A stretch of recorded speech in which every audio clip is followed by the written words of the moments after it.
Hey, this is Andrew Brown, your cloud instructor at ExamPro, bringing you another complete study course, and this time it's the Google Cloud Digital Leader, made available to you here on freeCodeCamp. So this course is designed to help you pass and achieve Google-issued certification, and the way we're going to do that is by going through lots of lecture content, follow-alongs, and using my cheat sheets on the day of the exam so you pass and you can take that certification and put it on your resume or LinkedIn so you can get that cloud job or promotion you've been looking for.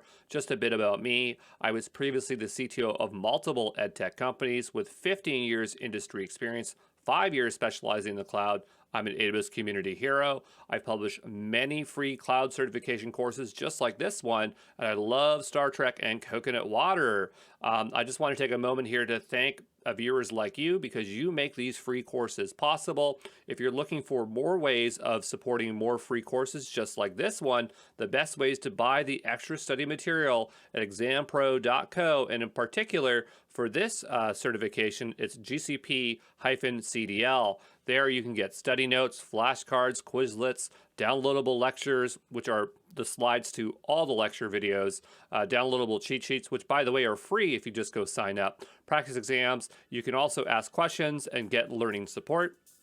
If you want to keep up to date with new courses I'm working on, the best way is to follow me on Twitter at Andrew Brown. And I'd love to hear if you passed your exam or what you'd like to see next. So there you go.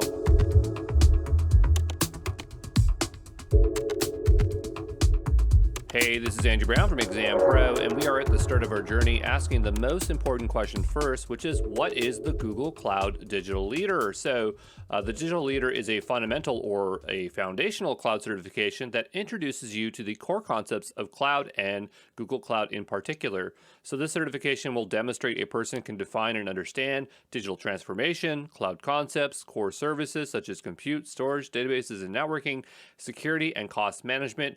For fundamental certifications, they like to always put a bit of emphasis on security and cost management. And for the Digital Leader, there's a lot of talk about digital transformation, which is a industry term, but Google uses it quite frequently, not in the exam questions themselves, but something we'll have to understand. The certification has no known course code, so I'll be calling it the GCP CDL. This is the first certification you should obtain in your learning journey, and I'll show you in the next slide why that is. This is an easy course to pass. However, it is more challenging than other fundamental certifications, so we'll spend quite a bit of time just describing it compared to other fundamental certifications. So here is the GCP roadmap. As you can see, there aren't a lot of certifications for GCP, which is a good thing because it's very focused. However, it's a bit laid out differently in the fact that they have professional certifications, and these are not necessarily difficult. So when you see a professional certification for AWS, you know it's really hard. But some of these, or most of these, are like the difficulty of an AWS associate, which is a bit odd. Then they have an associate tier where they only have a single certification, and then we have the new foundational certification, the one we're looking at today, the Cloud Digital Leader. I've also divided this here. We have the professional, and these are also professional certifications here, but I kind of treat these as specialties, and that's what this line indicates, okay? So in terms of your learning path, you should start with the Cloud Digital Leader, and especially for GCP, just because of the way they write the questions. It's so different from the other providers. I strongly recommend that you get comfortable with the Cloud Digital Leader. Very common to go for the Cloud Engineer, and after that, the Cloud Architect. The Cloud Architect is like the Solutions Architect Associate of GCP. I mean, it's harder than the Solution Architect Associate, but it's not hard overall. And it's not as code heavy or technology heavy, it's more concept heavy. From there, you can move on to the cloud developer or the DevOps, just depends on your specialty. And then in the specialties, it's up to you what you want to do.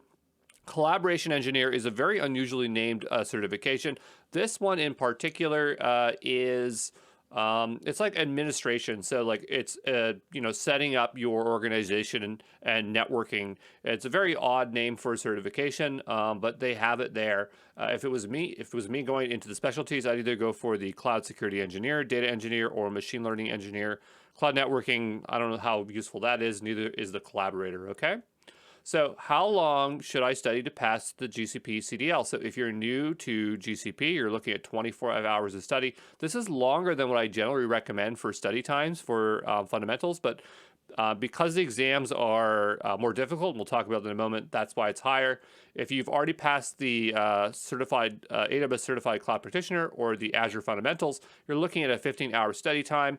There is a lot of transferable information, but again, it's the fact that their exam questions are more difficult. If you've passed either the Solutions Architect Associate or the Azure Administrator, you're looking at a very short study time. You'll be able to knock this out in a few days, okay? So my recommended study time is 1 to 2 hours for 14 days. Generally with the AZ900 or the Certified Cloud Practitioner, I would say just book it by the end of the week. For this one, you need a little bit of extra time. So if you want to book the exam to have confidence and make sure you're going to commit to your studies, I'd say book it 10 days, 11 days, or even 14 days in advance, okay? So how does it compare against the AWS Cloud Practitioner and the AZ900? So we'll use the Cloud Practitioner as the baseline for our fundamental certifications because it was one of the earliest ones. It's also one of the best written ones, okay? Then we have our Azure Fundamentals, the AZ900, and then the Google Digital Leader. So baseline is going to be 1, right? And so the CLF CO1 is the easiest fundamental certification, still is today. It has straightforward services. It has straightforward questions, well-written questions, and that's what makes it so easy to pass and to grasp cloud fundamental knowledge. For the Azure Fundamentals, this is the AZ900. It's a bit harder than the Certified Cloud Practitioner just because Azure's services are a little bit more muddled. Azure likes to, or Microsoft likes to meet everyone's demands, and so they really tack on a lot of stuff. But that adds to a lot of confusion, whereas AWS is very isolate services. The questions are slightly more difficult, just the way they word them, and so I'd say it's 1.5 times harder. When we're looking at the Google Cloud or the Cloud Digital Leader, it's 3 times harder than the Cloud Practitioner. And I believe that this was actually by design because I think that a lot of people think that, well, because the Cloud Practitioner is very easy, that it doesn't hold a lot of value. So GCP decided to just make this harder. I don't really agree with that approach, but that's what they did. Now, the services in GCP are probably the easiest to learn out of all the providers. They're very, very straightforward, but the questions are presented in a business-like scenario. So it's a lot like the Solutions Architect Associate exam, and that makes it a lot harder to study for because you'll have to spend more time with practice exams, okay? And there are some services where you'd expect additional knowledge. So one example would be cloud storage, where you have to actually know the tiers of cloud storage. It's something that you wouldn't see, like AWS with S3, you wouldn't have to know that. And so there's those kind of stuff. Another thing is they just have a lot of tricky questions or poorly worded questions. I'd say out of the 3, they have the worst written exam questions. Now, to say that doesn't mean you shouldn't go get the Cloud Digital Leader. I have this course here for a reason. I believe there's a lot of value here, but you just have to understand that there's trade-offs depending on what you do with all these things, okay? So where are you going to take this exam? Well, you can take it in person or in an online from the convenience of your own home. With other providers, you usually use PSI and Pearson VUE, but Google uses Criterion. And actually, the exam experience was really good. I liked it out of every single online proctor system I've ever used. Criterion is great. I don't know if they're switching over to ProctorU. They were using it for the G Suite certification prior, and so I don't know if they're going to switch providers. I'm not really. I've read it at one place. They said they were, but now they're not. So I don't know. But anyway, if you are going to use Criterion, it's pretty easy to use. If you've never heard the term proctored, it just means that there's somebody or there's a supervisor monitoring you, right? So even if you take it online, what they'll do is they'll ask you to at the start of the call, they'll say, okay, show us under your desk, all 4 walls, make sure you're not cheating, right? So they're there to monitor you, okay? And a proctor is technically also in person, but a lot of times we say proctor exams, we're referring to the online exams. So what does it take to pass the exam? Well, you got to watch the lecture videos, memorize key information. You're going to need to do hands-on labs and follow along within your own GCP account. Now, this is the thing. If you read the requirements for GCP, they say you don't have to do any follow-alongs, and that is 100% total lie. So It's just like there's no way you'd pass without doing follow along. So I put in some follow alongs to help you cement that knowledge in this course. Okay, do paid online practice exams. Normally for fundamental certifications, you can get away with not doing them. So like the AZ900 or the Certified Cloud Practitioner, it's that easy. But in this case, you absolutely 100% need practice exam questions because just the way they word them, they're so hard. And I'm going to tell you right now, I'm the only provider that I know of that actually have these questions because, I took the exam the day it came out, and I was the first to make sure I had a lot of questions. Okay, so this is harder. This is very hard to pass without practice exam questions. So, go on the platform, sign up, and help support more free courses. But if you do pass without using practice exams, I'd love to hear you and like how much extra time you had to study. Okay.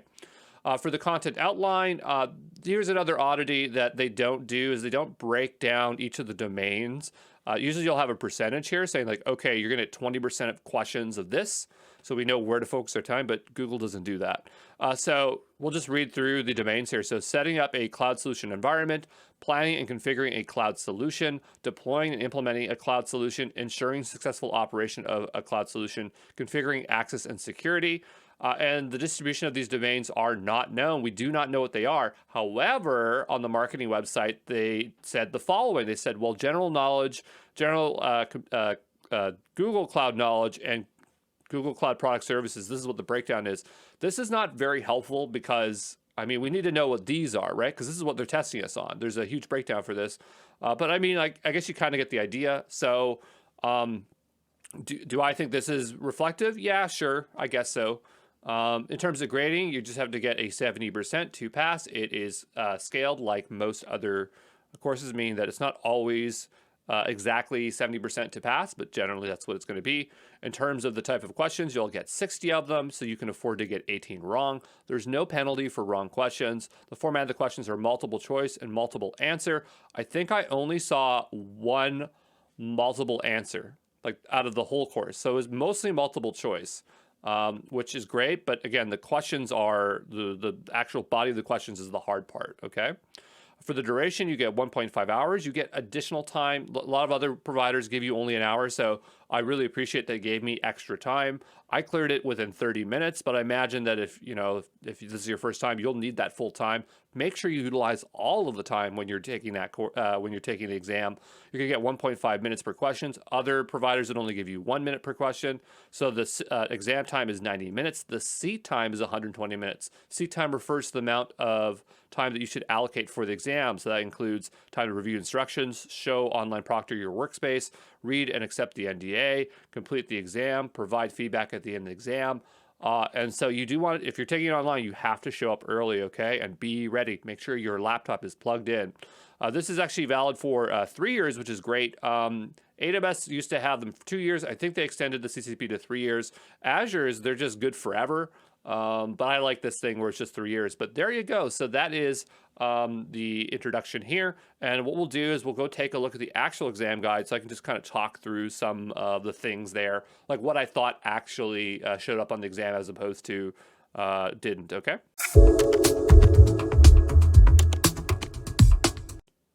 Hey, it's Andrew Brown from ExamPro, and we are taking a look at the official exam guide on the Google Cloud website. Now, it's a bit different than other providers, which will give you a downloadable PDF, but that's not what Google does. They just make it inline HTML. But before we do that, we're just going to look at the exam overview. So here you can see where I grabbed those general percentages. It's a $100 registration fee, 90 minutes. This is going to vary based on your region probably, but I assume it's always showed up in USD dollars. They do have some recommended resources, which you can click through like these here, and they are terrible and they are not relevant to the exam. And I actually went through every single one of these because I thought that I might be missing out on some information. I'm going to tell you, waste of time, don't do it. Like if you wanted to kind of get like indoctrinated into the way Google thinks about their products, sure, but I did not like them whatsoever. They're all available like via Quick Labs. There's probably Coursera courses, but the reason I make this course is because I don't want you to have to pay for something to get access to that, and that's the whole reason here. Now there are really good resources by Google Cloud or developer advocates, and that's stuff that I do recommend. But this stuff absolutely not. But let's make our way over to the exam guide. Okay, and here it is. It's pretty darn long, and so we'll just work our way down here, and I'll just say like what I saw in the exam and what I didn't. Okay, so at the top here we have define basic cloud technology. So know the difference between traditional infrastructure, public, private cloud. Yeah, I think I saw one or two questions on that where you had to choose between private or public cloud. Define cloud infrastructure ownership. So I don't know what that means. I assume that just means the shared responsibility model. The shared responsibility model did not show up on my exam and neither on my support engineers. So, that wasn't very useful information. Essentially, essential characteristics of cloud computing.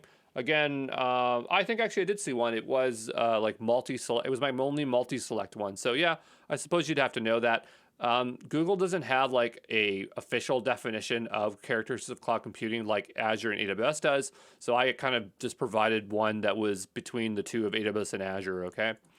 No difference between PaaS, infrastructure as service, software as a service. Definitely saw questions on that. Describe the trade-offs between levels of management, flexibility when comparing cloud services. Didn't see any questions on that. Define the trade-offs between costs versus responsibility. Didn't see any questions on that either. Appropriate implementation alignment with given budget and resources. So there they might be talking about like different kinds of built-in cloud reports or using budget alarms. So that was definitely on the exam. So you'd want to know that. Capex and Opex, total cost of operations. Okay, so AWS calls it total cost of ownership. I guess operations is what Google calls it. Never saw that in their documentation, by the way, but I included it because I assumed, you need to know it. They don't ask that there. They might have had I think they had like a example of a Capex. So there was one for that. Recognize the relationship between the two, summarize the cost differences between cloud and on-premise environments. Not necessarily a direct question to it, but a lot of questions revolve around migration or, the difference between on-premise and cloud. So not necessarily call out to those questions, but part of a lot of questions, okay? Recognize or general Google Cloud knowledge. Recognize how Google Cloud meets compliance requirements. Locating current cloud, Google Cloud compliance requirements. Nope, never had a question on that. Familiar with Compliance Report Manager, never had a question on that. Recognize the main elements of Google Cloud resource hierarchy. Yeah, they actually had quite a few questions on this, and these ones are hard. I don't even know why they put this in at the fundamental level. It just seems too hard, but I cover this in the course for sure. Describe controlling and optimizing Google Cloud costs. So billing models, so that's the different built-in models or reports. Define a consumption-based use model. So this is all like about billing, like sustainable use, like sustained billing and on demand, and whether you use something that is like you're using reserved compute, things like that. Describe Google Cloud's geographical segmentation strategy. This is what I was surprised about the most, is that there was no global infrastructure questions on my exam whatsoever. And I always give a lot of attention to global infrastructure and networking because those are some of the hardest concepts to understand at the fundamental level, but they didn't have any questions whatsoever. They just focused a lot more on resource hierarchies and migration. Define Google Cloud support options. Never ever saw a single question on support. Like, hey, what do you get if you get enterprise? No questions. Nothing on SLAs either. Describe the benefits of Google Cloud VMs. Compute engine, VMware engine, bare metal. Didn't have any questions on that. Custom versus standard sizing. Nope. Free, premium, and custom service options. Attached storage disk, preemptible VMs. Of course, you need to know what preemptible VMs are. But like this stuff, not really. Like there's no questions around bare metal. Identify and evaluate container-based compute options. So define the function of a container registry. Distinguish between VMs, containers, Google Kubernetes engine. No, not really. I think I might have had one question about containers, like to use Cloud Run. Identify and evaluate serverless compute options. Define the function and use of App Engine. Yes, I had a few questions on App Engine between the distinction of standard versus flexible. So you need to know those two different plans. Nothing on cloud functions. Define rational for versioning with serverless compute options. Didn't have a question on that. Cost and performance trade-offs to scale to zero. No questions on that. Identify and evaluate multiple data management offerings. So describe the difference between Google Cloud's relational and non-relational database. Yeah, I had quite a few questions on that. So I saw all four of these options presented to me during questions. Describe Google Cloud's database offering and how they compare commercials offering. Nothing on that. Distinguish between ML AI offerings. I think they had like one question about ML, and it was just like, what would you use to do vision? And it was like vision API. That was it. Okay. Moving data around between pipelines. Yeah, there was a lot of questions about migration. So, you had to know clearly the difference between these offerings here. Apply use case to a high-level Google Cloud architecture. So software development lifecycle, never mentioned in the exams.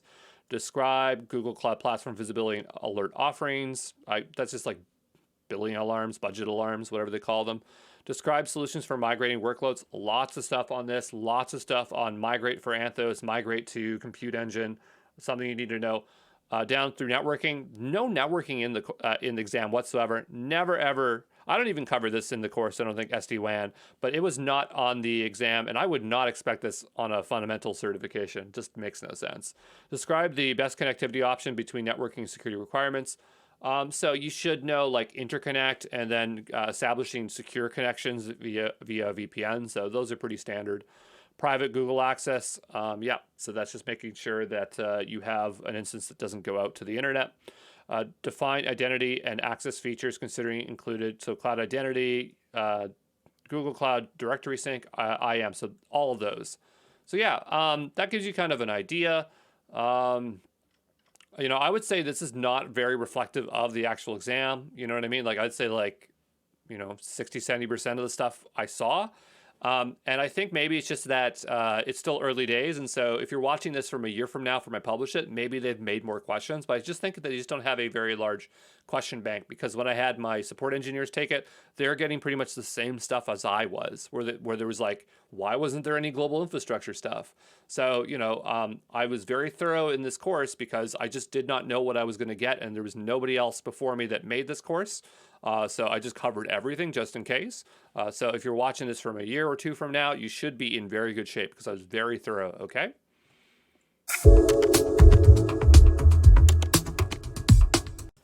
Hey, this is Andrew Brown from ExamPro, and what I want to show you here is an additional resource that I think is going to help you pass the Google Cloud Digital Leader. And so I'm here on thecloudgirl.dev, and this website is by Priyanka. She's a Google developer advocate, so she knows her stuff. But what I find that's really useful is she makes all these great sketches that help visualize a lot of the core services. So, I'm not doing tons of visualizations in the course. And I'm just giving you just the need to know information. But if you check these out, it might help you cement the information a bit better. And of course, there's a lot of accompanying videos to these sketches here. So if you go to the Cloud Girls YouTube, there's a lot of great videos here. So strongly recommend that if you feel that you feel that there's a deficit, whether it's Compute Engine or GKE or whatever, just to go check out these additional resources, okay?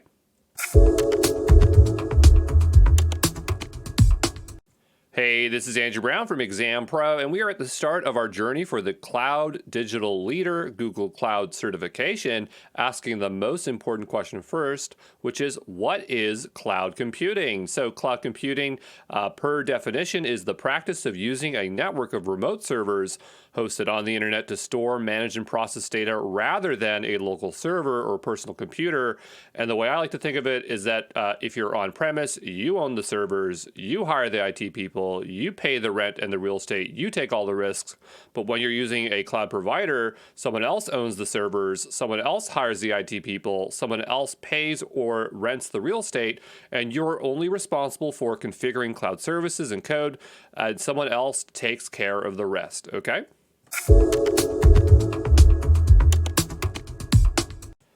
So to truly understand cloud computing, we have to understand how we got to cloud hosting. And the way to do that is we're going to walk through how servers changed over time and the benefits and drawbacks to these different types of servers. So the first on our list here is a dedicated server. This was a physical machine that you would go out to a store and you'd purchase and you'd put it in your office. You'd have to set up the networking, install everything, even install the operating system.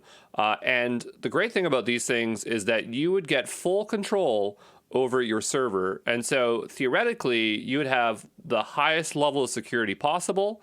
I say it's theoretical because, of course, with cloud computing, you have all these additional services that monitor and do things for you. But this was, again, the earliest option out there. And so they're still in use. We still have dedicated servers today.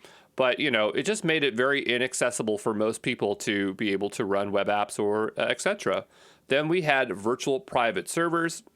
So we're still using one physical machine, but now what we've done is we've isolated, virtually isolated our application using something called virtual machines, basically into submachines, and that allows us to run multiple workloads.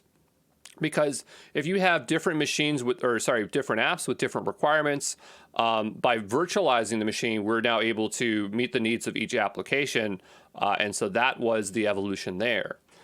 Going from there, we had shared hosting. This became very popular in the early 2000s. If you've ever used GoDaddy or HostGator, you've used shared hosting. The idea is you'd have one physical machine, and instead of virtually isolating each customer or tenant from each other, you just had a folder on the machine. And you could have hundreds and hundreds of businesses on a single machine. And the way the system worked is that you had limits in place, but also there was the expectation that there just would be a lot of people that would be underutilizing the physical machine. And so there'd just be a few people that might overutilize it. And so it would work out to be very cheap. But, because it's not full virtualization, you don't have full access to the OS and things like that. So it was very limited. And there was also the chance that some other customer could end up overutilizing the machine, and that could impact your workload. All right. So then came along cloud hosting. And this is where instead of having a single machine, you had multiple machines and they would have virtualization, right? And so the idea is that now you could have a lot more customers on the exact same machine, and it's highly distributed, so you don't have to worry about one customer overusing a single machine, and you basically get the best of all worlds. So it's flexible, scalable, it's really secure, it's really cost-effective, it's highly configurable, and that's basically the reason why cloud hosting or cloud computing is so popular today.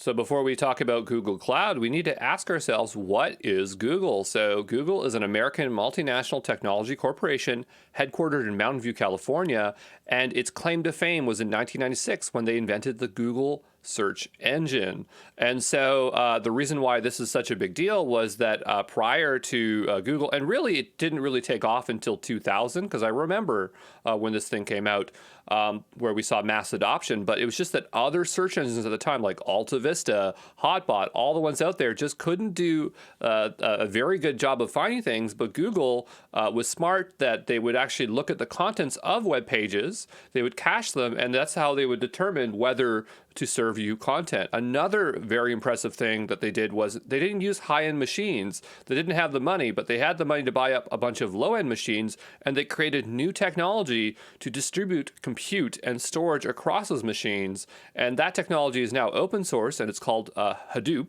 And we'll talk about it later in the course, but that is something that was very impressive as well. So the name Google is actually a play on the word Google. It's just a different spelling. And that word precisely means 10 to the power of 100. And so if you represent it out in this way, the idea was that you had a 1 followed by a lot of zeros. And so I guess this is Google saying, hey, we are a data-driven company. we work with a lot of data. And that's true, they do. Google is also an initialism for global organization of oriented group language of Earth. You can tell that they came up with the word Google and then they just decided to try to make it into something, make it to something. So I know that doesn't make a whole lot of sense, but it's just, they're having fun, I guess, back then. Another thing we need to understand is what is a cloud service provider. So a cloud service provider, commonly abbreviated to CSP, is a company which provides multiple cloud services, and those cloud services can be chained together to create cloud architectures. So here is a technical architecture for GCP, and this is actually a web application. And this is a pretty standard one. So you might run your web app on Compute Engine, which is where your virtual machine is. You might have assets and things you need to store into cloud storage, so this is like your files and stuff. You need a database, so maybe you need a Postgres database like Cloud SQL. You might have a CDN that sits in front of your web app just to cache commonly occurring pages. Then you need a mechanism to actually deploy the application. So maybe you want to set all this up, deploy multiple apps, the same structure. So you can use Cloud Deployment Manager. And maybe you have a really fun or a very useful way of doing customer support by having a conversational AI like Dialogflow. So there are lots of applications out there. So this combination can get very variant. But this is a pretty common example, okay? So now the question is, what is the Google Cloud Platform? Well, this is what Google calls their because they are a CSP, so this is what they call their platform, and it's commonly referred to as the GCP, and also it's Google Cloud. So I don't know why, but they don't use the word, like in their logos, they don't use the word platform, but everyone knows it as Google Cloud Platform, and we all call it GCP. And the first service they came out with was App Engine all the way back in 2008. I don't remember them calling it Google Cloud at the time. I think it was just they wanted a way for people to be able to deploy applications really easily. I'm a little bit fuzzy about that there. But now, when we look retroactively back, you can say, okay, App Engine was the first service they ever released. Then there's also Google Workspace. And you're probably familiar with this because everyone got their Gmail over 10 years ago. And so Google Workspace is just a rebranding of G Suite. And so it's a bundled offering of SaaS products for team communication, collaboration for an organization. So there you got Google Calendar, Gmail, Google Meet, Google Drive, Google Sheets, Google Docs, Google Slides. And, this course isn't really about Google Workspace or the G Suite, but, it does overlap because when we talk about identity, getting access to your Google Cloud console, things like that, it can tie into Google Workspace. And so that's why I'm mentioning it here, and you're going to see it mentioned a few times in this course, okay? So let's talk about the benefits or the advantages of cloud computing. No matter what cloud service provider you're using, you need to know these, and they're generally 6 to 7 points. And in particular for Google Cloud, they don't ask you these questions on the fundamental exam. Like they're not going to say, can you tell me 3 of the 6? But they do matter. You need to know them because contextually they help you understand how to answer other questions, okay? And so Google doesn't really have a list like Azure and AWS will actually have a page and they'll say exactly what they are. And so I just had to repurpose these from Azure here so that you can understand what they are, okay? So the first one is that cloud computing is cost effective. You pay for what you consume. There's no upfront cost. So the idea here is that you have on-demand pricing or pay-as-you-go. So when we're talking about, AWS likes to call it on-demand, and Azure likes to call it pay-as-you-go. And so that's just 2 different ways of saying it. But the idea here is you have thousands of customers sharing the cost of resources. Remember when we looked at cloud hosting and we saw that there was more than one customer on the same machine? That's how we're talking about it being cost effective because you don't have to pay for the entire machine. Another benefit is that cloud computing allows you to go global within minutes, okay? So the idea is if you want to launch a workload in Canada, in the US, in the UK, wherever they have a region, you just choose that region and you can launch that. That's a huge advantage than having a server in-house, whereas the larger on-premises, they might only have 2 data centers in the US, and that's just not sufficient, okay? Then we're talking about security. The cloud provider takes care of the physical security, and a lot of their services by default are designed to be secure. So they're less likely to have issues, right? They're gonna try to enforce best practices and try to lean you towards something that is going to be better for your benefit.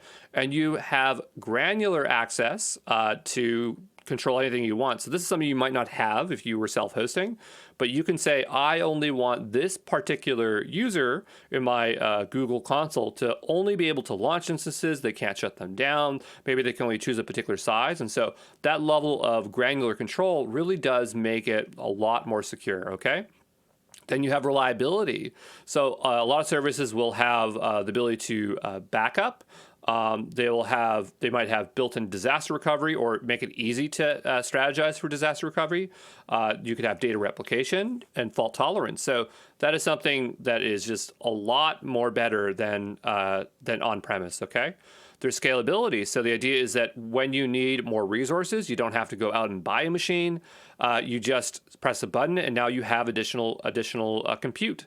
And if you're not using it, even like 2 minutes later, if you say, I don't need this anymore, you just shut it down. And so you only have to pay for the duration that it runs.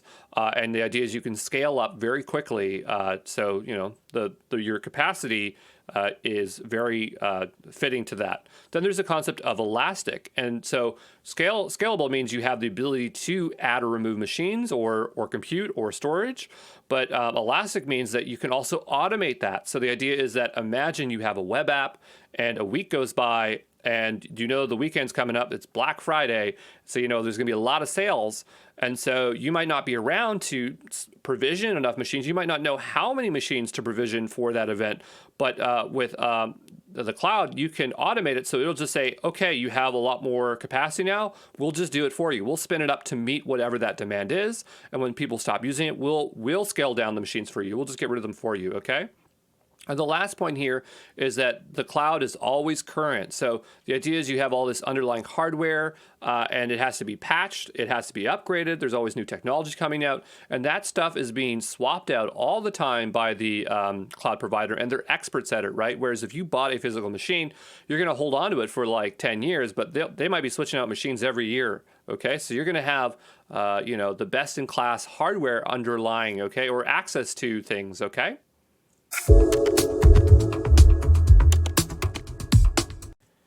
Hey, this is Andrew Brown from ExamPro, and we're going to take a quick look at the 4 main categories of cloud services that you'll find on a cloud service provider. So a cloud provider can have hundreds of cloud services that are grouped into various types of services, and the 4 most common types, I like to call these the 4 core, and specifically for infrastructure as a service, and we'll talk about IaaS in the next video, but we have compute. So imagine having a virtual computer that can run applications, programs, and code. Then you have storage. So imagine having a virtual hard drive that can store files. You have networking. So imagine a virtual network being able to define internet connections or network isolations. And you have databases. So imagine a virtual database for storing reporting data or a database for general purpose web applications. So those are the 4 core, and we're going to give them some additional attention in this course around the Google Cloud offering, because we're going to see them in the exam, and that's usually what these fundamental certifications are testing you on, okay? And so for Google, they have 60 plus cloud services. They have fewer than the other ones, but for them, it's less about having a lot of services and just having very high quality services. So it's by design, you know? So when you see like Azure has 200, it's a little bit too much. Whereas GCP is like, okay, we're just going to make sure that these services are multi-purpose, so you don't have to have as many as these other ones, okay? And I just want to say that the term cloud computing can be used to refer to all categories, even though it has compute in the name. So you'll say, and I said this, I didn't say it up there, but you know, you might say cloud computing, but you really mean everything, right? Doesn't matter what it is, everything is cloud computing, okay?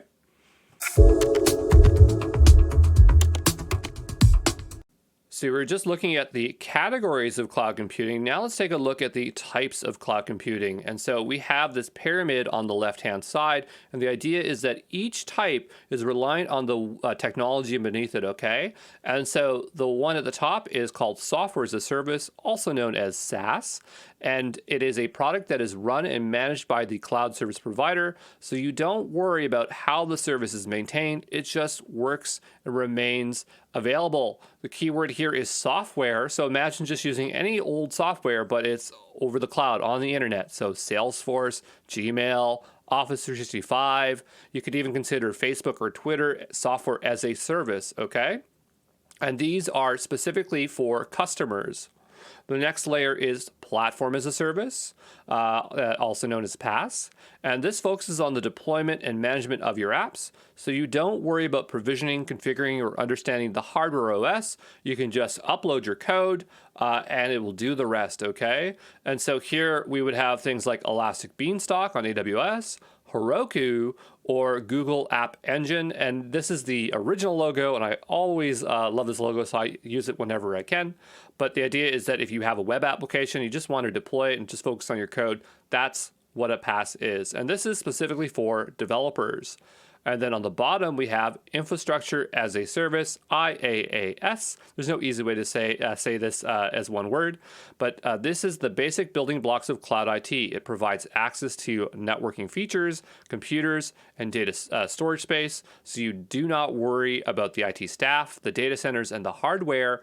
And for this, we have Microsoft Azure, AWS, for Google Cloud, and this is specifically for admins. And basically, when we talk about a cloud service provider, one of the key components or characteristics of a cloud service provider is that they have an infrastructure as a service offering. If they don't have that, we don't usually call them a cloud service provider. We just call them a cloud platform. And Google Cloud originally was a cloud platform. You didn't have IaaS offerings, and so that's probably where the origin of the name comes from, okay?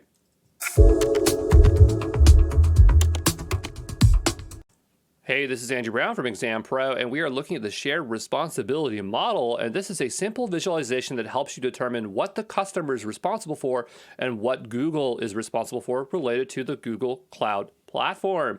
And every cloud service provider has one of these models. They vary. Generally, the categories are different. They just break them down slightly different, but generally they're all the same. So we're going to spend a little bit extra time with the shared responsibility model, just because it does show up on the exam and it's a very important concept. So I just want to make sure that you know it crystal clear and from all angles, okay? So generally these things are broken down into different categories. So we have infrastructure as a service, platform as a service, software as a service, the types of cloud computing. And then we have along the side a bunch of categories or responsibilities. And this, again, these are Google specific ones. So you have content, access policies, usage, deployment, web app security, identity, operations, access and authentication, network security, guest OS data and its content, audit logging, networking, storage and encryption, hardware kernel, IPC, that's like inter-protocol something something. It doesn't matter, but it's just something low level. The boot, hardware. And so the idea is that you have things that Google are responsible and things that you're responsible for. So for a software as a service, and notice how much blue there is, you have the least responsibility, which is great because then you can just focus on fewer things. But remember, SaaS is something like Microsoft Word. So imagine what you could put in Microsoft Word. You'd write your article, right? So that's the content. You might share it with somebody, and you're just using the platform. So that's SaaS. Then you have platform as a service. Remember, this is like something like App Engine, where you have your web application. You built it, Ruby on Rails, Laravel, Next.js, whatever you want. You deploy it. You upload your code, so that's the content itself, and you have to choose how you want to deploy it, and you're responsible for the security of that application because you're the one who built it, right? So there's that. Then there's infrastructure as a service. This is the basic building blocks. The idea here is you can launch a virtual machine, and so if you do that, then you are responsible for the guest OS. So you're actually adjusting OS layer stuff, and then everything underneath is Google's responsibility. So the customer is responsible for the data and the configuration of access controls that reside in GCP. The customer is responsible for the configuration of cloud services and granting access via permissions. Notice I keep using the word configuration. I highlighted in red. It's just to help you remember. If you can configure it, you're responsible for it. Google is generally responsible for the underlying infrastructure, so it's the hardware. This is a concept from AWS. I wish all of them would use it, but the idea is there's in the cloud and of the cloud. So in the cloud is talking about you, the customer. If you can configure or store it, the customer, then you are responsible for it. And of the cloud is if you cannot configure it, then Google is generally the one that is going to be responsible for it, okay?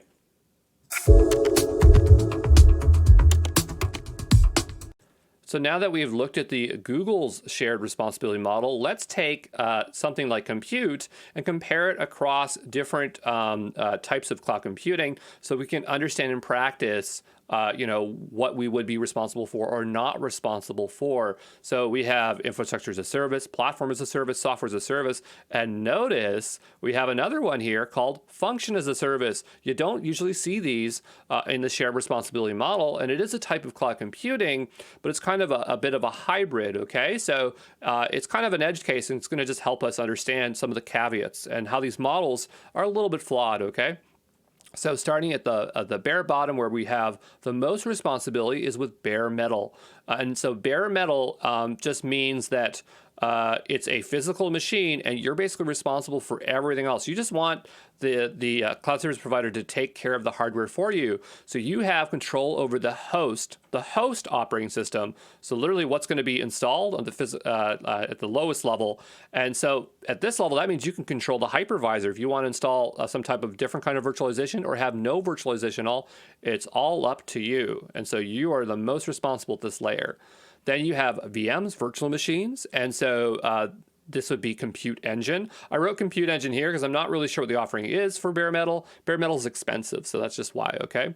But for virtual machines here, the idea is you're responsible for the guest OS configuration level. That's the OS that is running when you have a sub-machine running on top of the hypervisor.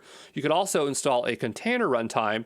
And so when you think of and technically, this is a little bit of an odd one because for Google, you can actually checkbox on and say, I want this virtual machine to have containerization. So technically, this would be Google's responsibility. But if you wanted to, you could install your own container runtime, okay? And so here we see Google is responsible for the hypervisor and the physical machine, all right? Looking at containers, and we have a few different options here, but we'll talk about Google Kubernetes Engine, GKE. And the idea here is that you are not worrying about the OS anymore. You're configuring your containers, and you're worried about the deployment of the containers and the storage of your containers. So Google's taking care of the OS. If there's a hypervisor, and if there's and the container runtime. So they're doing a lot of the stuff there, and so you're getting less and less responsibility. Then you have platform as a service. So this would be a managed platform like App Engine. And so here you're just uploading your code. You have some configuration of the environment. You have to choose the type of deployment strategy you want. You have to configure any associated services, but Google is going to be responsible for the server, the OS, the networking, the storage, the security, a lot more stuff, okay? Then you have software as a service. There's not a lot of SaaS products on Google Cloud, but like we'll just pull one from the Google Workspace or G Suite, like Google Docs. And so here you're just worried about the contents of the documents, the management of files, the configuration of sharing access controls. And Google is just responsible for the server, the OS, network, the storage, security, deployments, other like more stuff than platform as a service. Then you have function as a service, and this one's a bit of an oddball because here.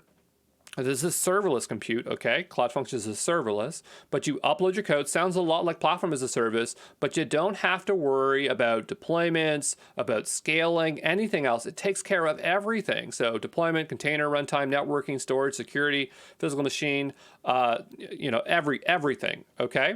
There's another service, I don't have it on here, but it's called Cloud Run, and that is a serverless container. And so that's where you have it, and it's technically containers, it's technically serverless, so it kind of like fits in the middle. So I'm just saying that there's some variation there.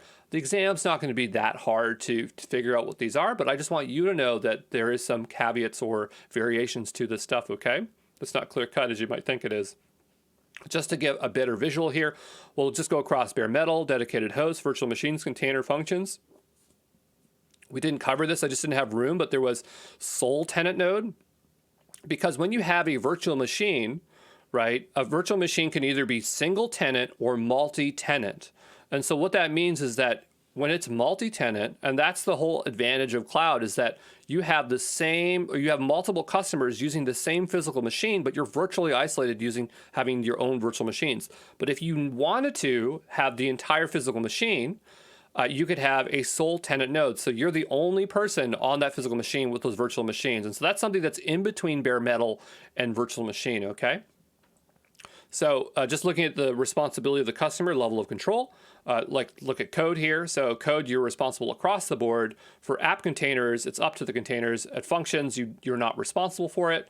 For the runtime, you have control over that in containers, right? If you want to run Ruby, you can just make a Ruby Docker file and upload it. Now you can run Ruby code, you know, if they didn't support it. For the operating system, you have control at the guest OS here for virtual machines. For the dedicated host, it's still guest OS. And then at the bare metal, it's hardware OS. For virtualization, if you want to change out the type of hypervisor or virtualization method, only bare metal is going to let you do that. So hopefully that gives you a very clear picture of the shared responsibility model in action. And for different types of categories, it's going to be completely different, okay?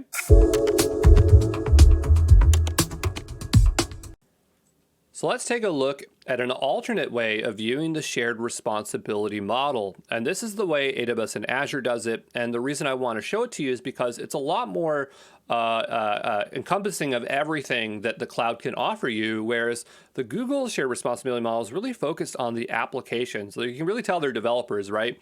But it's important for you to understand the full scope.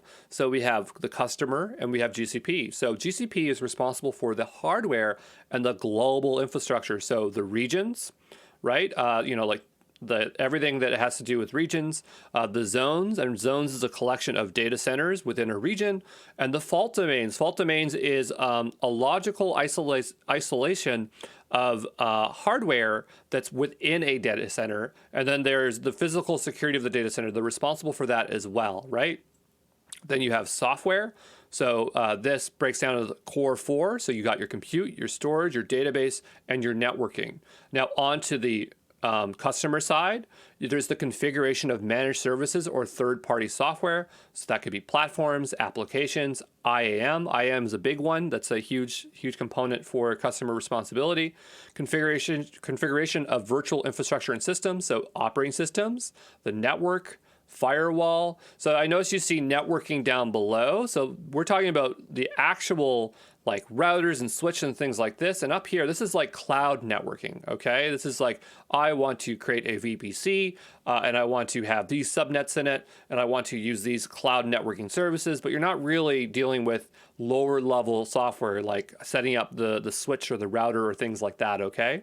Then you have security configuration of data. So, whether to use client-side data encryption, whether you're using server-side encryption, whether you turned it on, what type of encryption you want to use, protecting the network traffic. So whether you're monitoring it, and put any other kinds of controls to say, okay, who's allowed to see what, and your customer data. That's a big one, okay?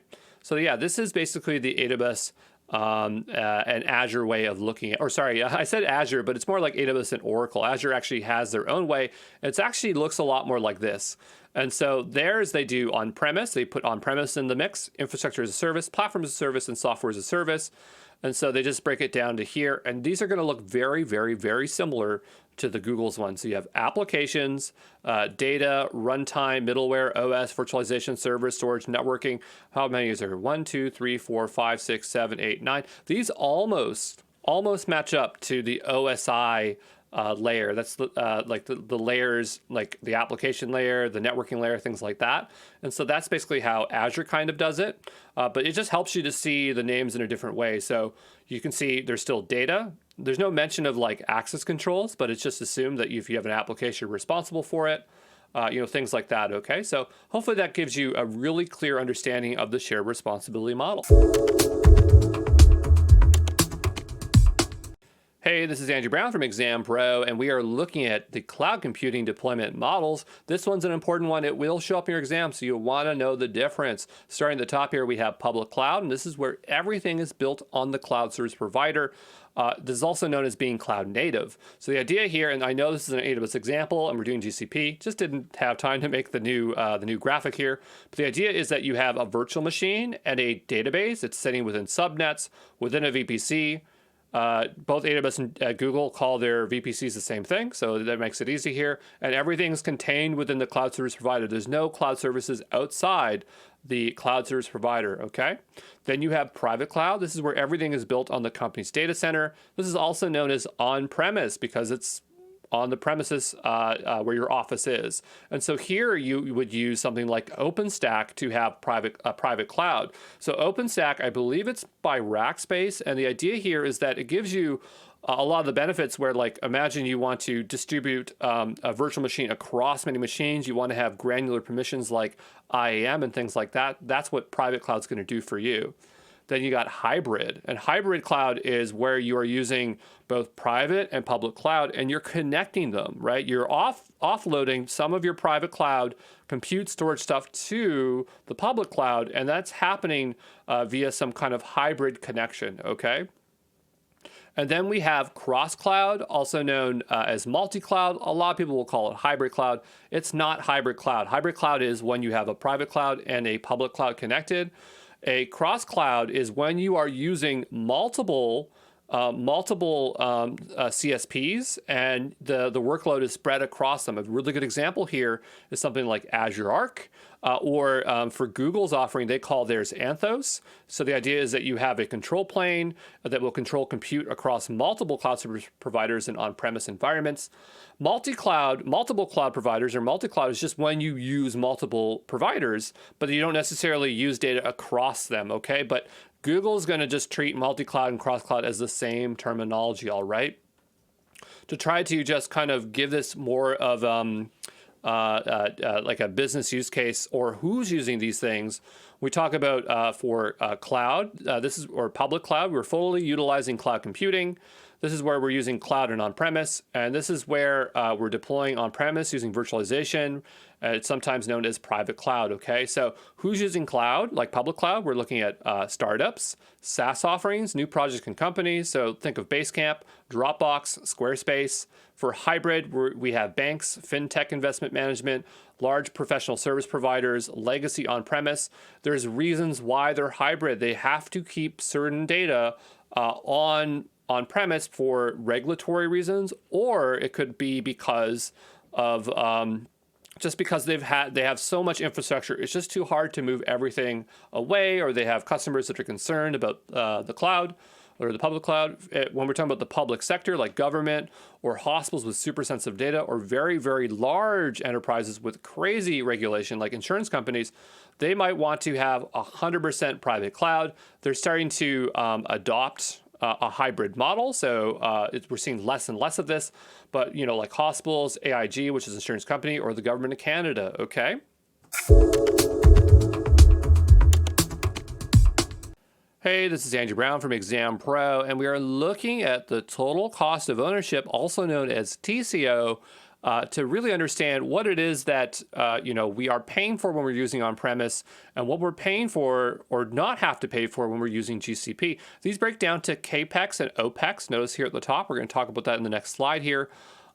Now, Google Cloud doesn't actually ever mention TCO, even though it's pretty common across all the other cloud service providers, but it does tie back to Capex and Opex, so we're going to cover it anyway, and it's good to know this, okay? So to understand the TCO concept, I have these icebergs to really make sure, or to sell you that these are icebergs. I put some penguins and a whale on it for you. But the idea is that we have things that are above the surface, and these are things that we generally think about, and then the things below the surface, under the water, are the things that we're not thinking about that really helps us factor in the total cost of ownership. So when we're looking at things that are obvious, people think about, well, for on-premise, we just have to pay for our software license fees, right? If you have Microsoft servers, you pay for those licenses. And then on GCP, well, you just pay subscription fees. So maybe you're not paying for the licenses, but now you're just paying for using the services on demand, right? And so they might look at it and say, well, the costs they look pretty comparable. But then when you get below the surface, we talk about, because remember, on-premise, you have control of, you have those physical machines there, right? So there's the implementation, the configuration, the training, the physical security, the hardware, the IT personnel, the maintenance. There's a lot of cost in actually having those physical machines and all the stuff around them, whereas in the cloud service provider, you are worried about the implementation, the configuration, training, like how to use cloud services, but you're not worried about all that other physical stuff. And the idea here is that you can save up to 75% shifting over to a cloud service provider. GCP doesn't have an example of a cost-saving example, but AWS does, and they showed like 75%. It's going to be the same for all the CSPs. And the idea now is all this stuff in the red here is now the cloud service provider's responsibility. You don't have to worry about it. So let's talk about capital versus operational expenditures. So capital expenditures known as Capex and operational expenditures known as Opex, right? And so on the Capex side, this is where you're spending money up front on physical infrastructure and deducting that expense from your tax bill over time. So that's where a lot of people go, well, I can get this machine and then write it off year after year. And I guess that sounds okay, but you're going to save way more money, way more money than getting that small tax benefit. But let's talk about what are Capex expenses. So you have server costs of the computers, the storage costs, so like hard drives, network costs, routers, cables, switches, backup and archive costs, disaster recovery costs, data center costs, so rent, cooling, physical security, the technical personnel. So with capital expenses, you have to guess up front what you're going to plan on spending, right? Because once you have those, you're going to hold on to them for a period of time, right? For operational expenditures, the cost associated with the on-premise data center has now shifted to the service provider. So you only have to worry about non-physical costs. So this is leasing software and customizing features, training employees and customer services, paying for cloud support. Your billing is based on cloud metrics, so compute usage, storage usage. And with operational expenses, you can try a product or service without having to invest in the equipment. So you can spend a lot more time in things that matter to grow your business, and you don't have to immediately commit to a bunch of stuff. You have a lot of flexibility there, okay? So that's the huge difference. Hey, this is Andrew Brown from ExamPro, and we are looking at cloud architecture terminologies. So these are very important concepts when utilizing the cloud, though Google will not ask you directly on their certification to describe these concepts or to pick them out of a lineup of terms, okay?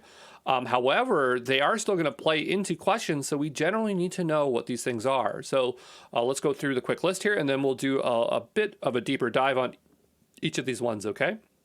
So first we have availability, your ability to ensure a service remains available. This is known as highly available, HA. You have scalability, your ability to rapidly grow unimpeded. You have elasticity, your ability to shrink and grow to meet the demand. And this has to do with the automation of it. You have fault tolerance, your ability to prevent a failure. You have disaster recovery, your ability to recover from a failure, also known as being highly durable, so DR. So looking first in more detail here, high availability. This is your ability for your service to remain available by ensuring there is no single point of failure or to ensure a certain level of performance. So I got a bunch of text here, but I have a graphic that makes this really clear. The idea here is that we have a load balancer, and for Google's, it's called Google Cloud Load Balancing. And the idea is that we have compute and we distribute it. So it's separate virtual machines, but they are in three different zones. And the idea is that if you were to lose one or two zones, you would still have a running service because the load balancer would detect that these ones are unhealthy and reroute the traffic to the remaining server, okay? And that helps us be highly available. Then you have the idea of being highly scalable. So your ability to increase your capacity based on the increasing demand of traffic, memory, and computing power, okay? So you have vertical scaling. This is where you are scaling up. You are increasing the size of the single machine, right? So maybe you are increasing the amount of storage, the amount of compute, things like that, resizing the machine.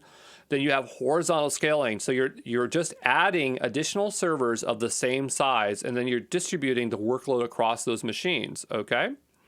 you have high elasticity. So your ability to automatically increase or decrease your capacity based on the current demands of traffic, memory, and computing power sounds very similar to the last slide, but the key difference is that it's automated and you also have the ability to decrease, okay?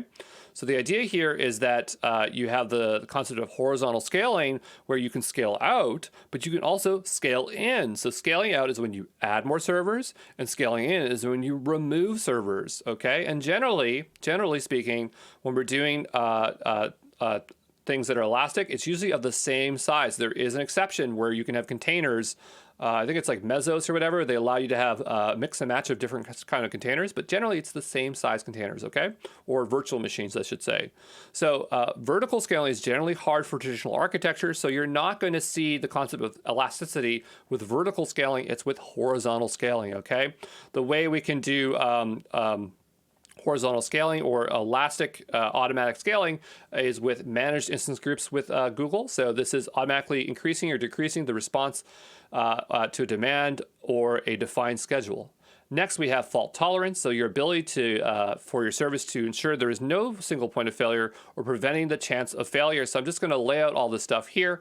And so it sounds very similar to high availability, but the idea is that it's all about preventing chance of failure. So the idea is that imagine, or I guess it's kind of the response of failure. So the idea here is that let's imagine you have a database and the primary database for whatever reason fails. Okay, and so the idea is that your cloud DNS, which is at the your domain level, what it can do is say, okay, fail over to the secondary instance. So you have a redundant application running, you're syncing that data over. It's a standby service. The idea is that it's ready to take over when the first one fails, okay?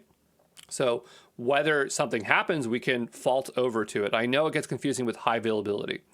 We have high durability, your ability to recover from a disaster and to prevent the loss of data. So solutions that recover from a disaster is known as disaster recovery. How do you back up your data? How fast can you restore that backup? Does your backup still work? How do you ensure your current live data is not corrupt? So there you go. That is our terminologies, okay?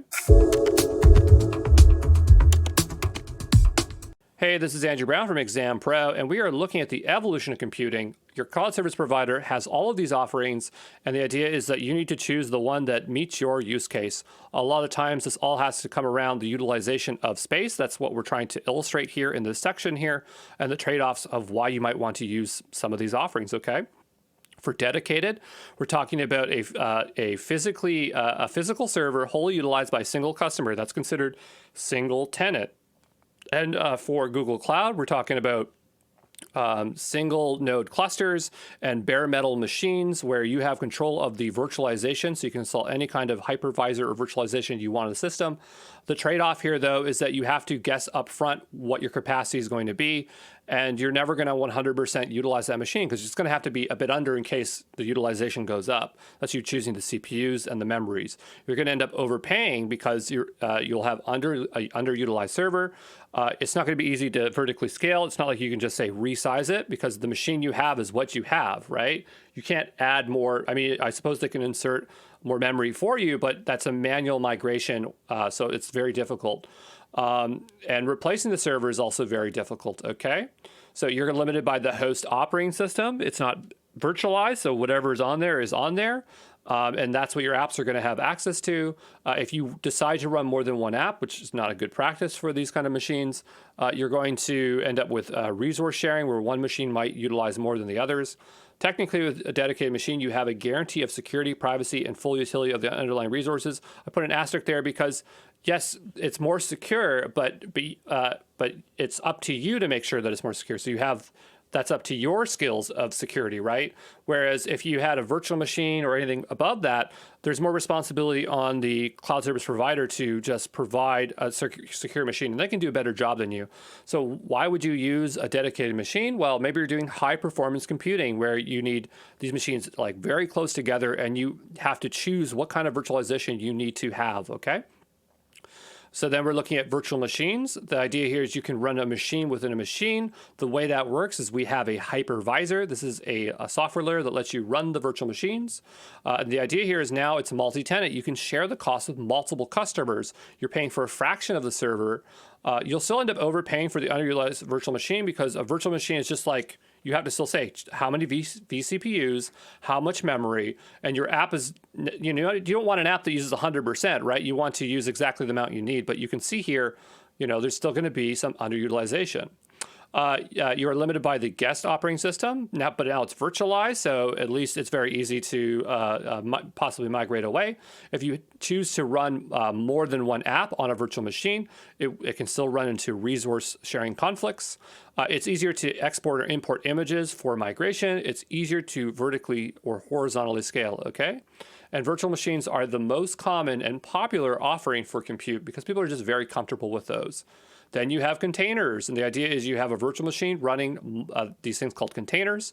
The way they do that is similar to a hypervisor, but instead you have, like here is a Docker daemon, so it's just a container software layer, okay, to run those containers. There's different kinds. Docker is the most popular. And the great thing is you can maximize the capacity because you can easily add new containers, resize those containers to use up the rest of the space. It's a lot more flexible, okay? Your containers will share the same underlying OS, but they are more efficient than multiple VMs. Multiple apps can run side by side without being limited by the same OS requirements and not cause conflicts during resource sharing. So containers are really good, but the trade-off is there are a lot more work to maintain. Then you have functions. And functions go an even step further. And the idea is that you the containers where we talked about that's a lot of work to maintain. Now the cloud service provider is taking care of those containers generally. Sometimes not. It depends if it's serverless or not. But the idea is that you don't even think about, and this is called serverless compute, but you don't even think about the OS or anything. You just know that what your runtime is. You run Ruby or Python or Node, and you just upload your code, and you just say, I want this to be able to run for this long and use this amount of memory, okay? You're only responsible for your code and data, nothing else. It's very cost effective. You only pay for the time the code is running. And VMs only run when there is code to be executed. But because of that, there is this concept of cold starts. And this is where the virtual machine has to spin up. And so sometimes requests can be a bit slow. So there's a bit of trade-off there, but functions or serverless compute is generally one of the best offerings as of today. But most people are still getting kind of comfortable with that paradigm, okay? Hey, this is Andrew Brown from ExamPro, and we are taking a look at global infrastructure. So what is global infrastructure? Well, it refers to the global presence of data centers, networking, and cloud resources available to the customer. And so just kind of some of the stats that Google Cloud has. They have 25 regions, 76 zones, 144 network edge locations, operating in 200 plus countries. So just an idea, like here is an example of the exterior of a Google data center, and this is an interior. So we're going to go and dive deep on all these cloud infrastructure concepts starting now. Hey, this is Andrew Brown from ExamPro, and we are looking at regions for global infrastructure. So regions are independent geographic areas that consist of zones. And GCP has 25 regions. So here we have a map, and you're going to notice that some are blue and some are white. White ones indicate that they are planning to have regions there in the future in the next 3 years. And I think most of not all of their regions always have 3 zones in them. So that's pretty good on them. So for the Americas, we got Oregon, Los Angeles, Salt Lake City, Las Vegas, Iowa, South Carolina, North Virginia, Montreal, Sao Paulo. For Europe, we have London, Belgium, Netherlands, Zurich, Frankfurt, Finland, Warsaw. In Asia Pacific, we have Mumbai, Singapore, Jakarta, Hong Kong, Taiwan, Tokyo, Osaka, Sydney, and Seoul. Okay, so there's quite a few of them. I mean, like a lot of people are used to running in US West or US East. I am always running in the Canada region because that's where I'm from, so it's there. But yeah, when you actually want to go use a region, it's as simple as choosing it. So if I'm launching a virtual machine with compute instance or compute engine, you're just going to choose the region you want to go in, okay?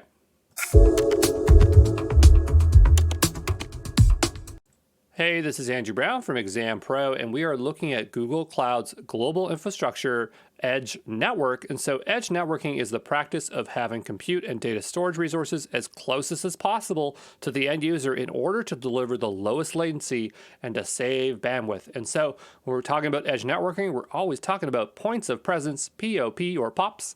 And this is an intermediate location between a GCP region and the end user. And this location could be even in a third-party data center, or it might just be described as a collection of hardware. So maybe it's not even a data center at all. And so here is the big old graphic that Google has for us. And if you see all those wires, that's basically just showing how things are interconnected, the actual global network between these POPs. And actually, there's three types of POPs or things we want to look at for edge networking devices or things. And this graphic will change for all three. This one is, I think, for edge POPs. So just understand that it's not representative of all these three types.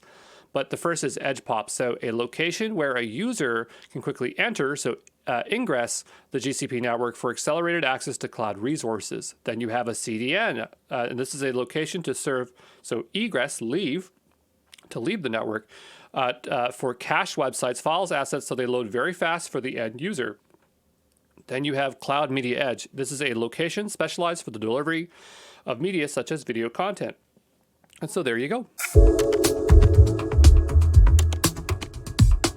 Hey, this is Andrew Brown from ExamPro, and we are looking at zones for Google Cloud's global infrastructure. So a zone is a physical location made up of one or more data center, and a data center is a secured building that contains hundreds of thousands of computers. And so this is an example of the interior of a data center, and of course you probably wouldn't want to have a dog in there unless it's a guard dog protecting those machines, okay? So a region will generally contain 3 zones. And I actually think Google's very good about that. They always have 3 zones, but other providers will try to get a foothold into new regions, and so they might only launch with a single zone offering, but I think GCP is good in this regard. The reason we make mention of that is because when we're talking about high availability, the only way to get that is when you have at least 3 zones. That's the standard, okay? Data centers within a region will be isolated from each other, so different buildings, but they will be close enough to provide low latency. And we'll talk about the interzonal latency coming in this section here. So common practice to run at least 3 zones to remain available in case 1 or 2 data centers fail, okay? So the way you choose zones within Google Cloud is after you've chosen your region, you just choose your zone. And sometimes you're choosing more than one zone, okay? So it's that simple.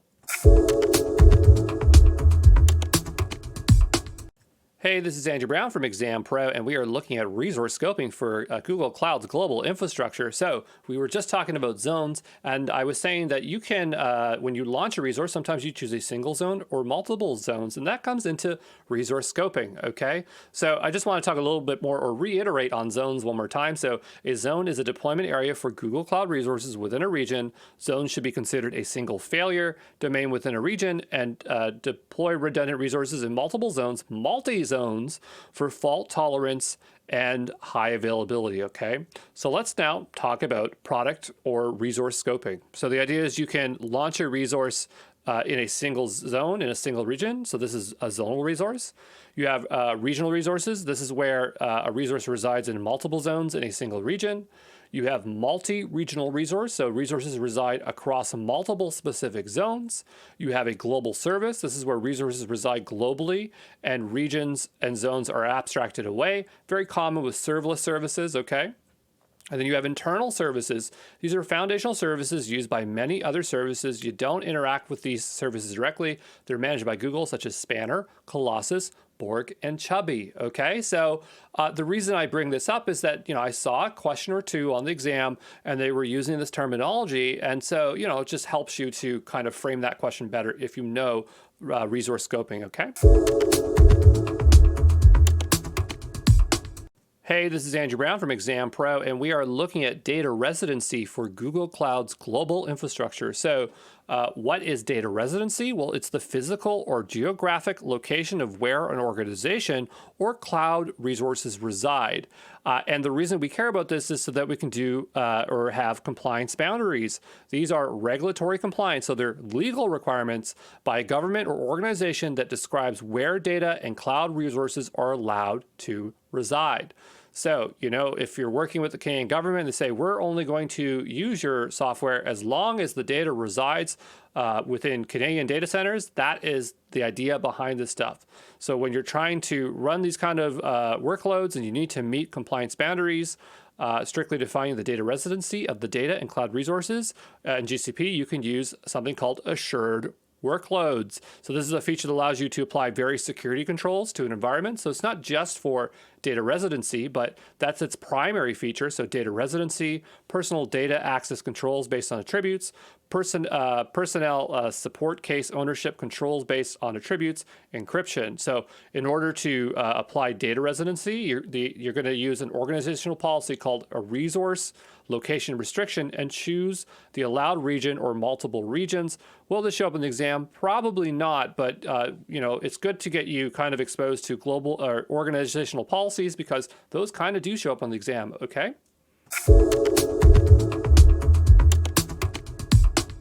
Hey, this is Andrew Brown from ExamPro, and we are looking at Cloud Interconnect for global infrastructure. Technically, this is hybrid services, and so you have this in the hybrid section. But I like to put it in global infrastructure because it's just something that has to do with data centers and connecting things. So that's why I always kind of front load it in this section here. So Cloud Interconnect provides direct physical connections between your on-premise network and Google's network. And so Cloud Interconnect enables you to transfer large amounts of data between networks, which can be more cost effective than purchasing additional bandwidth over public internet. So it's a direct physical connection. So fiber optics running from data center to data center, okay? And there are two offerings. We have dedicated and partners. So for dedicated, this is a direct physical connection between the on-premise network and Google's network through a co-location facility. We'll talk about co-location, what that means here in a moment. Then you have a partner interconnect. This is a direct physical connection between the on-premise network and Google's network through a trusted third-party data center or provider, okay?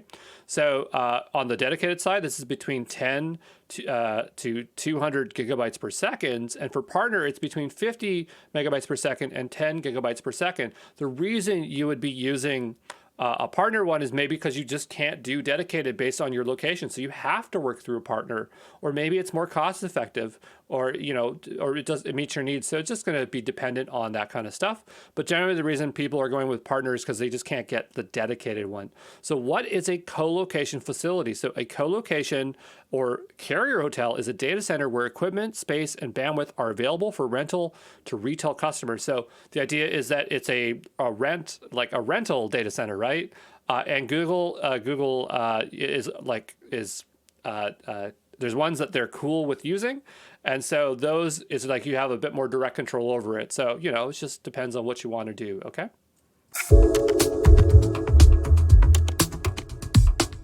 Hey, this is Andrew Brown from ExamPro, and we are looking at Google Cloud for Government. And so the first thing I want to answer is, what is public sector? So public sectors include public goods and governmental services such as military, law enforcement, infrastructure, public transit, public education, healthcare, and the government itself. So Google Cloud can be utilized by the public sector organizations developing cloud workloads for the public sector. And the way Google achieves this is by meeting regulatory compliance programs along with specific governance and security controls.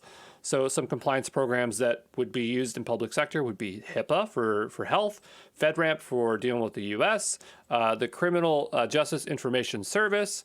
It's like working with the FBI. And we got FIPS 140-2. And we do cover all these again in the course, so don't worry about having to memorize this second. let's just mention FedRAMP. So this stands for Federal Risk and Authorization Management Program. So FedRAMP, it's a U.S. government-wide program that provides a standardized approach to security assessments, authorization, and continuous monitoring for cloud products and services. So what is GovCloud? Because this is something you hear a lot with cloud service providers. So a CSP generally will offer an isolated region to run FedRAMP workloads. And GovCloud offering in practice can result in degraded service offerings, lower service availability, and higher operational costs. So GCP has an alternate to offering GovCloud where FedRAMP workloads are authorized in GCP's usual region data centers. And this scheme mitigates the disadvantages of GovCloud offering. So GCP regions will be authorized for either a high or moderate baseline. And so, that was the thing was I was looking up GCP and I'm like, where's their GovCloud? I couldn't find it. And so they just have a different way of going about it. And supposedly they say that it is better. I don't know all the details about it, but that was what I could drum up. Will this show up in the exam? Probably not. I didn't really see anything for public sector on the exam, but from fundamental information, you should absolutely know this, okay?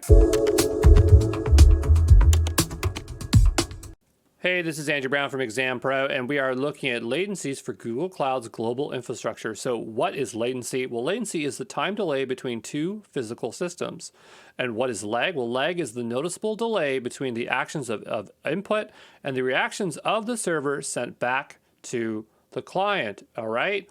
And you probably, if you play video games, you know what game lag is. So it's basically the same thing, okay? It's just between servers instead of game servers, all right? We have inter-regional latency. So this is latency between two regions. And then we have interzonal latency. This is latency between zones residing in a single region. And I just want to generally give you an idea of the latency in milliseconds.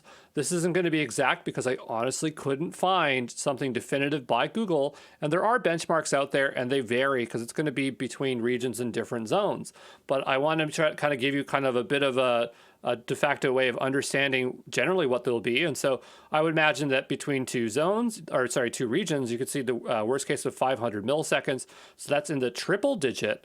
And then when we're talking about interzonal latency, maybe 10, 50 milliseconds. So double digit milliseconds, okay? The reason this is important is because I saw a question on the exam and it actually asked about 10 milliseconds and it was talking about high availability. And if you knew that that it's in the double digit between interzonal stuff, you wouldn't have chose multi-region. You would only choose a single region with multiple zones, okay?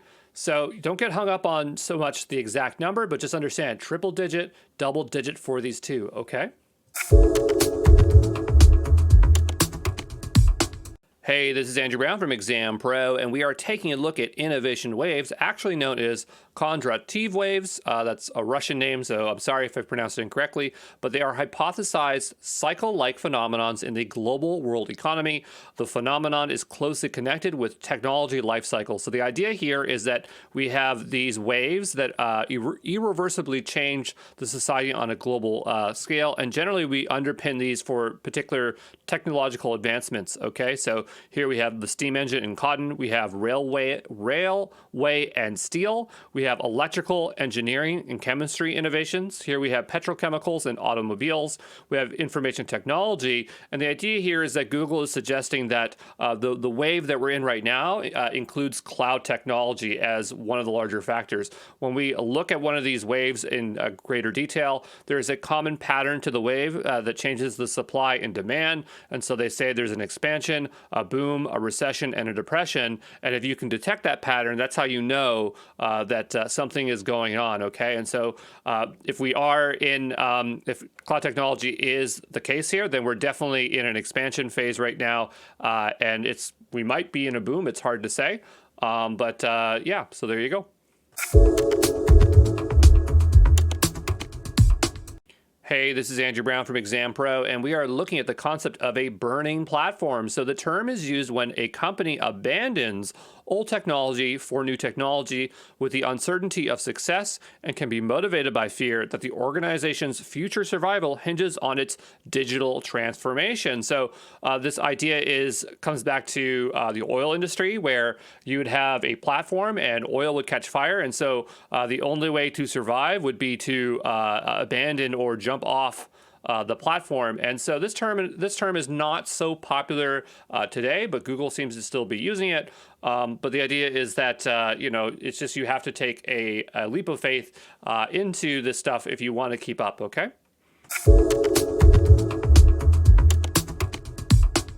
Hey, this is Andrew Brown from ExamPro, and we are looking at the evolution of computing power. So computing power is the throughput measured at which a computer can complete a computational task. And Google has a variety of offerings for the innovations in this particular field. The one that we're all most common with are CPUs. So this is just like what's in your computer, your laptop. When we're talking about cloud computing, the one that we commonly see are Xeon CPU processors because they're very, very good processors. And so the offering here at any cloud service provider would be via virtual machines. And so for Google, their virtual machines are offered via Compute Engine. Then we're looking at tensor computing. So Google created their own machine learning, deep learning framework called TensorFlow, and it has a new type of data structure called a tensor that is specifically optimized for neural networks. And the idea here is that Google decided to create a piece of hardware that is specifically designed for their tensor data structure. And so that's what they have, which is this TPU thing. And for this particular use case, it is 50 times faster than a traditional CPU, all right? And this is really for the space of neural nets. If you want to have this offering on Google Cloud, you'd be using the Cloud TPU, okay? And the last one here is quantum computing. And so quantum computing is interesting because it has the potential to be 100 million times faster. It is, we're literally using parallel universe or dimension using things like quantum entanglement, very advanced concepts in order to perform insane amount of computation. But this field is very early days, and so being able to apply it is not very easy, but that doesn't mean that you can't play around with it.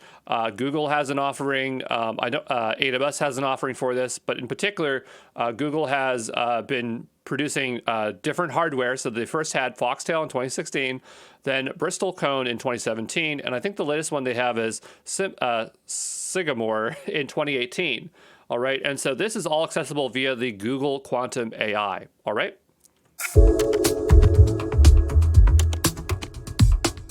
Hey, this is Andrew Brown from ExamPro, and we are looking at the concept of digital transformation, and this is the adoption of digital technology to transform services or businesses through replacing non-digital or manual processes with digital processes, like going paperless, or replacing older digital technology with newer digital technology. So that means you previously were using on-premise, and you're moving into a hybrid architecture or using cloud-native technology, all right? And so this you could describe is that Google has their own Google Digital Transformation Framework or concept based off of Google's 7 solution pillars. So we have infrastructure modernization, business application platform portfolio, application modernization, database and storage solutions, smart analytics, artificial intelligence, and security. So in terms of the actual exam, they're not going to ask you what are the 7 pillars or what digital transformation is, but the exam is all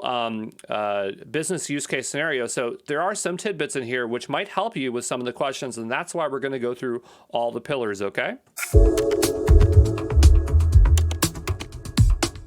Hey, this is Andrew Brown from ExamPro, and we are taking a look here at Google Cloud's solution pillars, and there's 7 in total here, and there's a lot of text, so let's work our way through it.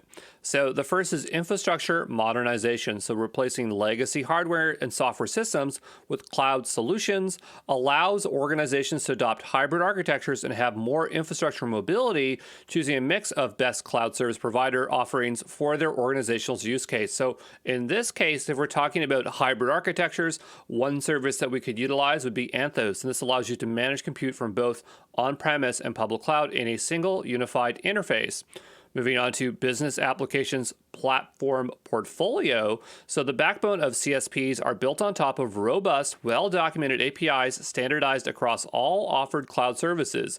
Organizations can focus on the configuration and interconnections of various systems instead of having to build their own systems. So what are they talking about here? We're talking about Cloud SDK, Cloud API, Cloud CLI, and the Google Cloud documentation.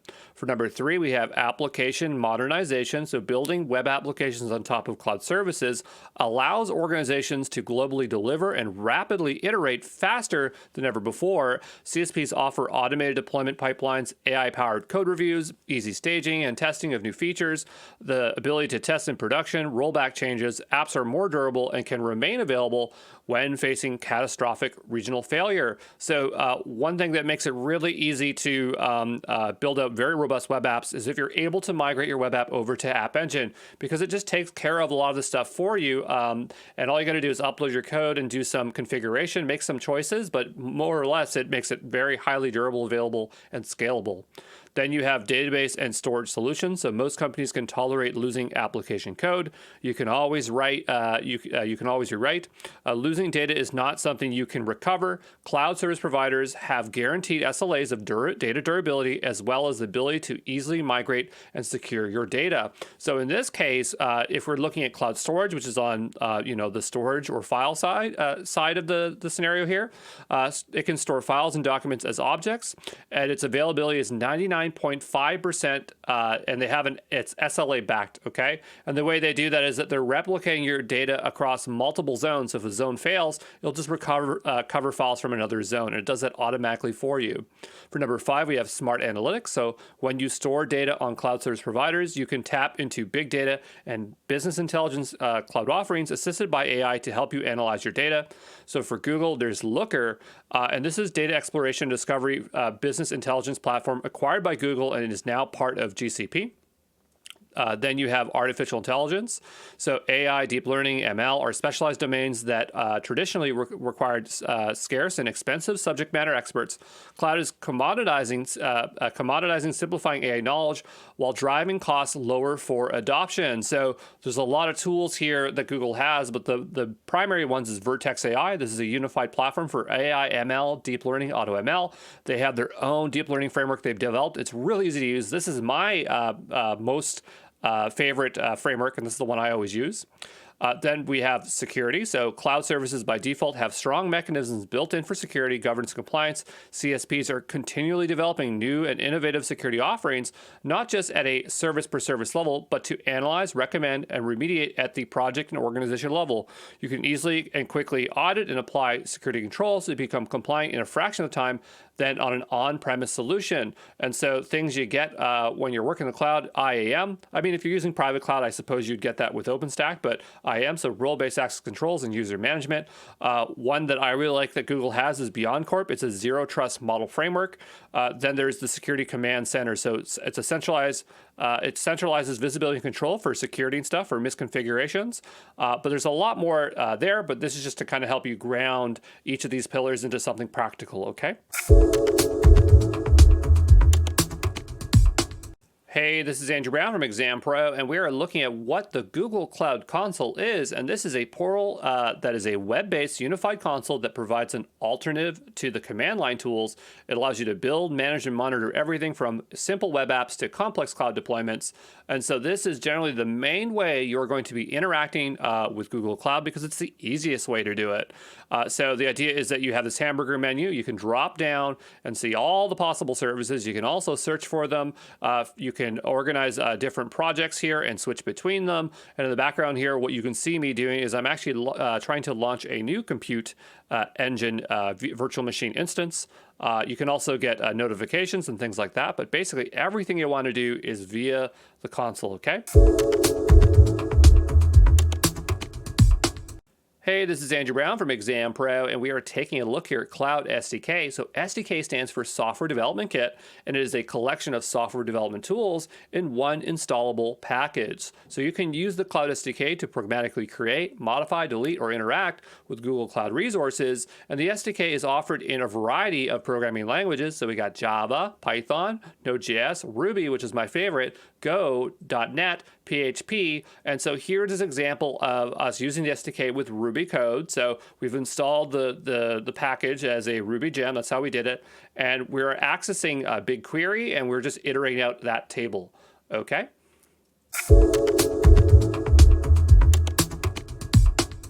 Hey, this is Andrew Brown from ExamPro, and we are taking a look at Cloud CLI. So CLI stands for Command Line Interface, and what it allows you to do is process commands to a computer program in the form of lines of text. And operating systems implement a command line interface in a shell or a terminal. That's how you're going to interact with one. And so this is what it looks like to use the CLI. So once it's installed, what you'll do is write gcloud, and then whatever it is that you want to do. So in this case, we are you want to work with a compute engine. So we write compute, we're SSH into our instance. And so it's just as simple as that, okay?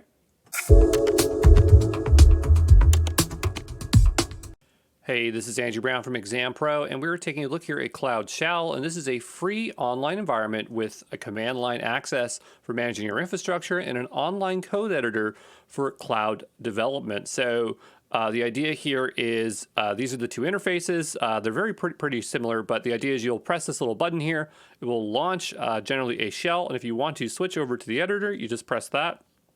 And here you can see this is basically a bash terminal. And this one here is a VS Code environment. So there you go. Hey, this is Andrew Brown from ExamPro, and we're looking at projects and folders for Google Cloud. So a project in Google Cloud is a logical grouping of resources, and a cloud resource must belong to a project. So up in your navigation, you're going to see the project you're currently on. You can drop that down, change to another project, or quickly and easily create additional projects. A project is made up of settings, permissions, and other metadata. A project can't access another project's resources unless you use shared VPC or VPC network peering. Resources within a single project can work together easily, for example, by communicating through internal network, subject to the regions and zone rules.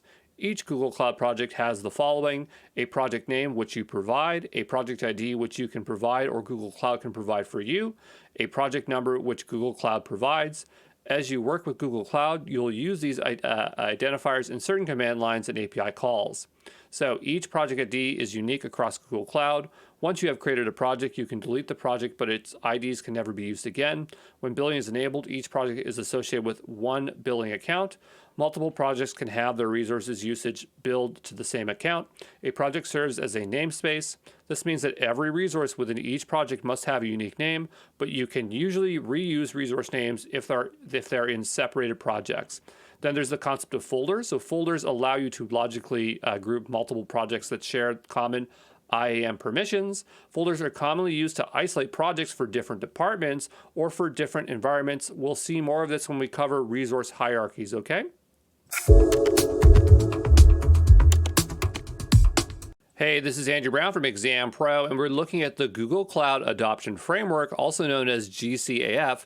And this is a white paper that can determine an organization's readiness to adopt Google Cloud, as well as providing steps to fill in knowledge gaps and develop new competencies, okay?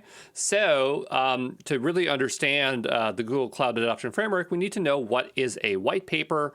So it is a report or guide that informs readers concisely about a complex issue. It is intended to help readers understand an issue, solve a problem, or make a decision. And white papers are generally PDF format, but they can also be in HTML format as well. So white papers are common among all the cloud service providers, and they're almost always an essential to study at the fundamentals level. And so for the Google Cloud Digital Leader, I recommend going through the Cloud Adoption Framework, which is what we're going to do here, okay? So the GCAP is composed of 4 themes: 3 maturity phases, the cloud maturity scale, epics, and programs. So let's get into it. Hey, this is Andrew Brown from ExamPro, and we are looking at themes for the Google Cloud Adoption Framework. So themes are just 4 different areas that your company needs to excel in order to be successful with their cloud adoption. So starting at the first here, we have learn the quality and scale of the learning programs you have in place to upskill your technical teams, your ability to augment your IT staff with experienced partners. So who's engaged, how widespread is that engagement, how concerted is the effort, how effective are the results. Number 2 here is lead. So the extent to to which IT teams are supported by a mandate from leadership to migrate to cloud, the degree to which the teams themselves are cross-functional, collaborative, and self-motivated. So how are teams structured? Have they got executive sponsorship? How are cloud projects budgeted, governed, and assessed? The third theme here is scale, so the extent to which you use cloud-native services that reduce operational overhead and automate manual processes and policies. So how are cloud-based services provisioned? How is capacity for workloads allocated? How are applications updates managed? And for the fourth one here, we have secure. So the capabilities to protect your services from unauthorized and inappropriate access with a multi-layered identity-centric security model, dependent also on the advanced maturity of the other three themes, okay? So what controls are in place, what technologies used, what strategies govern everything as a whole, okay? Hey, this is Andrew Brown from ExamPro, and we are looking at phases for the Google Cloud Adoption Framework. And this is all about the maturity of the organization, because depending on where you are is going to determine the type of action or advice here based on the phase, okay? So for tactical, this is short-term goals, which is individual workloads are in place, but there is no coherent plan. The focus is on reducing the cost of discrete systems, getting to the cloud with minimal disruption. The wins are quick, but there is no provision for scale. So really, they're just trying to utilize anything, and there's no real plan in place, okay? For strategic, this is where you are in the midterm of maturity. So a broader vision governs individual workloads, which are designed and developed with an eye to future needs and scale, have begun to embrace change. People and processes are now involved in the adoption strategy. IT teams are both efficient and effective, increasing the value of harnessing the cloud for your business operations. Then we have transformative or transformationals. There we go. And so this is like long-term goals. So cloud operations are functioning smoothly. So you're in the cloud now, but you're focusing on integrating the data and insights working in the cloud. So existing data is transparently shared. New data is collected and analyzed. Predictive and prescriptive analytics via machine learning is used. People and processes are being transformed, which further supports technological changes. IT is no longer a cost center, but has become instead a partner to the business. Hey, this is Andrew Brown from ExamPro, and we are looking at the cloud maturity scale for the Google Cloud Adoption Framework. And so this is a matrix made up of the themes and phases that we just reviewed, and it will help your organization pinpoint their exact adoption position. So on the horizontal scale, we have learn, lead, scale, and secure to determine our adoption themes. And then on our vertical scale, we have tactical, strategic, and transformational for organization's maturity. So where it intersects with learn and tactical, the idea here is that you are self-taught and you are reliant on third parties. For strategic learn, these are organized training with third-party assisted. For learn and transformational, it's peer learning and sharing with third-party staff augmentation. So just to kind of make sense, because I know these are kind of abbreviated, so it doesn't make a whole lot of sense, but the idea is that if you are learning and you are in the short-term phase, then you're probably going to be self-taught in this, right? Okay. And then if you're strategic, you're going to have organized training because you are bringing people and processes in, as we saw in the as we were describing the maturity phases. And then for transformational, we have peer learning and sharing because we're now established in the cloud, but we're just trying to collect data, make things a lot better. Okay. For lead, lead for tactical looks like it's teams by function, and you have a heroic project manager.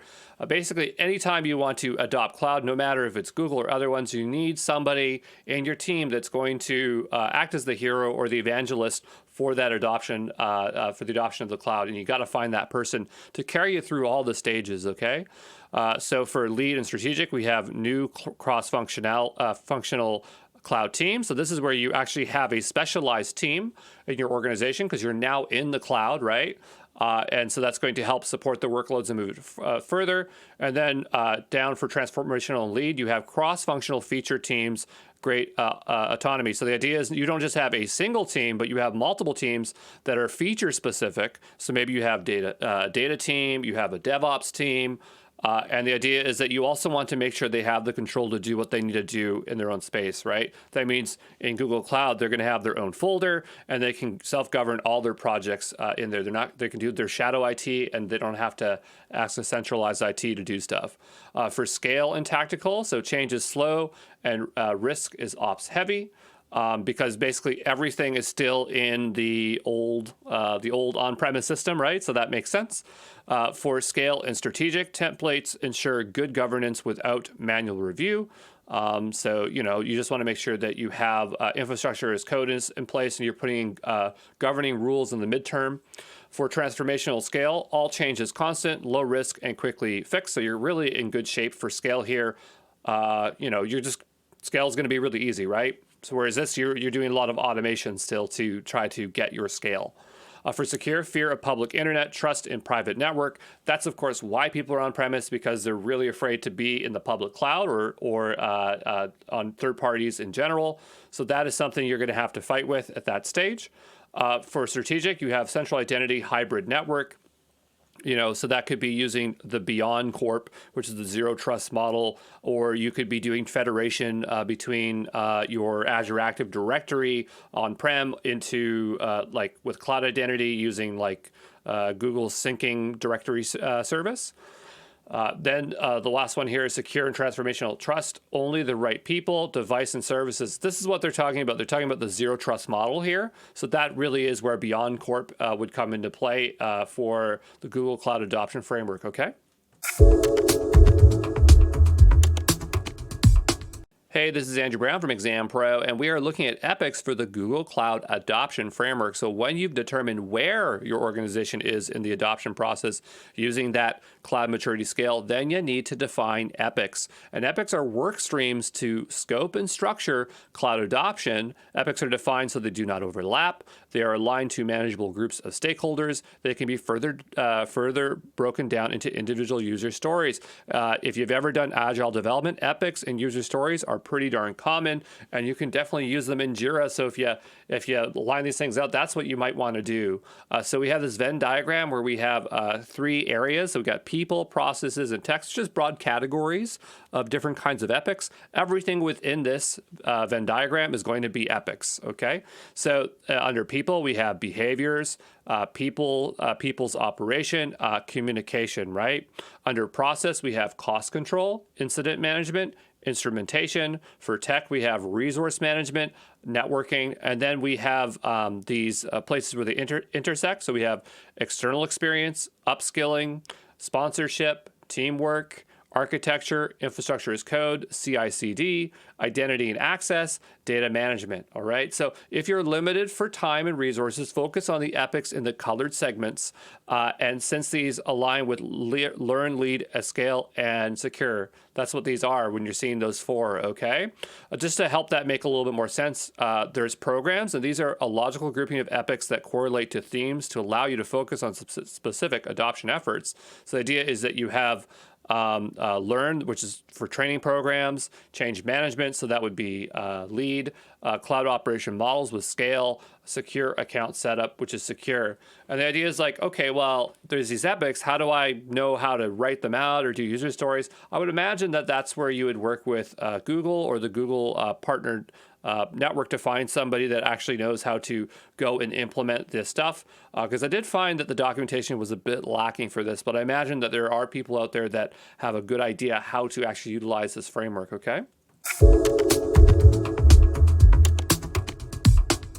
Hey, this is Andrew Brown from ExamPro, and we're looking at TAMs, which stands for Technical Account Manager.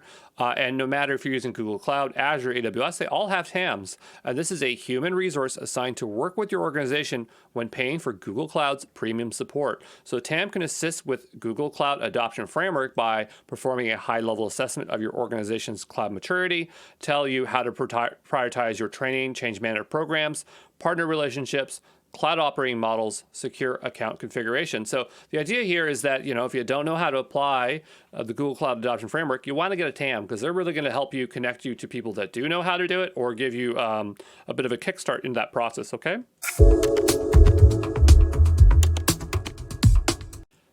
Hey, this is Andrew Brown from ExamPro, and we are looking at the Cloud Maturity Assessment Tool. This is a guided form to assess your organizations against the Google Cloud's adoption framework along its 4 themes: learn, lead, scale, and secure. So it's a simple multiple choice form, and once you're done, you'll get an email with your maturity phase. So it's going to say, okay, for learning, you're strategic, right? That's where you are, and it'll give you some additional information on how you compared against the average. Is this tool that useful? Nah, not really. It's not that hard to assess where you are, but it is a good starting point if you're just not sure, just to kind of get you warmed up to this framework, okay? Hey, this is Andrew Brown from ExamPro, and we are looking at compute for Google Cloud Platform. And so there's a variety of services, so let's get to it. The first being Compute Engine, and this one is for virtual machines, or VMs. And this is generally the primary or traditional type of compute you are going to utilize on a cloud service provider. Then there is bare metal. So bare metal is where you have full control of the hardware. So you can install any kind of hypervisor you want on it or virtualization. It's going to allow you to have very low latency on Google Cloud. Then we have App Engine, which is a platform as a service. Build and deploy apps on a fully managed, highly scalable platform without having to manage the underlying infrastructure. We're going to spend a little bit more time on App Engine because the exam definitely pops up with a few questions that talk about its different core offerings. We have Cloud GPUs, so add GPUs to your workloads for machine learning, scientific computing, and 3D visualization. You have Google Kubernetes Engine, also known as GKE, so reliably, efficiently, and securely deploy and scale containerized applications on Kubernetes.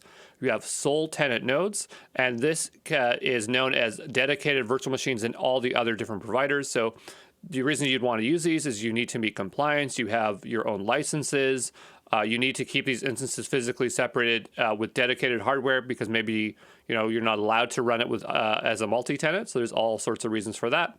You have cloud functions. So these are functions as a service. So you can create serverless single-purpose functions that respond to the events. I guess I could have put Cloud Run on this as well, which is serverless containers, but we have a container section, so it's not a big deal. We'll get to that. Some kind of auxiliary services that are used that are important to know with compute would be Google Cloud VM Engine, or VMware Engine. So migrate and run your VM workloads natively on Google Cloud. You have Migrate for Compute Engine, so migrate servers and VMs from on-premise or another cloud to Compute Engine. This was formerly known as Velostrata. Preemptible VMs, so deploy affordable, short-lived compute instances suitable for batch jobs and fault-tolerant workloads. We're going to cover that again when we go to our pricing section. Shielded VMs, so deploy hardened virtual machines on Google Cloud.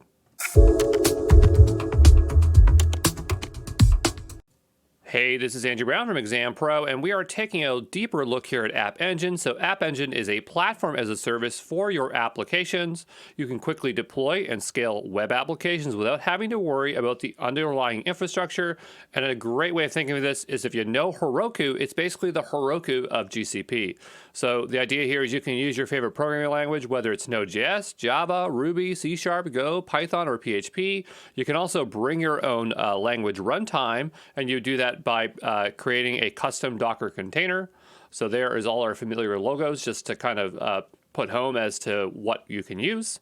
It has powerful application diagnostics. You have cloud monitoring, cloud logging to monitor the health of your performance, cloud debugger and error reporting to diagnose and fix bugs quickly, application versioning, so easily create development, test, staging, and production environments, traffic splitting, so route incoming requests to different app versions, A to B tests, and do incremental feature rollouts. You have application security, so defining access rules with App Engine Firewall, and you can leverage manage SSL TLS certificates by default. So the idea is that you have all this infrastructure, and this is not even the full list, but all this stuff around your application that you would generally have to do yourself, but they do it all for you, okay? Now, there are 2 types of environments that you can launch with App Engine. You got flexible and standard. It's very, very, very important that you know the difference for the exam because they will have scenarios where you have to pick one or the other, okay? So you can simultaneously use both environments for your application. So it's not you have to use one or the other. It just depends on what kind of workload you're running. An App Engine is well suited to applications that are designed using microservice architecture. So splitting it down the line, let's talk about standard, and then we'll talk about flexible. So standard, I would describe as being serverless compute. So it starts in seconds. It's going to run in a sandbox, meaning that there's you don't have you're not deploying a container. It's just you're uploading your code. Okay. It's designed for rapid scaling, so it can handle sudden spikes of traffic. It supports specific language versions, but it's not a custom runtime. So if you've ever deployed a serverless function where you're just like choose Ruby, that's the language you get of a particular version. Okay, you're not going to get that much flexibility around that. It can scale to 0 instances, so that's another characteristic of serverless compute. Its pricing is based on hours. You cannot use SSH to debug it, which is very common for serverless apps. There are no background processes. When we're looking at flexible, these are fully managed containers, so it starts in minutes. Runs with Docker containers on compute engine VMs, so that's what it's doing underneath. It's designed for predictable and consistent traffic. It supports generally any language version, or you can run a custom runtime.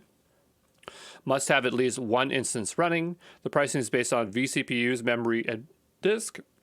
You can SSH to debug it, and you can have background processes. So just understand those two, and you'll be good for the exam, okay? Hey, this is Andrew Brown from ExamPro, and we are taking a look at containers for Google Cloud Platform. So containers are a type of compute, but there is so much going on here with Google that it deserves its own page. So we have Google Kubernetes Engine, so GKE, which is reliably, efficiently, and securely deploys and scales containerized applications on Kubernetes. You have Cloud Build, so continuously build, test, and deploy containers using the cloud Google Cloud infrastructure. You have Artifact Registry, so store, manage, and secure container images and language packages. You have Container Registry, so store, manage, and secure your Docker containers images. These sound really similar, and that's because this is actually the second version of Container Registry. So both of them exist, but generally it's recommended always to use Artifact Registry, okay? You're not going to probably see that them lined up against each other, but just so you know, the benefit's always towards Artifact Registry over Container Registry, okay? If you want to use a virtual machine, like a compute engine, you can pretty much just checkbox it on, and now you have a container optimized OS. So it's really easy to use containers, even with compute engine, which is nice. You have Cloud Run, which is a stateless container, fully managed environments, and you can also use it with Anthos. So this one, and I really should have highlighted this in yellow here, but stateless containers is something you want to remember for your exam.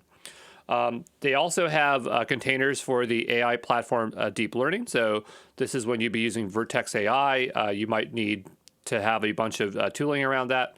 And then there's also the Google Marketplace for Kubernetes applications. So if you're using Kubernetes and you just need something that's already pre-built and you're willing to pay, or there's some free stuff in there, you can go there and get them, okay? Hey, this is Andrew Brown from ExamPro, and we are looking at Kubernetes, which is an open source container orchestration system for automating deployment, scaling, and management of containers. It's originally created by Google and now maintained by the Cloud Native Computing Foundation, also known as CNCF. What's interesting is this foundation also has their own certifications, like the Certified Kubernetes Administrator and the Certified Kubernetes Developer, so don't be surprised if you see me making courses for that in the future. Kubernetes is commonly called K8. The idea here is that the 8 represents the remaining letters, so U-B-E-R-N-E-T. The advantage of Kubernetes over something like Docker, and you've probably heard of Docker for containers before, but it has the ability to run containers distributed across multiple VMs. That's what Kubernetes can do that Docker cannot do on its own. A unique component of Kubernetes are pods. A pod is a group of one or more containers with shared storage, network resources, and other shared settings. That is kind of the special kind of infrastructure or architecture that Kubernetes has. Kubernetes is ideal for microservice architectures where companies have tens to hundreds, I really should have highlighted that in red for you, tens to hundreds of services they need to manage. If you don't have, I didn't say containers, I said services, because that could be, there's even more containers than tens to hundreds, you know what I mean? There could be thousands. But the idea here is that Kubernetes does add a lot of management layer to it, but the idea here is that, when you have a lot of services, it is the best choice, okay? Hey, this is Andrew Brown from ExamPro, and we are looking at databases for the Google Cloud Platform. And the first on our list is BigQuery. And this one is a big deal because not only is it a data warehouse, it's a serverless data warehouse. And the reason why that is important is because traditionally, data warehouses are extremely expensive, but this one, because it's serverless, that means it can scale to zero, and it's only when you're using it do you pay for it, okay? And so that is a very unique cloud offering. Azure says they have kind of a serverless data warehouse. It's totally not true. The only one that has it is Google. And so it's a big deal, okay? And it's definitely going to show up more in this course, and it will absolutely be on the exam, okay?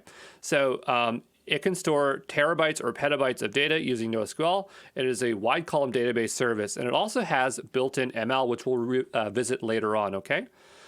Then there's Cloud Spanner. This is a fully managed relational database. This is not Postgres. This is not MySQL. It is a proprietary relational database designed by Google for scale. It has SQL, so you'd have to do a tiny bit of translation if you already have an existing database. But the idea is that if you want something that scales like crazy, then this is the service for you if you're using relational databases. You got Cloud Bigtable. This is a NoSQL key value store. It is a fully managed NoSQL database for large analytics and operational workloads. So that's there. We have Cloud SQL, and this is a relational database service. So if you're using MySQL, Postgres, SQL Server, it's just a managed service to host them there. Then you have Firestore. It's a NoSQL document database. It adds NoSQL document database to mobile and web apps. It can get kind of confusing because there's another service called Firebase, which we cover in this course, and it has Firebase Firestore, but it's the same underlying service, okay? This one is very similar to MongoDB. It's not MongoDB. It's a proprietary service by Google. But one of its key features is that it has a real-time component to store and sync data in real time. And that is a very big deal. And that particular note there you want to remember because that will show up on the exam. If someone's asking for a database and there's a real-time component, it's going to be Firestore, okay? You got memory store. This is not going to show up in the exam, but it's an in-memory database to achieve extreme performance using a managed in-memory data store service. So think of Redis. That is basically what this is. And then last on our list here, we have Database Migration Service, DMS. This is a serverless, easily minimal downtime migration to Cloud SQL, okay? Hey, this is Andrew Brown from ExamPro, and we are taking a look at databases. So a database is a data store that stores semi-structured and structured data, and a database is more complex data store because it requires using formal design and modeling techniques. Databases can be generally categorized as either a relational database, so structured data that strongly represents tabular data, such as tables, rows, and columns.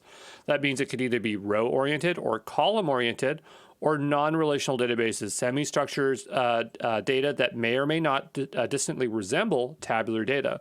And so the way these things work is you'll generally have a specialized language to query in, such as SQL, a specialized modeling strategy to optimize retrieval for different use cases, more fine-tuned control over the transformation of the data into useful data structures or reports.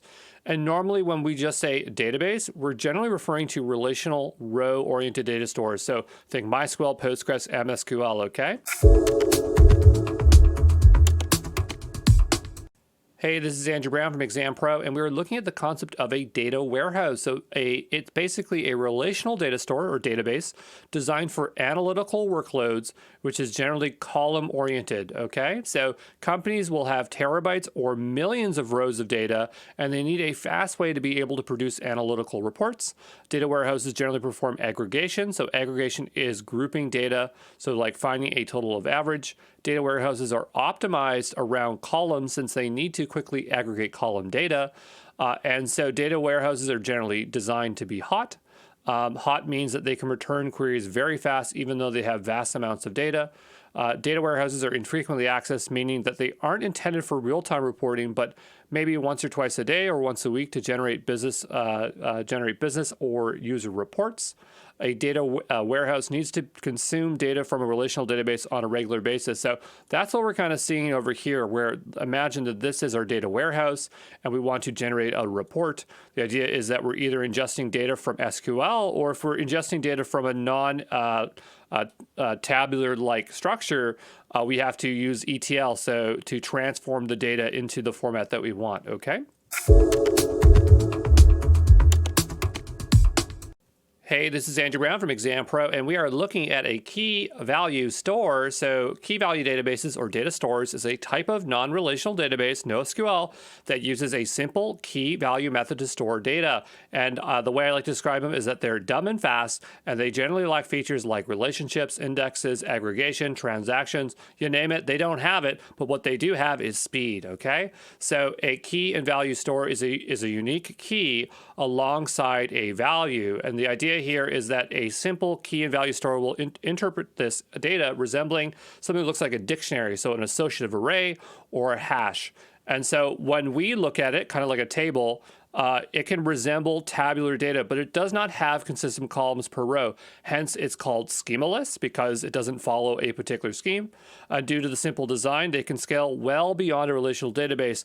And key value stores are generally the ones that are the most scalable. But the idea is that because of the simplicity of these things, usually you are, like these are really great for like leaderboards where the data is exactly stored the way you want to see it, okay? So if you have to do joins or data manipulation, then these are not going to be very ideal. But if the data is exactly as you need to see it, then they work really well, okay? Hey, this is Andrew Brown from ExamPro, and we are looking at document stores. So a document store or document database is a NoSQL database that stores documents as its primary data structure. So a document could be XML, but it's more commonly JSON or JSON-like. Documents are a subclass of key value stores. The main difference is that they can store nested dictionaries, nested hashes, okay?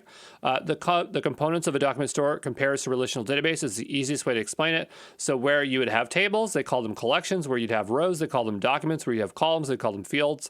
Indexes are the same, and you do have some ability to do joining via embedding and linking. So, you can leverage that tabular data to kind of think about how document stores are, but fundamentally they're not tabular data, okay? Hey, this is Andrew Brown from ExamPro, and we are looking at serverless services for Google Cloud Platform. So what is serverless? Well, serverless architecture are fully managed services that automatically scale, are highly available, durable, secure by default, abstracts away the underlying infrastructure, and are built based on the execution of your business task. So the idea here is you pay for the value, you don't pay for idle servers, and serverless can scale to zero, meaning when not in use, the services don't generally cost anything. So let's look at cloud functions. This is functions as a service. When we're talking about serverless on any CSP, this is what people look at first, is what is the serverless functions, okay? And so you choose a runtime, upload single function code. So they're not full web apps, just parts of code, and they're intended to be short-lived, and everything else is taken care of for you. You have Cloud Run. This is for serverless containers, so run stateless containers on a fully managed environment or via Anthos. You have App Engine, platform as a service, so build and deploy apps using traditional web frameworks, and all the underlying infrastructure is taken care of for you. Platform as a service is not always serverless, but App Engine specifically has a serverless offering, which is the standard version. You have Event Arc, and this is a serverless event bus. So you build event-driven solutions by asynchronously delivering events from Google services, SaaS, and your own apps used for application integration. AWS's one is called EventBridge, so it's the same thing there. So the idea is it's application integration for Google services and other third parties, okay? You have Knative. This is serverless K8 containers, deploy and manage serverless cloud-native applications for Kubernetes. You have Workflows. This is a serverless state machine, so orchestrate and automate Google Cloud and HTTP-based API services with serverless workflows. You got BigQuery, serverless data warehouse. Understand your data using a fully managed, highly scalable data warehouse with built-in ML. Then you have cloud storage. This is serverless storage, so it's an object store, and the idea is that this stuff is highly available. It's distributed across multiple data centers. You just upload files. You don't think about anything like about the disks or anything else, okay?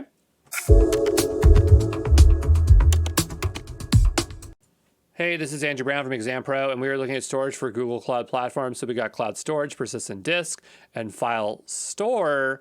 There is cloud storage for Firebase. That's not going to show up on your exam, but let's dive into these three really quickly about their architecture and why they would be used in certain circumstances. So for persistent disk, the idea here is that it's using blocks as a means of storage. So it has a virtual disk and it stores things just like it would on a regular disk. The idea here is that you have direct access to the operating system, and it supports only a single write volume. All right, we'll talk about the use cases at the end of going through these three architectures. Then we have file store, which is a file share. So the file is stored with the data and metadata. We have multiple connections via the network share, supports multiple reads, but for writes, they're going to get locked when someone's writing, okay?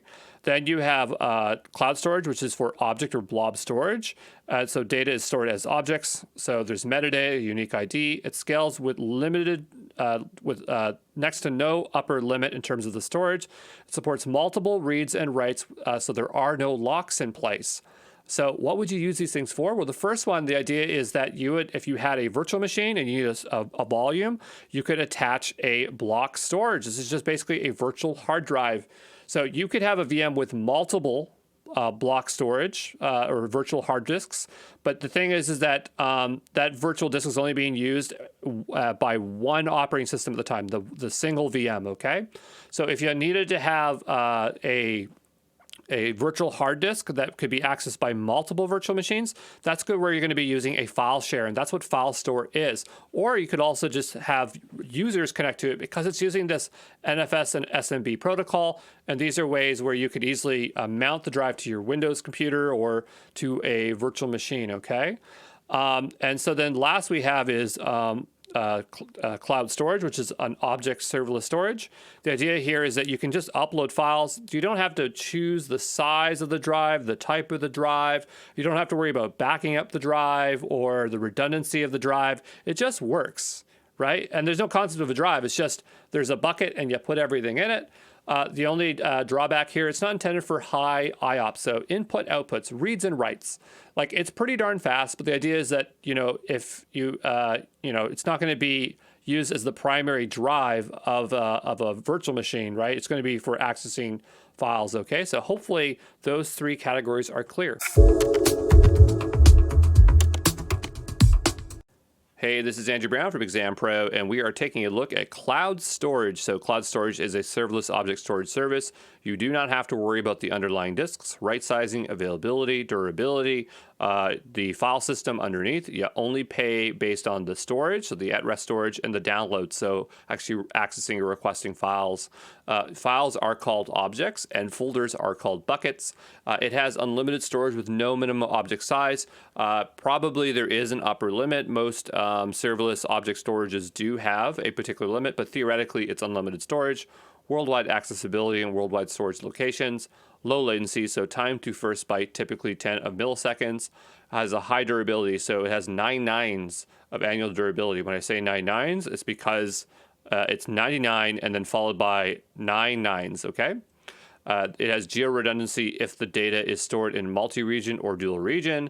It has a uniform experience with cloud storage features, security tools, and APIs.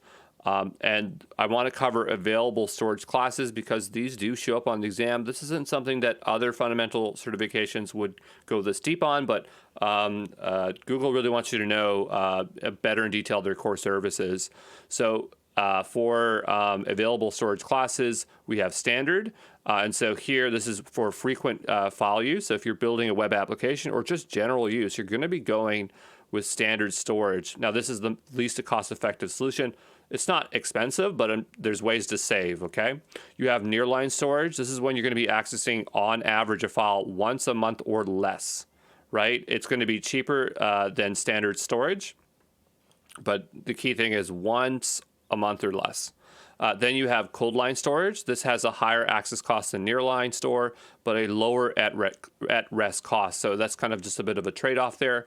You have archive storage. This actually has no SLA availability. It's zero availability SLA because it's offline, right? So very slow retrieval, very cost effective, rarely or never intended to be accessed. You're using these to store like like reports or accounting information that you have an obligation to store for 7 years, that's when you'd be using that. Notice that there's this number here. It says 0, 30, 90, 365. This is the minimum storage duration. It's the minimum days a file needs to remain in a storage before deleting. If deleted prematurely, a charge will occur. So the idea is they want you to hold on to them for a particular time to effectively use them, right? Because if you delete them sooner, then it doesn't make sense for you or for Google Cloud. But yeah, I just want to emphasize that available storage classes will be on the exam, and they showed up more than once for me, so definitely know the difference, okay? Hey, this is Andrew Brown from ExamPro, and we are looking at networking for the Google Cloud Platform. So the most important service to talk about is the Virtual Private Cloud, VPC. It is a logically isolated section of the Google Cloud Network where you can launch Google Cloud Resources. And the idea is, once you have your slice of the network, the amount of resources you can launch is based on how many available IP addresses, and that's determined by CIDR range. So CIDR range or CIDR notation is a format that looks kind of like an IP address. It has this / thing on the end here, and that is what's determining how many available IP addresses are. If you have 65,000, that means you can launch pretty much 65,000 virtual machines. You don't ever just launch something into a VPC. You'll launch it into a subnet of a VPC. A subnet is a subdivision of the virtual private cloud. And the way that works is that you'd actually have to choose a CIDR range as well.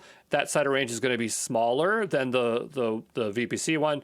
Interestingly enough, the larger the number is, the smaller the IP range is. That's just how the math works. You don't need to know for the exam, but I like to cover this stuff anyway because it's fundamental information. We have public subnets and private subnets. Public subnets can reach the internet. Private subnets can't reach the internet.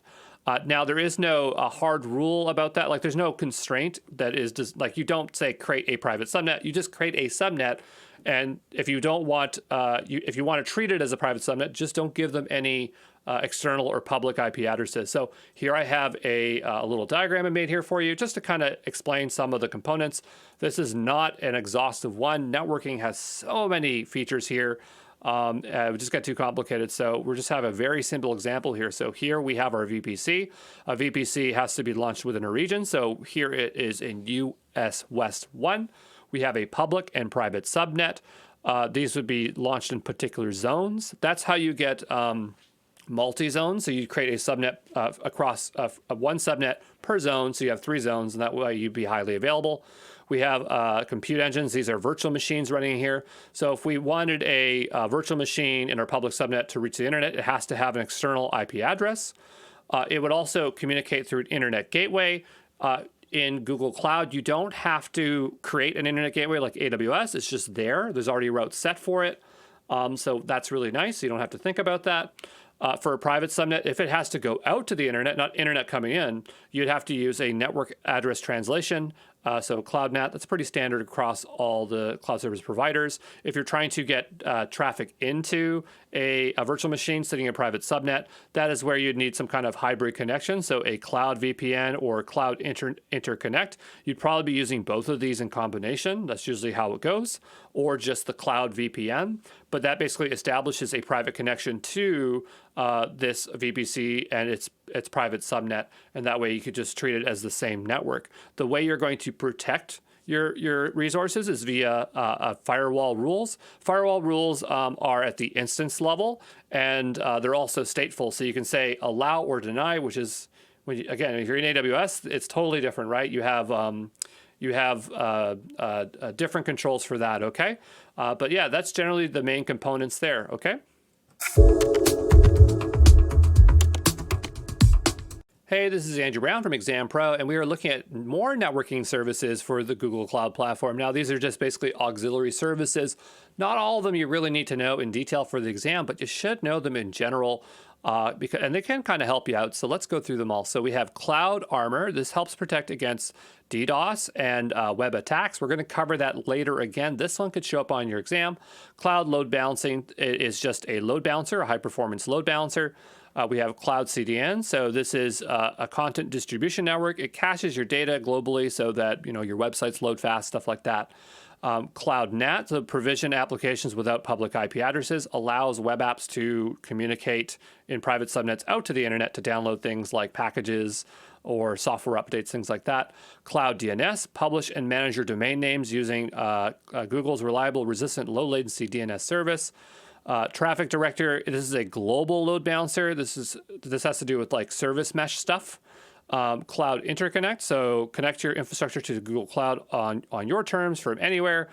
Cloud VPN, securely extend your on-premise network to Google's network through IPsec VPN tunnel. That's how you get a secure connection from your on-premise to your network, Google Cloud network. Cloud Router, dynamically exchange routes between your Google Cloud Virtual VPC network and your on-premise networks using BPG. So that's just a component you need to do a hybrid connection. And then we have some auxiliary services, like very auxiliary services for just kind of like monitoring things like that. So Network Intelligence Center, a single console for comprehensive network monitoring, verification, optimization. Network telemetry, track network flows for monitoring, forensics, real-time security analysis, expense optimization. Network service tiers, optimize your network for performance or cost. So for your exam,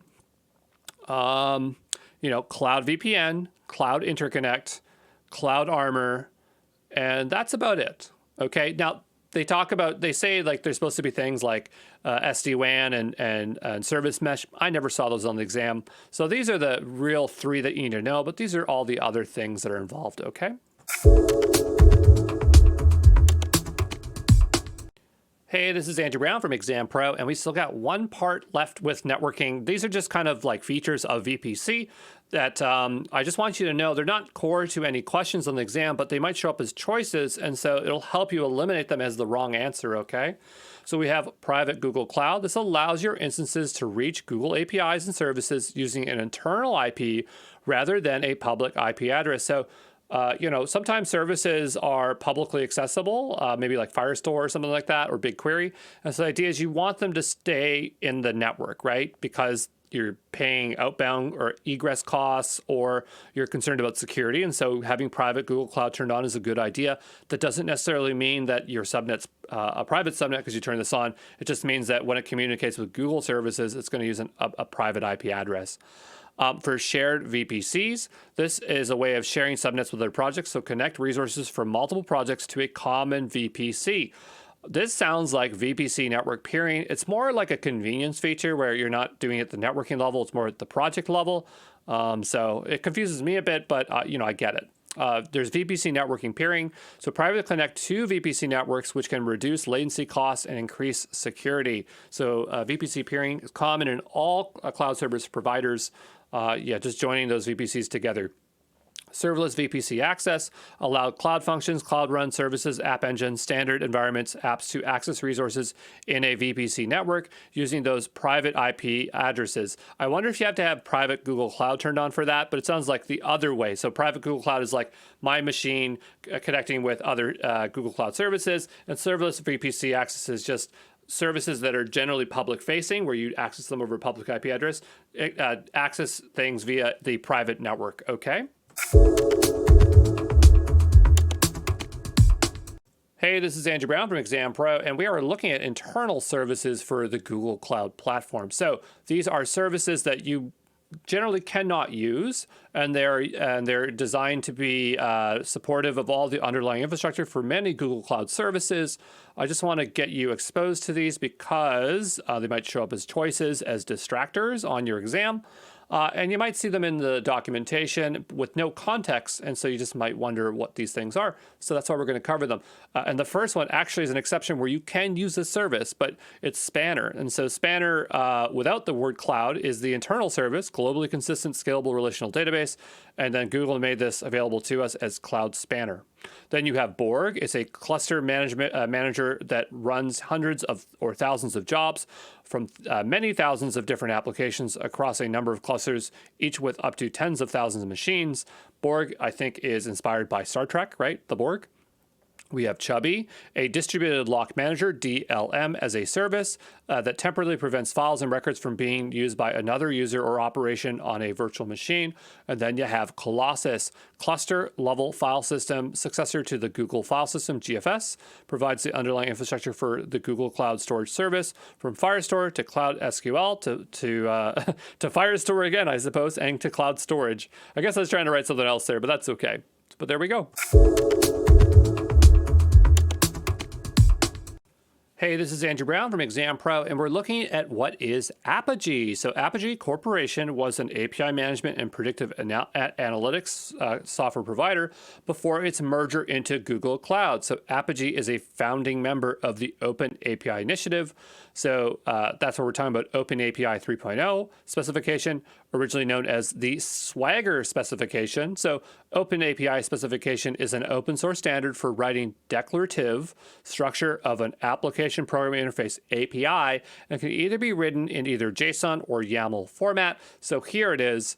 But what they're talking about here is that there's things called API gateways.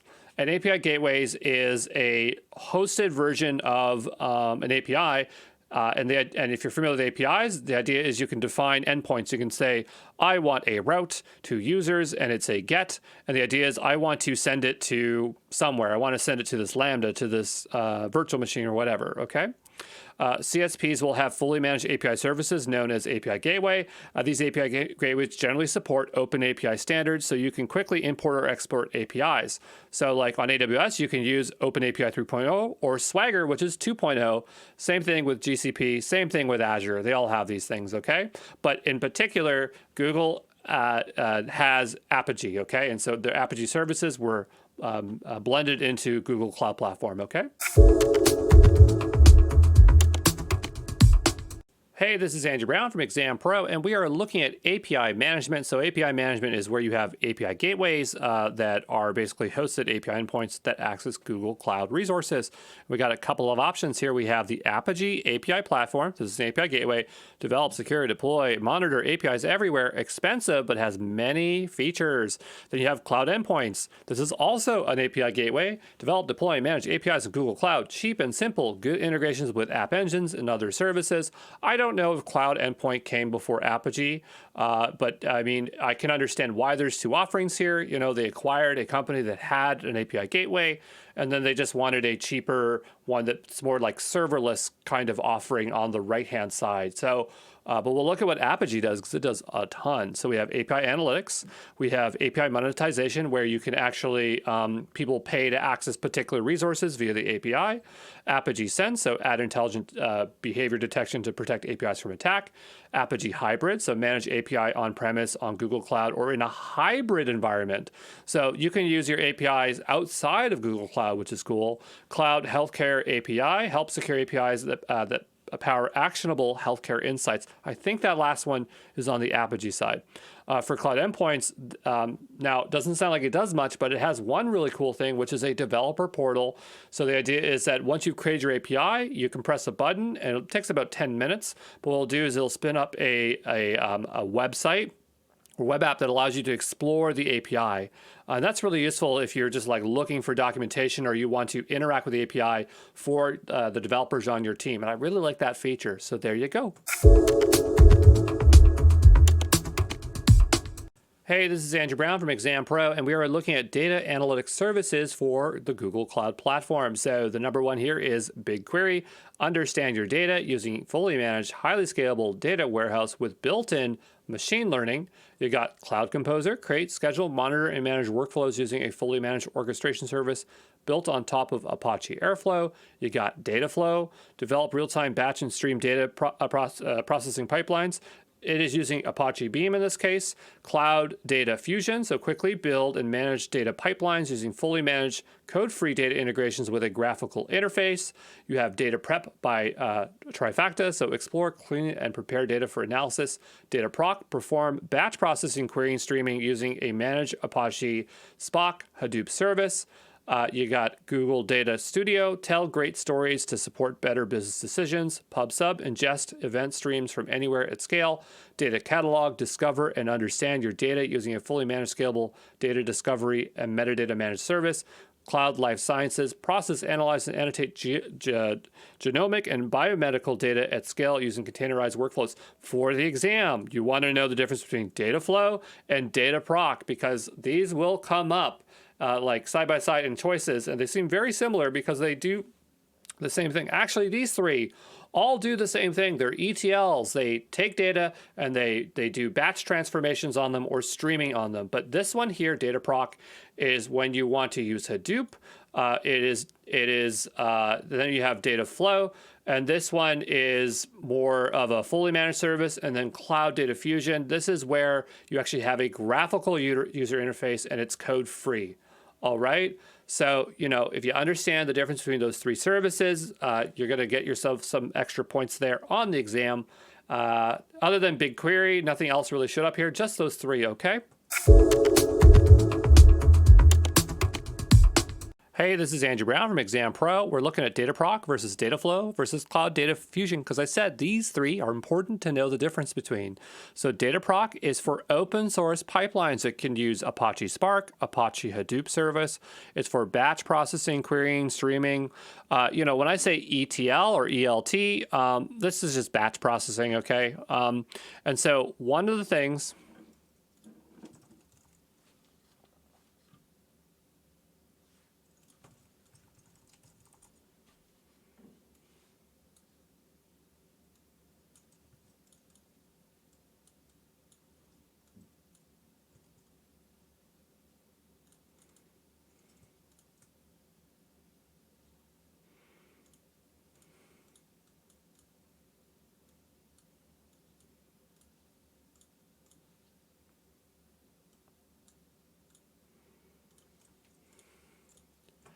Hey, this is Andrew Brown from ExamPro, and we are going to make sure we know the difference between data proc, data flow, and cloud data fusion, because they're going to show up on the exam, and they can get confusing, okay?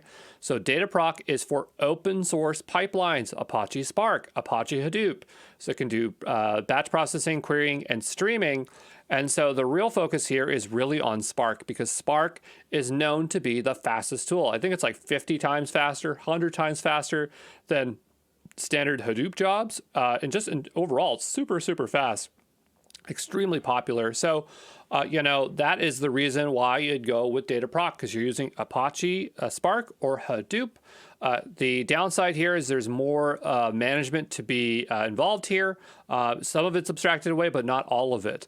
Then you have data flow. This is a fully managed pipeline for batching and streaming, okay? It's powered by Apache Beam, which is technically open source, but that is not an open source tool for actually doing the batching and stuff. It's to manage the pipeline, okay? So if you need a fully managed service, that's what you're going to use. Then you have cloud data fusion. This is a way of visually building pipelines. It's a no-code enterprise solution for building ETL pipelines via drag and drop interface. I don't think you can use this for streaming. It has 150 plus pre-configured connectors and transformations.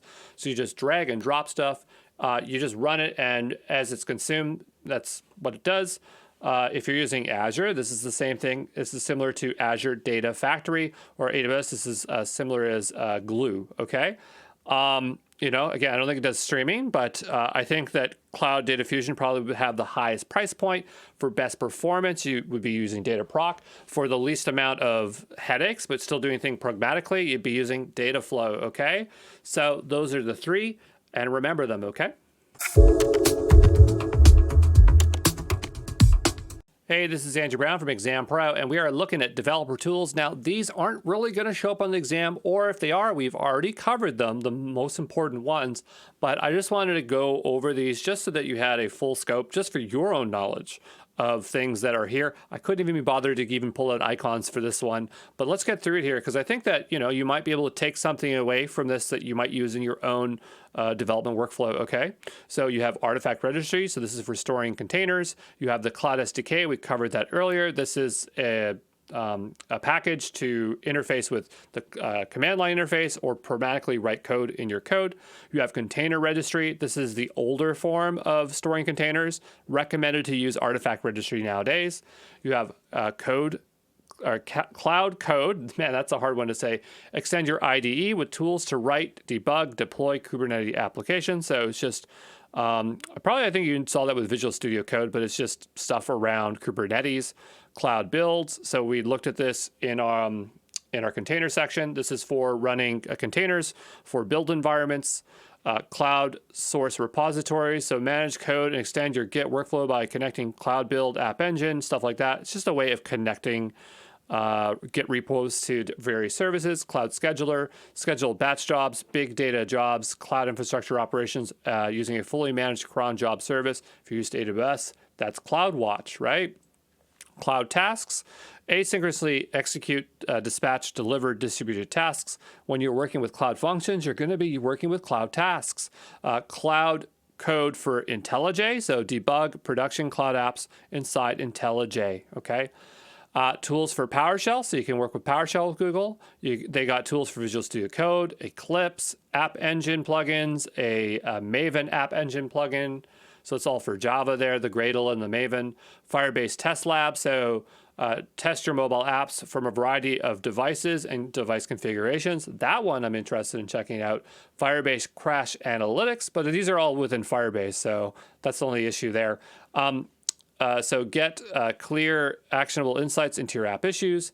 Tecton, so create CID style pipelines using Kubernetes native building blocks. Workflows, orchestrate and automate cloud, Google Cloud HTTP-based services. That's a serverless state machine. EventArc, build event-driven solutions by asynchronously delivering events from Google services.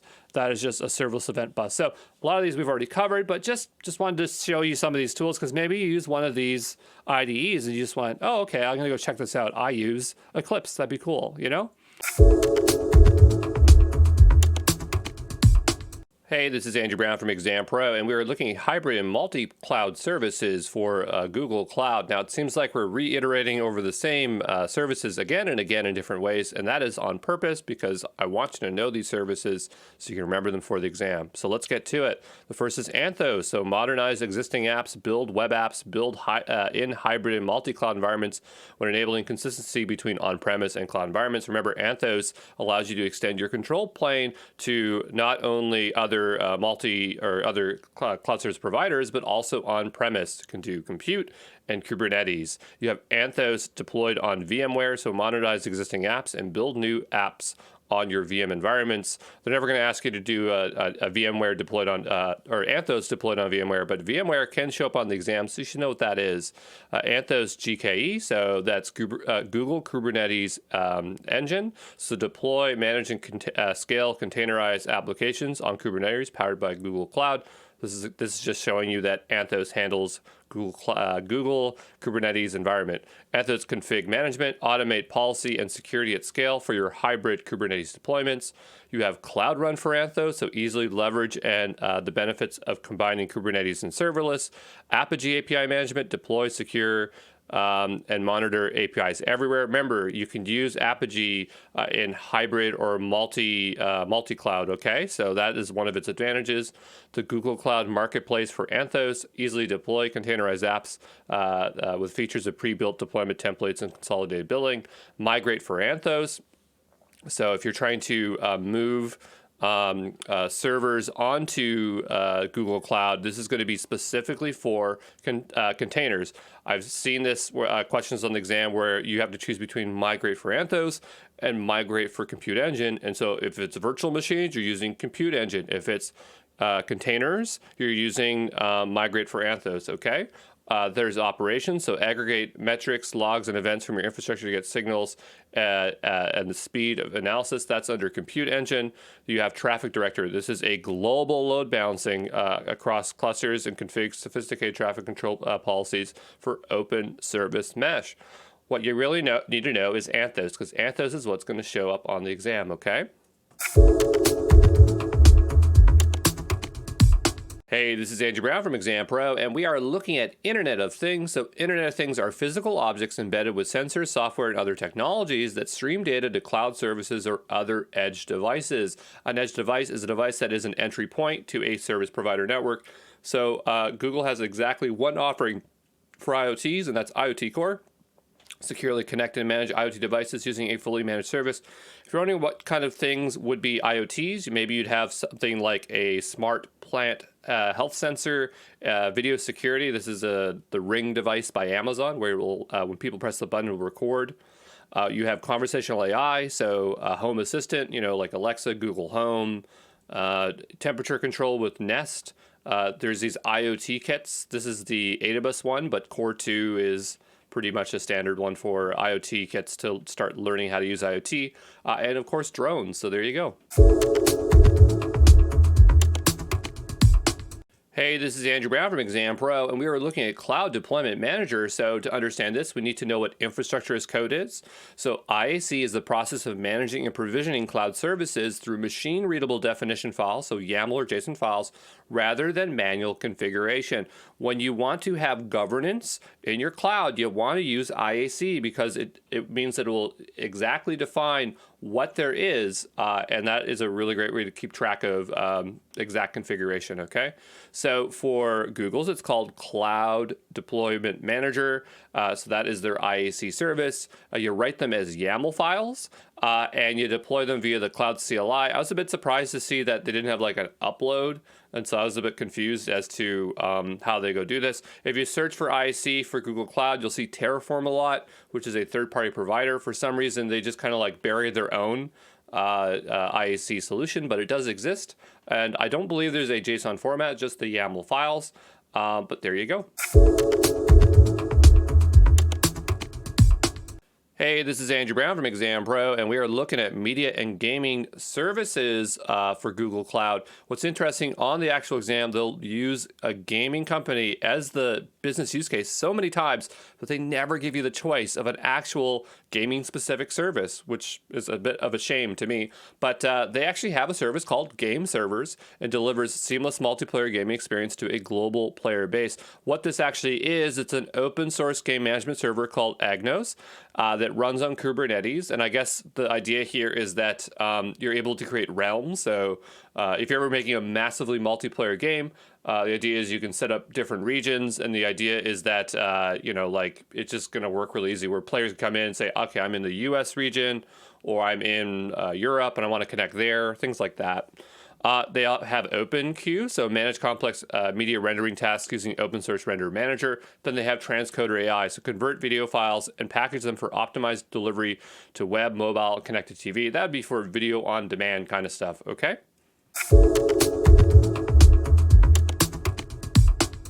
Hey, this is Andrew Brown from ExamPro, and we are looking at the Operations Suite, which is just a collection of operation or monitoring services for Google Cloud. So allows you to monitor, log, trace, and profile your apps and services. So the main one here is Cloud Monitoring. It provides visibility into the performance, availability, and overall health of the cloud-powered applications.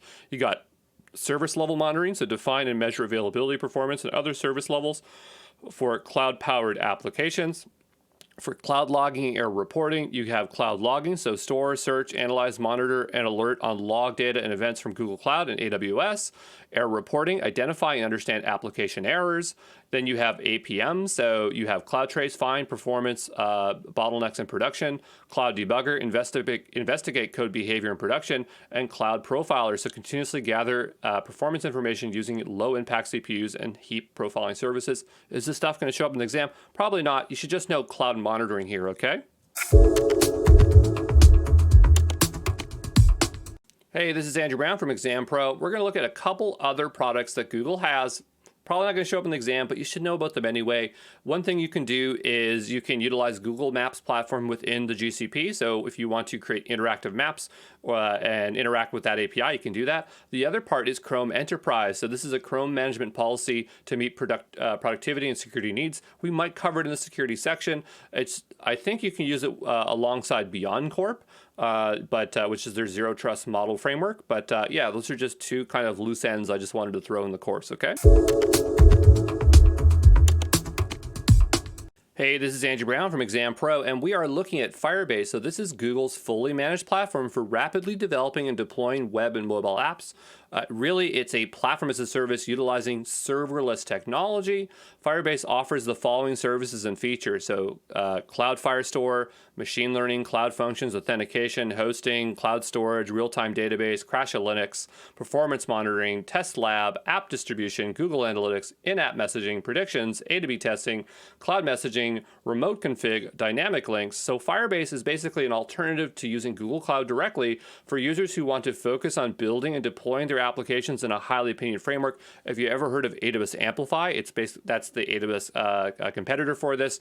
The only thing that I find, like, this service is great, but I find that it's very hard to migrate off of Firebase onto Google Cloud. But the idea is that, if you don't really want to learn all the infrastructure as a service stuff, and you just want all this convenience around you, this thing is really great, okay? Hey, this is Andrew Brown from ExamPro, and we are looking at migration services for Google Cloud. The first on our list here is the Database Migration Service, and this is when you're migrating open source relational databases into Cloud SQL. Didn't see this one in the exam, which is kind of a surprise because I think that would be kind of an essential one. It might show up in the future. Maybe I just didn't get any questions for that. We got BigQuery Data Transfer Service. This is when you're importing data into BigQuery. Again, another one I did not see on the exam. Then we have Migrate for Compute Engine and Migrate for Anthos. These are two you want to remember when you want to import from your on-prem into or migrate on-prem into your Google Cloud. You're going to be using Compute Engine for VMs, and for Anthos, you're going to be using containers. You got to remember the difference between these two because they will show up in a lineup for sure. Another one, and this time it's for storage, not compute, but you have Cloud Storage Transfer Service. So this is when you're migrating just general storage like data. It could be from S3, it could be from on-prem. And then there's also Transfer Appliance. This is where you are transferring storage, but you have so much data, like terabytes of data, that you need a physical drive to ship the data. So these two, I'm giving you extra emphasis here, these two and these two are going to show up in a lineup on the exam for sure. So know the difference between them, okay? Hey, this is Andrew Brown from ExamPro, and we are looking at the types of migration for Google Cloud, and they define three. And the idea here, this is a migration from on-premise to the cloud, okay? So we got a spectrum here. The stuff that's easiest is going to be the left. The stuff that's going to be the hardest is going to be the right. So we have lift and shift, improve and move, and rip and replace. So quick summaries of these three types of migration before we dive a little bit deeper into each of them. For lift and shift, there's little to no modification. We're taking the least advantage of the cloud, but it's going to be the fastest migration strategy. For improve and move, we refactor your existing app, take advantage of the most of the cloud offerings, slow migration process. Rip and replace, we're rebuilding from scratch. We're taking advantage of the maximum value of the cloud offerings, but it can take the longest amount of time. So those are the three. Let's just reiterate them on with a little bit more text here to reinforce what they are, okay? So for lift and shift, move workloads from a source environment to a target environment with minor or no modifications or refactoring. This is going to be ideal when a workload can operate as is in the target environment. Little or no business need to change. For considerations, this requires the least amount of time because the amount of refactoring is kept to a minimum. The team can continue to use the same set of tools and skills they were using before. Doesn't take full advantage of the cloud platform features such as horizontal scaling, fine-grained permissions, highly managed services. For move and improve, we modernize the workload while migrating to take advantage of cloud-native capabilities. So this is ideal when your architecture or infrastructure of an app isn't supported in the target environment. A major update to the workload is necessary. Some considerations here is it takes longer than a lift and shift migration. It must be refactored in order for the app to migrate. There's extra time and effort as part of the lifecycle of the app, and it requires that you learn new skills. The last one here is rip and replace. So decommission an existing app and completely redesign and rewrite it as a cloud native app. This is ideal when the current app isn't meeting your goals. You want to remove legacy technical debt. Some considerations here is that it requires the most amount of time to develop, it requires the most amount of time to learn, okay? Hey, this is Andrew Brown from ExamPro, and we are looking at migration path. And the reason I want to go through this stuff is not because they're going to ask questions on the exam, but it's going to help you contextualize a lot of the business use case scenarios because, this isn't like a normal fundamental certification. They just make it a lot harder, so you need that contextual knowledge, okay? So there are 4 phases of your migration. There's assess, plan, deploy, and optimize. This is going to be text heavy, but we'll work our way through it, and you'll leave with some knowledge, okay? So for assess, perform a thorough assessment and discovery of your existing environment in order to understand your app and environment inventory, identify app dependencies and requirements, perform total cost of ownership calculations, and establish app benchmarks. We got plans to create the basic cloud infrastructure for your workloads to live in and plan how you will move apps. This planning includes identity management, organization, project structure, networking, sorting your apps, and developing a prioritized migration strategy. We got deploy, so design and execute a deployment process to move your workloads to Google Cloud. You might also have to refine your cloud infrastructure to deal with the needs. Optimize, begin to take advantage of cloud native technologies and capabilities to expand your business potential to things such as performance, scalability, disaster recovery, cost, training, as well as opening the doors to machine learning, AI integrations for your app. So we'll spend more time right now into each of these 4 phases just to kind of cement this knowledge, okay? Phase 1 is the assessment phase. You gather information about the workloads you want to migrate and their current runtime environment. So you're going to take an inventory, build a list of your machines, hardware specifications, operating systems, and licenses. You'll have catalog apps, so build a catalog matrix to help you organize apps into categories based on the complexity and risk in moving to Google Cloud. I don't think we show it in here, but the idea is if you want to see it, they have an example in the Google Cloud documentation. Educate your organization about Google Cloud. So train and certify your software and network engineers on how the cloud works and what Google Cloud products use. Maybe you could use this course to do that. Experiment and design proof of concepts. So choose a POC and implement it. Calculate the total cost of ownership, TCO. So compare your costs on Google Cloud with the costs you have today. Use the Google calculator. Choose which workloads to migrate first. So identify apps with features that make them likely to be first movers. All right. And starting with a less complex app lowers your initial risk because later you can apply your team's new knowledge to harder migration apps. Phase 2. So in the plan phase, you provision and configure the cloud infrastructure and services that will support your workloads on Google Cloud. So establish user and service identities. So for Google accounts, an account that usually belongs to an individual user that interacts with Google Cloud. Service accounts, an account that usually belongs to an app or a service rather than a user. Google Groups, a named collection of Google accounts. Google Workspace Domains, a virtual group of all the group accounts that have been created in your organization group workspace accounts. It's good to know what all these things are because, there is overlap in the course for these, okay? Cloud identity domains. These domains are like Google Workspaces, but they don't have access to Google Workspace applications. This is when you just need, and we covered cloud identity, but this is just when you need access to Google Cloud, but not to, the G65 suite or the G Suite, okay? So design your resource organization. So organize your resources using the Google resource hierarchy. Organizations are the root of a resource hierarchy and represent a real organization such as a company. Folders are an additional layer of isolation between projects that can be seen as sub-organizations. Projects are base-level organization entities and must be used to access other Google Cloud resources. Hierarchy architectures, we have environment-oriented, function-oriented, granular access-oriented. We cover these in its own section because that's how important it is. This one, super, super important for this course is understanding this stuff. You'll see exam questions around resource hierarchies, okay? Define groups and roles for resource access. So set up groups and roles to grant the necessary access to resources. Design your network topology and establish connectivity. So set up the network topology and connectivity from your existing environment to Google Cloud. This could be via Cloud VPN, peering, so VPC peering, Cloud Interconnect, okay? And those 3, well, at least the 2, Cloud VPN and Cloud Interconnect are going to show up on the exam for phase 3. This is the deploy phase. Implement a deployment process and refine it during the migration. So you have fully manual deploys. Lets you quickly experiment with the platform and tools, but it is error-prone and often not documented in repeatable configuration management tools. abbreviated to CM. So configure an environment in an automated, repeatable, controlled way. Run remote commands on VMs that check the state and remediate of an instance to the desired configuration state. You have container orchestration, so consider using Kubernetes so you don't have to worry about the underlying infrastructure and the deployment logic. So you could use Google Kubernetes Engine for that. Deployment automation, so automate the deployment process by implementing continuous integration and continuous delivery pipeline. You have infrastructure as code. Write a script that defines resources to be created or updated in a single deployment action. Share and stand up entire workflows and environments easily. IC tools here is Google Deployment Manager or HashiCorp Terraform. And Terraform is just, it's an IAC, but it works across all cloud service providers.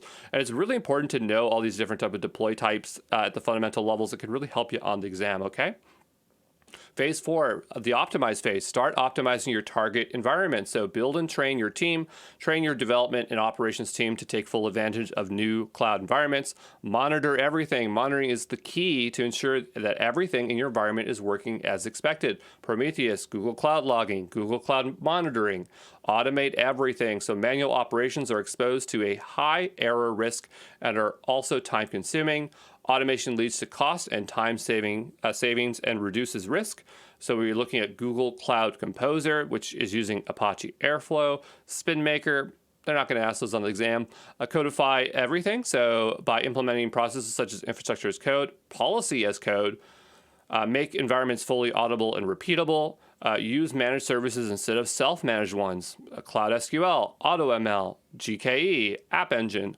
Optimize for performance and scalability, so horizontal scaling, vertical scaling, and you want to reduce the cost, so take advantage of sustained use discounts, SUDs, committed use contracts, which sometimes are committed use discounts, so CUD, so don't get too hung up on the word contract there. Flat rate pricing, such as BigQuery, which I think is the only service that does that kind of flat rate pricing, okay? So there you go.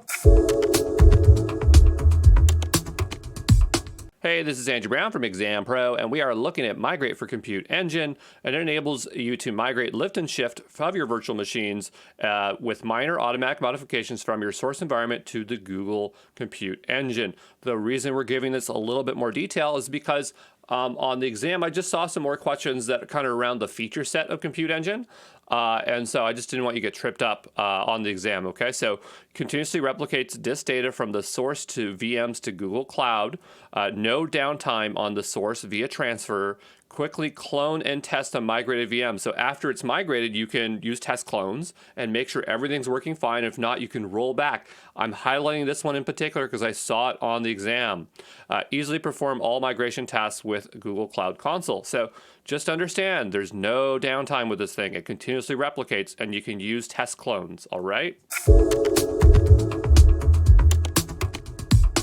Hey, this is Andrew Brown from ExamPro, and we are looking at Anthos for Google Cloud. And I know I've mentioned Anthos so many times, but it is in the exam, so that's why I want to show it to you from different angles. So Anthos is a modern application management platform used for managing hybrid architectures that span from Google Cloud to other AWS or on-premise data centers running VMware. Anthos is a single control plane to manage Kubernetes compute in hybrid scenarios. Core components of Anthos would be infrastructure, containers, cluster management. It has a managed service mesh. This is great for seeing where your resources are and trying to be able to define SLOs, service level objects, to give guarantees to your customers. Multi-cluster management, configuration management, migration, service management. It's serverless, secure software supply chain, logging, monitoring, and it has a marketplace. So it is a pretty darn robust system. If you're building service-based architecture applications, Anthos is a great enabler for this with microservices. But there you go.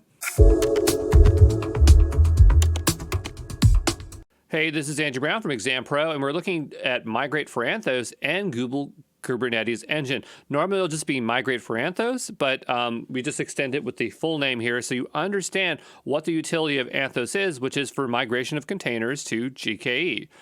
So when migrate for Anthos, you can migrate your VMs from your supported source platforms to Google Kubernetes Engine, Anthos clusters on VMware, Anthos clusters on AWS. So you can bring them in from a lot of different places. You use auto-generated container artifacts, including container images, Docker files, deployment YAMLs, and persistent data volumes to deploy migrated workloads and integrate with services such as Anthos Service Mesh, Anthos Configuration Management, Stackdriver, Cloud Build for maintenance using CI/CD pipelines.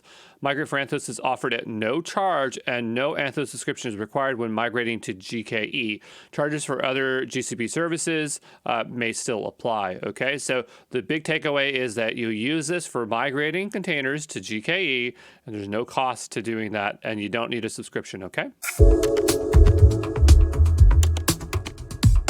Hey, this is Andrew Brown from ExamPro, and we are looking at Storage Transfer Service, which allows you to quickly import online data into cloud storage, set up a repeating schedule for transferring data as well as transfer data within cloud storage from one bucket to another. It's going to enable you to move or back up data to a cloud storage bucket, either from other cloud storage providers or from your on-premise storage, move data from one cloud storage bucket to another so that it is available to different groups of users and applications, periodically move data as part of data processing pipeline or analytical workflow.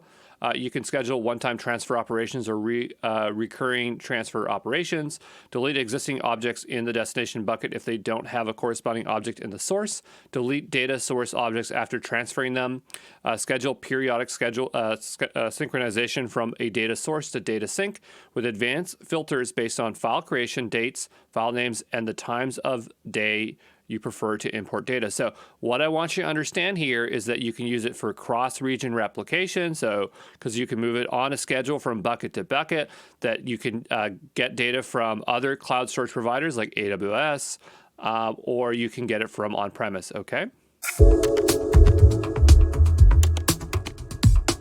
Hey, this is Andrew Brown from ExamPro, and we are looking at Transfer Appliance, and this is a hardware appliance you can use to securely migrate large volumes of data. So migrate hundreds of terabytes up to 1 petabyte. Comes in two configurations, so 100 terabytes and 80 terabytes. Imagine when they say a petabyte, you just have multiples of these drives that you would ship. So the one on the left here would be the 480 terabyte. The one on the right is the 100 terabyte. You can mount Transfer Appliance as an NFS volume, making it easy to drag and drop files or rsync from your current NAS to the appliance. When you want to use Transfer Appliance, your data has to be greater than 10 terabytes. That's generally when you want to do it. Or it would take more than a week to upload your data over the network. You'll want to remember these last two. They will absolutely help you on the exam.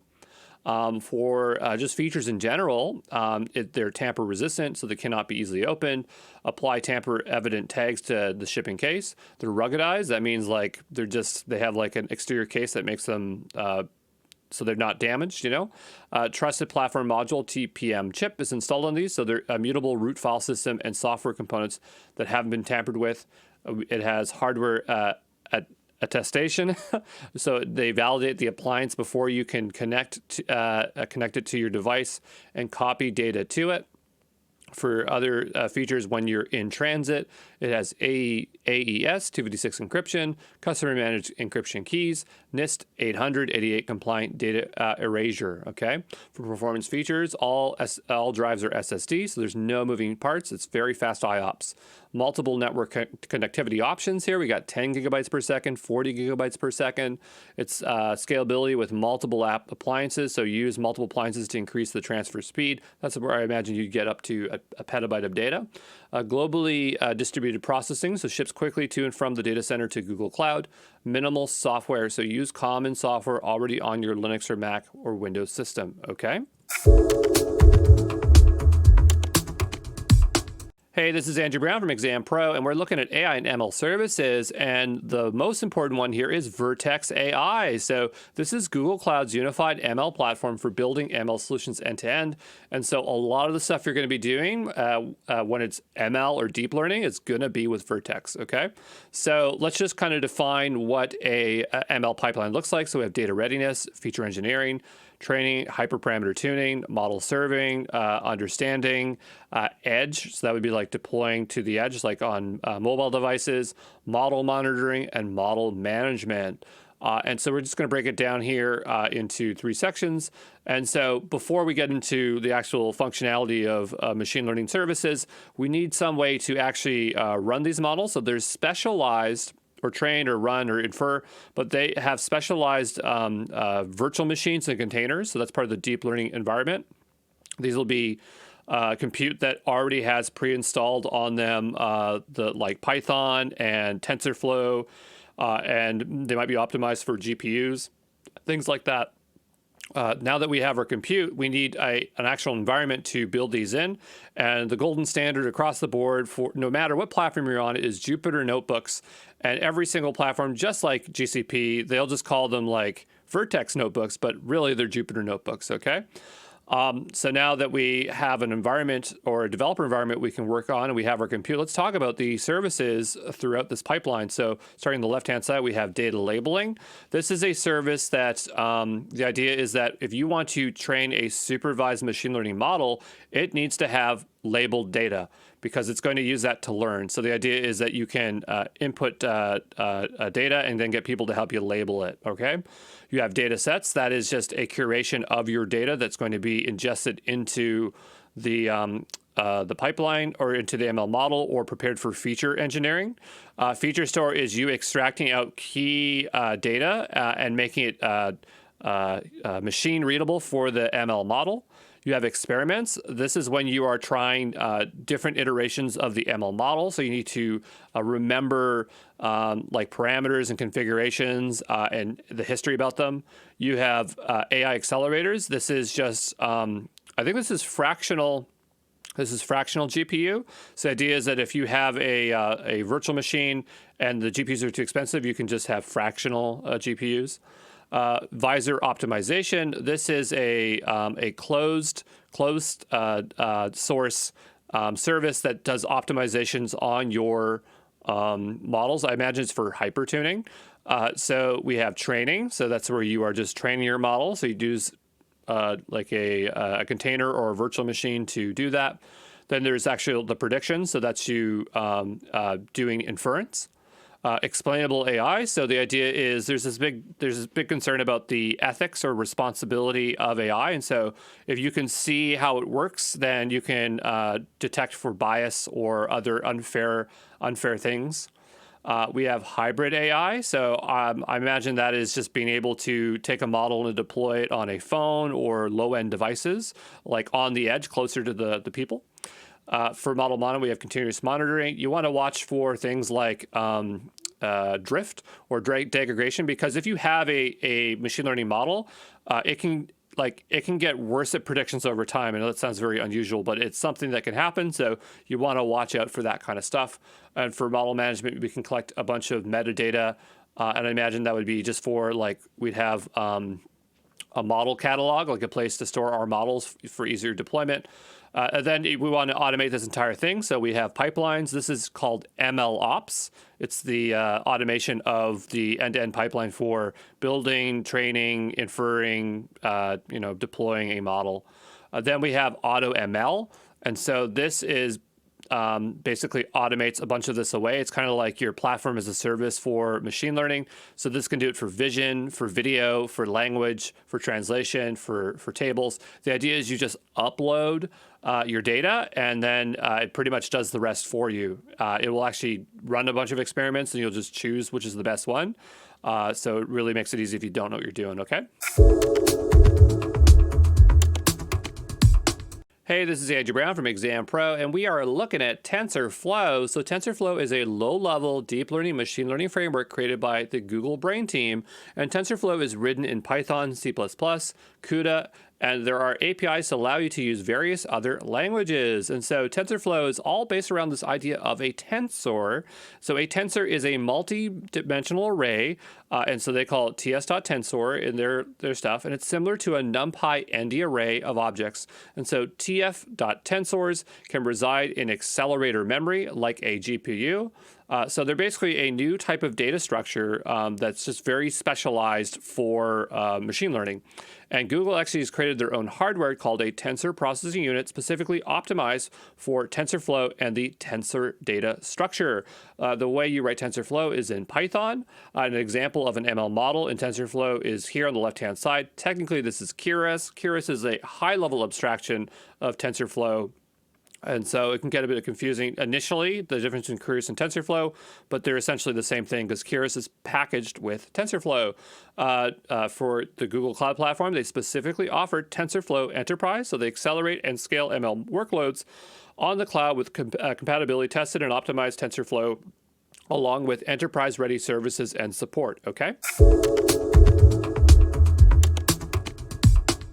Hey, this is Andrew Brown from ExamPro, and we are talking about Vertex AI again. And the reason why is I just want you to understand the history of it, like how it came about, to avoid some confusion in the Google Cloud Console. So Vertex AI is the unification of AI platform and the addition of AutoML to offer an end-to-end solution for all your custom ML and DL needs. So AI platform is technically deprecated. You can still use it, but it's not recommended to use the platform. They're always suggesting you to migrate over to Vertex AI. But the idea here is you would be able to prepare supervised training with data labeling, notebooks to write and document building ML models, a model registry to hold all your trained models, pipelines for setting up automated CI/CD to rapidly deploy new changes, also known as MLOps. And the other component to Vertex AI is AutoML, so easily train high-quality custom ML models. You just upload your data, choose what you want to predict, and it does the rest, okay?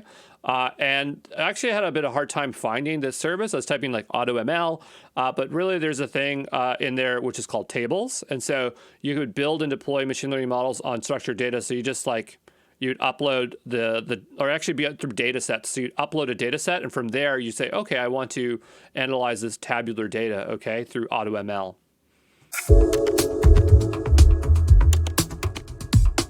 Hey, this is Andrew Brown from ExamPro, and we are looking at ML and DL environments. So we're talking about the compute and the notebooks, okay? So to predict, train, tune, predict for machine learning models, you need to use compute optimized and specialized for ML and DL tasks. So an ML compute solution will be pre-packaged with specific ML frameworks, data science libraries, and you'll have to make the choice between a CPU or utilizing GPUs. CPUs are great for classical machine learning, so supervised, unsupervised learning, things that are math-based, like or statistics-based algorithms. GPUs are really well suited for deep learning. They're very powerful, but they're also really, really expensive. So you got to really decide whether you really want to use GPUs or not. You have deep learning images and you have deep learning containers. So here I'm launching up a notebook instance. So a notebook instance has to utilize some kind of compute. And so I believe this is a VM here that we're launching. And it has TensorFlow Enterprise as the prepackaged ML framework. It probably has data science libraries along with it. And here it is using GPUs. So we have NVIDIA Tesla T4. And of course, there's CPUs alongside GPUs, but just use the GPUs on their own. There's also cloud GPU. So this adds GPUs to your workloads for machine learning, scientific computing, and 3D visualization. Why do you need this? Well, this is fractional GPUs because GPUs are so expensive. Sometimes people just need a little bit of GPUs, and that's where this service kind of fulfills that cost-effective gap. For notebooks, it's a web-based application for authoring documents that combine live code, narrative text, equations, visualizations. A notebook makes it easy to code all the steps to an ML solution while intermixing documentation. It makes it easy to rerun segments of code for a fast and iterative developer experience. Vertex AI notebooks are powered by Jupyter Labs IDE. So Jupyter is the industry standard for interactive notebooks for building ML models or for data analysis. If you're already in the data sphere, you know what this is. If you don't, you should go out there and learn it. It's very useful. So that is the IDE, and then this is the Jupyter notebook, okay? So yeah, there you go. Hey, this is Andrew Brown from ExamPro, and we are looking at the AI services offering for Google Cloud Platform. So AI is when machines mimic human behavior or can perform human tasks, and AI leverages ML and DL, and generally AI refers to fully managed ML SaaS offerings. I don't know why Google decided to call Vertex AI with AI in it, because it's really just for ML and deep learning. Anytime we just say AI, people just think fully managed services, okay? But these are the fully managed services that Google offers. They're not part of Vertex AI, so they're just outside of it. But let's take a look here. So we have Vision AI. It derives insights from images, text, and more, and custom or pre-trained models. Video AI enabled powerful content discovery, engaging video experiences. Natural language API, so derive insights from unstructured text. Recommendations AI, so provide a catalog of records, will suggest recommendations to users.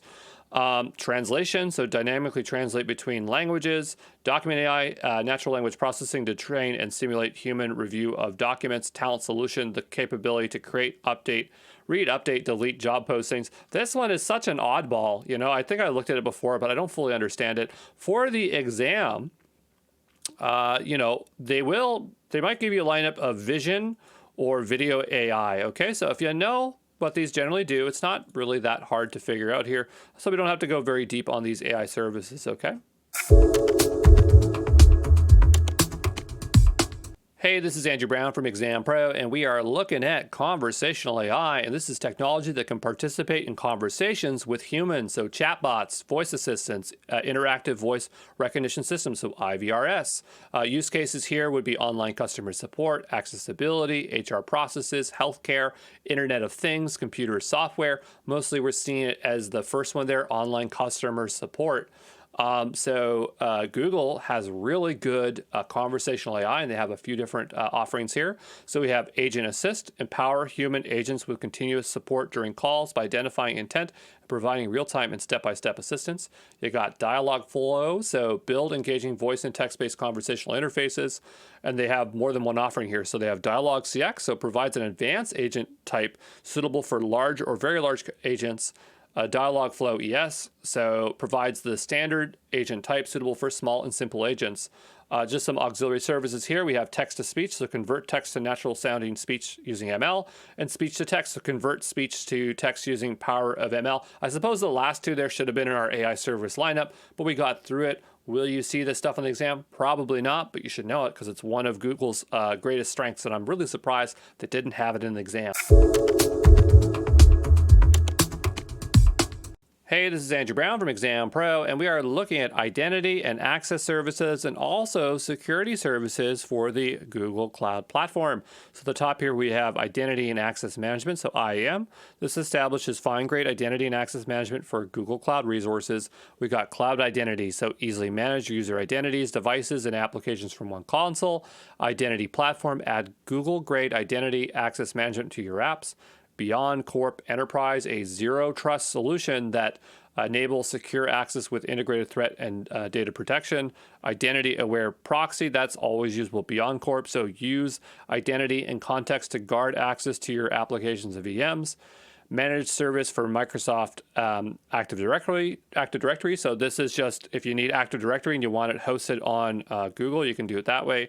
Resource Manager, this is a hierarchical managed resources on Google Cloud. Security key enforcement, so enforce the use of security keys to help prevent account takeovers. Tighten security keys to defend against account takeovers from phishing attacks. These are security keys made by Google. Not going to show up in the exam, but they look really cool. They're supposed to be really good, so check them out. Before we move on to the next slide, I just want to give some focus here. You want to know what IAM is. You want to know what cloud identity is. You want to know what Beyond Corp identity aware proxy is. You definitely want to know what managed service for Microsoft Active Directory is. These are the ones that are going to show up on the exam, okay? Moving on to security, so access transparency.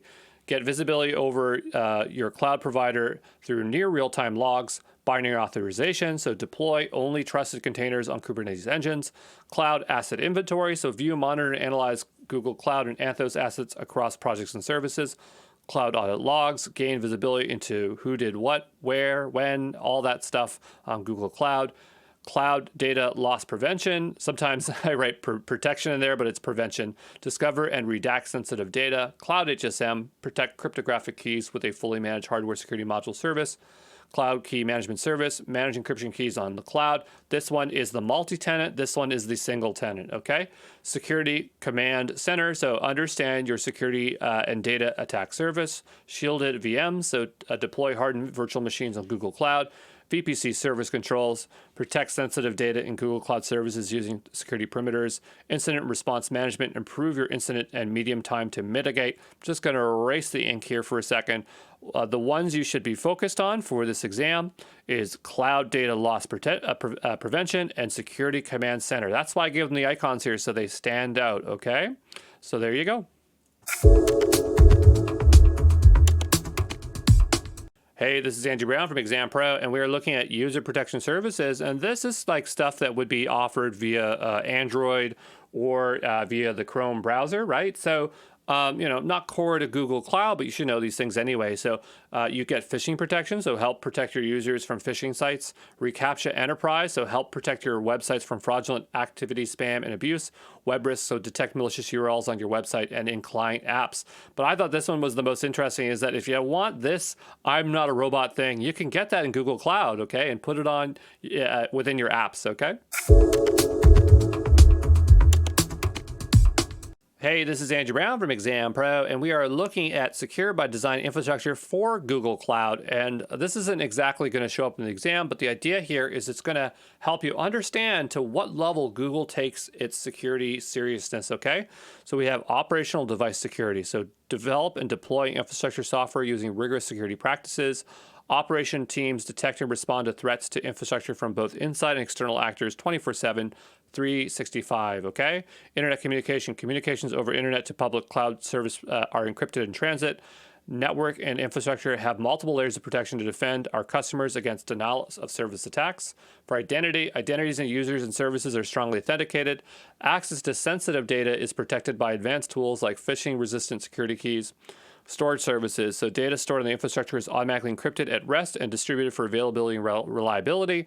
Guards against unauthorized access and service interruptions. Service deployment, any application that runs on our infrastructure is deployed with security in mind.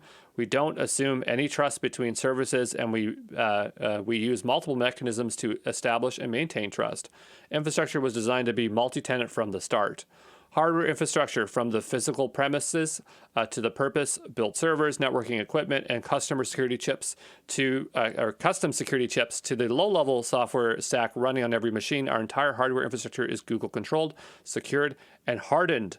Data centers. So Google Data Centers features layered security with custom-designed electronic access cards, alarms, vehicle access barriers, perimeter fencing, metal detectors, biometrics, laser beams, okay? Laser beam intrusion detection. They're monitored 24/7 by high-resolution cameras that can detect and track intruders. Only approved employees with specific roles may enter. Continuous availability. Infrastructure underpins how Google Cloud delivers services that meet our high standards for performance, resilience, availability, correctness, security, design, operation, and delivery all play a role in making service continuously available. So hopefully that makes you confident in Google's security practices, but there you go. Hey, this is Andrew Brown from ExamPro, and we are looking at Compliance Report Manager. This provides you with easy, on-demand access to critical compliance resources at no additional cost. Really, this is just downloadable PDFs that prove that GCP is compliant with various compliance and security standards. So you don't even have to log in to access this. You just go to the Compliance Reports Manager, and it's not even in Google Cloud, it's in the marketing websites, and you just checkbox what you want, and then you can go ahead and download that and read through it and see that they're being compliant, okay? Hey, this is Andrew Brown from ExamPro, and we are going to look at a bunch of different compliance programs that Google is meeting. Not the most exhaustive list, but the most popular, and these will be the most popular with other cloud service providers, and they're good to know, okay? So we'll work our way through here. The first here we have is the ISO and IEC. Or IEC. These are commonly used together because one is international standards for software, and the other one is like when you're using physical or physical devices like hardware, okay? So we have control implementation guidance, enhanced focus on cloud security, protection of personal data in the cloud. So we're talking about personally identifiable information, privacy information management system framework, so outlines controls and processes to manage data privacy and protect PII. I know CTOs, they're always going for their 27001, but the numbers are there to useful to remember. So 27001, 27017, 27018. 27701. And I do actually have these memorized because that's how frequently they come up. We have systems and organization controls, SOC, and there's 3 layers of SOC, SOC 1, SOC 2, SOC 3. So SOC 1, 18 standards and report on the effectiveness of internal controls at a service organization relevant to clients' internal control over their financial reporting. I'm not hearing people going after SOC 1, but they're always going for SOC 2. Evaluates internal controls, policies, procedures that directly relate to security of a system at an organization. SOC 3, a report based on trust service criteria that can be freely distributed. Yet here, 2701 a bunch and SOC 2 a bunch, okay? PCI DSS, so Payment Card Industry Data Security Standard, a set of security standards designed to ensure all companies that accept, process, store, and transmit credit card information maintain a secure environment. You got FIPS, so Federal Information Processing Standard 140-2, so U.S. and Canadian government standard that specifies the security requirements for cryptographic modules to protect sensitive information. This one's one you're going to want to remember when you're using a cloud service provider that stores cryptographic keys. They're going to be FIPS 142. And it's either going to be for multi-tenant or single tenant. I think if you're doing like Cloud HSM, which is a single tenant, it's going to have FIPS 140-3, okay? Which is better. It's more strong, okay? We got the Personal Health Information Protection Act, so PHIPA. I'm in Ontario, so this one's pretty relevant to me, but it's just an example of one that's outside the standard HIPAA one, okay? We have HIPAA, so Health Insurance Portability and Accountability Act. This is a U.S. federal law that regulates patient-protected health information. We have CSA, so this is an independent third-party assessment of a cloud provider's security posture. We have FedRAMP, so Federal Risk and Authorization Management Program. We spent more time with this earlier on in the course. So U.S. government standardized approach to security authorizations for cloud service offerings. So how the government works with the cloud. Criminal Justice Information Services, so CJIS, any U.S. state or local agency that wants to access FBI's CJIS database is required to adhere to the CJIS security policy.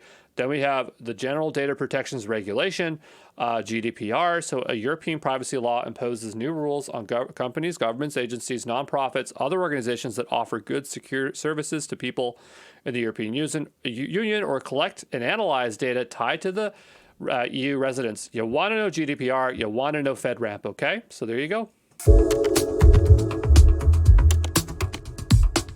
Hey, this is Andrew Brown from ExamPro, and we're going to look at privacy and transparency for Google. And this is more just to communicate the practices they do for these things, okay? Not necessarily going to show up in your exam, but something you should know at the fundamental level when you're convincing the executives why to use Google Cloud, okay? So Google Cloud Enterprise Privacy Commitments describe how we protect the privacy of Google Cloud Platform and Google Workspace customers. So you control your data. Customer data is your data, not Google's. We only process your data according to your agreements. We never use your data for ad targeting, so we do not process your customer data to create ads, profiles, or improve Google ad products, which it kind of feels a bit, I feel like Google's probably done it in the past, but they don't do it anymore at least.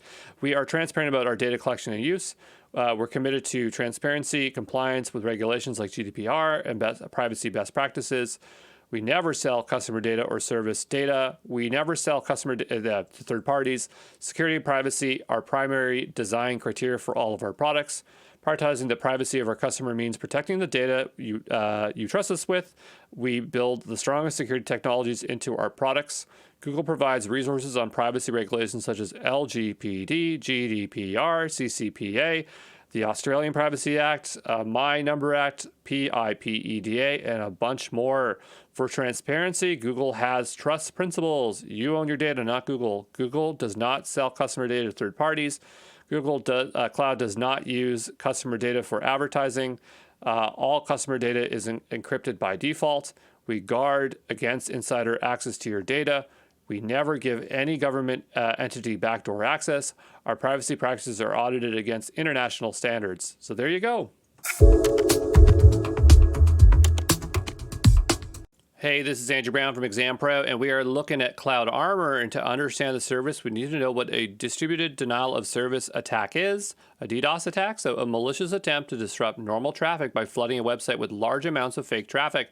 So you got an attacker on one side and a victim on the other side, and the internet sits between them. So what the attacker does is they use a bunch of remote machines, and they issue commands to those machines and tell those machines, hey, go produce a bunch of spoofed data and send it over the internet, and it's going to go towards the victim. Now, the great thing is if when you're using a cloud service provider, you're within their network, they generally have built-in DDoS protection. Now, what's unusual with GCP is they don't really call that out very clearly, but I'm sure that they have some layer of built-in DDoS protection. But the service that provides, more robust DDoS protection is going to be Cloud Armor. Now, Cloud Armor is a bit different from other cloud service providers in that it does DDoS protection, and it's also a web application firewall. These are usually separated as two different services and other providers. GCP decided to roll it into one. Some of its feature sets are IP-based and geo-based access controls, support for hybrid and multi-cloud deployments, adaptive protection, detect and mitigate attacks against your cloud load balancing workloads, predefined WAF rules to mitigate OWASP's top 10 risks, named IP lists, rich rule language for web application firewalls, visibility and monitoring, and Cloud Armor has two tiers. You got the standard, so pay as you go, and Managed Protection Plus, starting at $3,000 a month. Pretty standard to see those two-tier pricings for DDoS protection. Not that standard to see these two tools rolled into one, but that's just how they do it, okay? Hey, this is Andrew Brown from ExamPro, and we are looking at private cloud, which allows you to package Google Cloud Resources into service offerings that can be made available and discoverable in a catalog internally to your organization to quickly deploy governed stacks and workloads. So this is what the catalog would look like. The idea is that you would build different kinds of products within this catalog or workloads, whatever you want to call them, stacks. And the idea here is you would apply permissions to say who in your organization is allowed to launch them. And so this is a great way to stay compliant because you have these workloads that your developers or your engineers have made sure that are safe to be used within your organization. And then it allows your departments to just procure resources they need. Okay, so there you go. Hey, this is Andrew Brown from ExamPro, and we are looking at Security Command Center, and this is a centralized security and risk management platform for your Google Cloud Resources. So there's a lot that you can do in here. I don't know if you can make it out, but you got threat detectors, VM patching, cryptographic keys, binary authorization, security scanners. You might have noticed these terms as we're listing through them very, very quickly. So there's a lot of stuff that lives within this command center that you can do. Three things I want to highlight that could be relevant to your exam is asset discovery and inventory. So inventory and historical information about your Google Cloud Resources, threat detection, so audits your cloud resources for security vulnerabilities, threat prevention, fix security misconfigurations with single-click remediation. If the exam is asking you which service has a holistic view or everything in one place to do stuff for security, this is the service, okay? Hey, this is Andrew Brown from ExamPro, and we are looking at Google Cloud Data Loss Prevention, so DLPs detect and protect sensitive information within GCP's storage repositories. So we're looking at personally identifiable information, so PII, so any data that can be used to identify a specific individual. Really great example here is of McLovin from a movie from 10 years ago. He has a fake ID here, but it gets the point. We're talking about, driver's licenses, government IDs, passports, email address, mailing address, birthdays, any of that kind of personal identifiable information. Then there is protected health information, PHIs. This is very similar, except it's talking about the identity health information about a patient.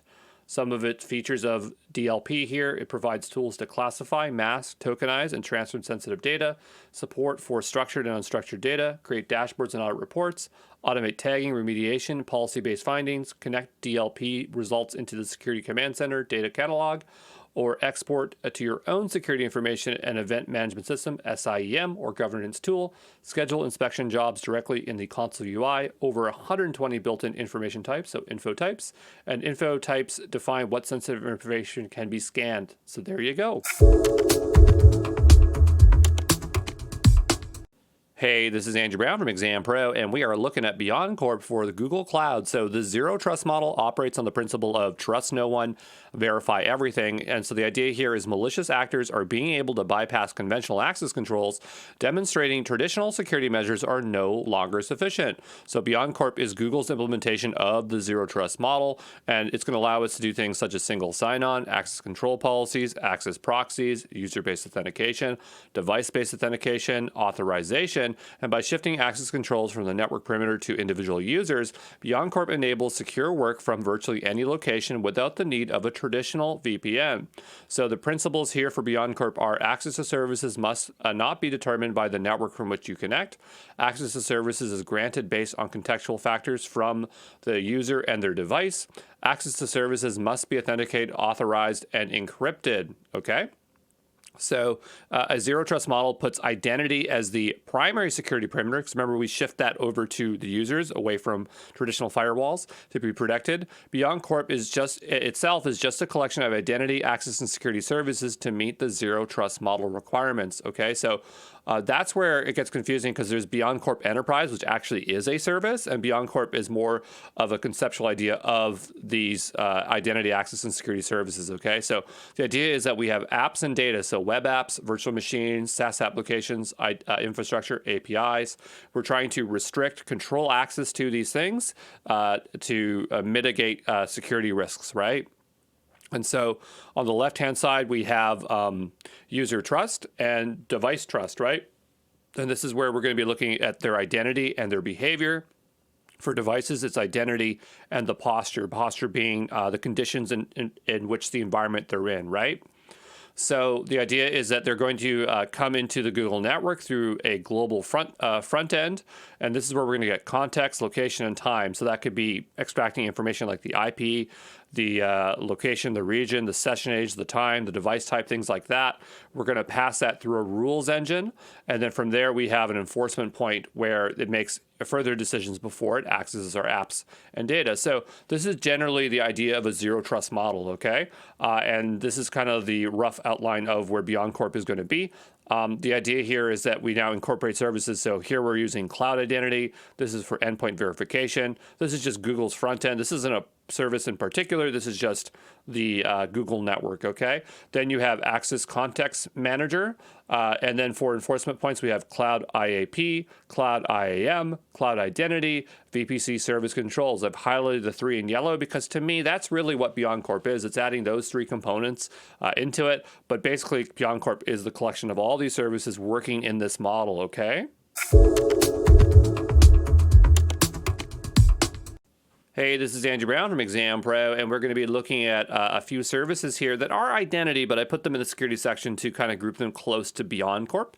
So the first is Access Context Manager. So Access Content Manager allows Google Cloud organizations, admins, to define fine-grained, attribute-based access controls for projects and resources in Google Cloud. So Access Context Manager keeps mobile forces that are utilizing bring your own devices secure, okay? So you create an access policy, and to determine what level of access based on attributes such as device type, operating system, IP address, user identity.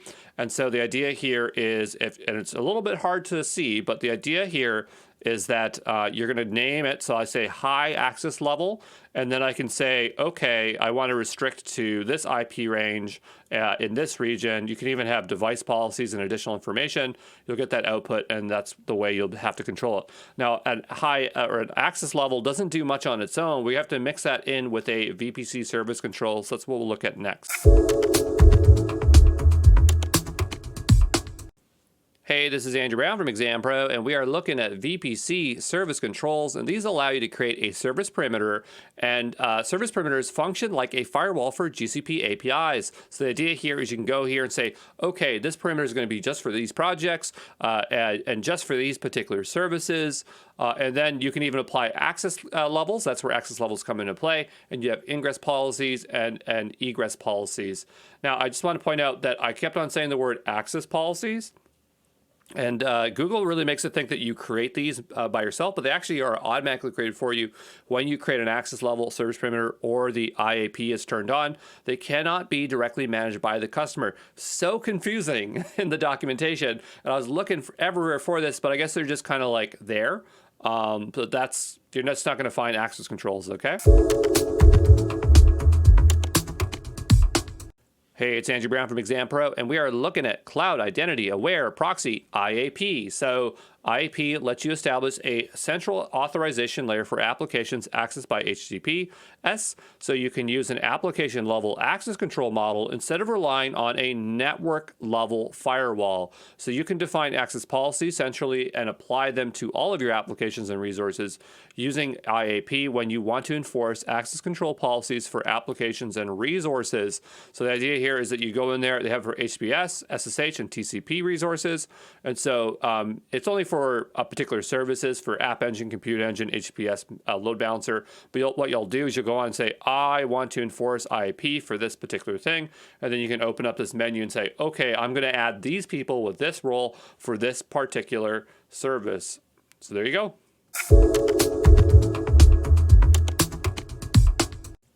Hey, this is Andrew Brown from ExamPro, and we are looking at BeyondCorp Enterprise, and this is a zero trust model platform. The idea here is that you can enable it, and through the Chrome browser cloud management, you can protect against threats such as malware and phishing for your Chrome users as they download and upload files. BeyondCorp Enterprise is built into the Chrome browser with no agent required. And so you might get some visuals like this saying like, okay, who's at risk for which users, what domains, and some summaries of things like that. So BeyondCorp Enterprise does identity and context-aware access controls, policies based on user identity, device health, contextual factors, integrated threat and data protection, prevent data loss, stop common threats, real-time alerts, detailed reporting, support your environment, cloud, on-premise, hybrid, access SaaS apps, web apps, cloud resources wherever, easy adoption with our agentless approach, non-disruptive overlays to your existing architecture, no need to install additional agents. We're talking about Chrome, right? Rely on Google Cloud's global infrastructure, scale, reliability, security of Google's networks, 144 edge locations in over 200 countries and territories. So there you go. That's BeyondCorp Enterprise. But don't get mixed up with BeyondCorp, which is just a collection of services. This is a whole different beast, okay? Hey, this is Andrew Brown from ExamPro, and we are looking at the concept of a directory service. So a directory service maps the names of network resources to the network addresses, and a directory service is shared information infrastructure for locating, managing, administrating, and organizing resources such as volumes, folders, files, printers, users, groups, devices, telephone numbers, and other objects. A directory service is a critical component of a networking operating system, and a directory server, also known as a name server, is a server which provides a directory service. Each resource on the network is considered an object by the directory server. Information about our particular resource is stored as a collection of attributes associated with that resource or object. So very well-known directory services would be a DNS, so domain name service. This is the directory service for the internet, so you don't know it, but you're using it right now. There's Microsoft Active Directory. This is basically the industry standard for most or almost all organizations in the world. Underneath you have Azure Active Directory, also known as Azure AD. This is a managed service on the Azure cloud.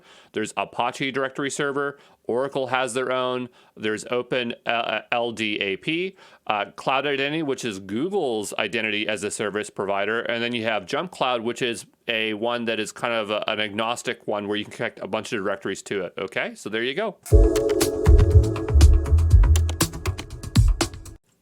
Hey, this is Andrew Brown from ExamPro, and we are looking at Cloud Identity, and this is identity as a service by Google Cloud that centrally manages users and groups. So you get a bunch of stuff in here like user lifecycle management, account security, single sign-on, cloud directory, device management, reporting and analytics, app management, extensible through APIs, does a bunch of stuff.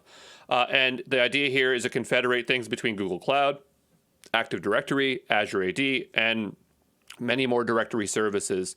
You can manage access and compliance across all users in your domain. You can create a cloud identity account for each of your users and groups. Then you can use identity access management, so IAM, to manage access to Google Cloud Resources for cloud identity account. If you want to give someone access to your Google Cloud without having a Google Workspace account, so not having a Gmail and the G Suite, this is what you would use cloud identity so that it could just get access to just Google Cloud. So there are two versions of Cloud Identity. We have free and premium, and there is a lot of features here, but let's just run through it so you get the idea or the scope of what Cloud Identity can do. So it can handle device management, and in the free version, we have basic mobile management, directory or device inventory, basic passcode enforcement, remote account wipe, Android, Apple iOS. In the premium, you get advanced mobile management, advanced passcode enforcement, security policies, application management, network management, remote device wipe, reporting, application auditing, company-owned devices, mobile audit, MDM rules. So that would be mobile device management rules. Okay. Then for directories, you have in the free basic directory management, organizational units and groups, and they're unlimited. That's pretty standard in all directory services. Admin managed groups, groups for business, Google Cloud Directory Sync, which we'll give closer attention to later on. Admin roles and privileges, Google Admin app for Android, Google Admin app for iOS, just showing you works on both. Admin SDK API, so you can pragmatically work with the directory. Secure LDAP. For the premium, we have user lifecycle management, and there's no user cap on this. Secure LDAP. I guess it's in both, so maybe we don't have to list it in both there. Single sign-on and automated provisioning. So for free, we have set up SSO using Google as identity provider to access pre-integrated list of third-party SAML apps. Set up SSO using Google as an IPD to access custom SAML apps. Set up SSO using a third-party IPD with Google as a service provider. For premium, we have automated user provisioning. For security, we get user security management, self-service password recovery, which is a great feature. Azure AD also has this, so I really like this. Two-step verification, so I guess that's multi-factor, including security key management.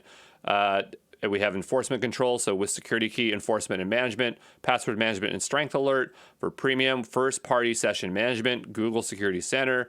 For reporting, we get admin, login, SAML, groups, token, audit logs, security reports, SAML audit logs, app reports, account activity reports. For premium here, we get device audit logs, auto export audit logs to BigQuery, and you get an SLA of 99.9% of premium. So here you can see it does a lot. You don't need to remember all this stuff for the exam, but if you're going to take anything away from here, just understand that Google Cloud Directory Sync is a subservice of Cloud Identity, okay?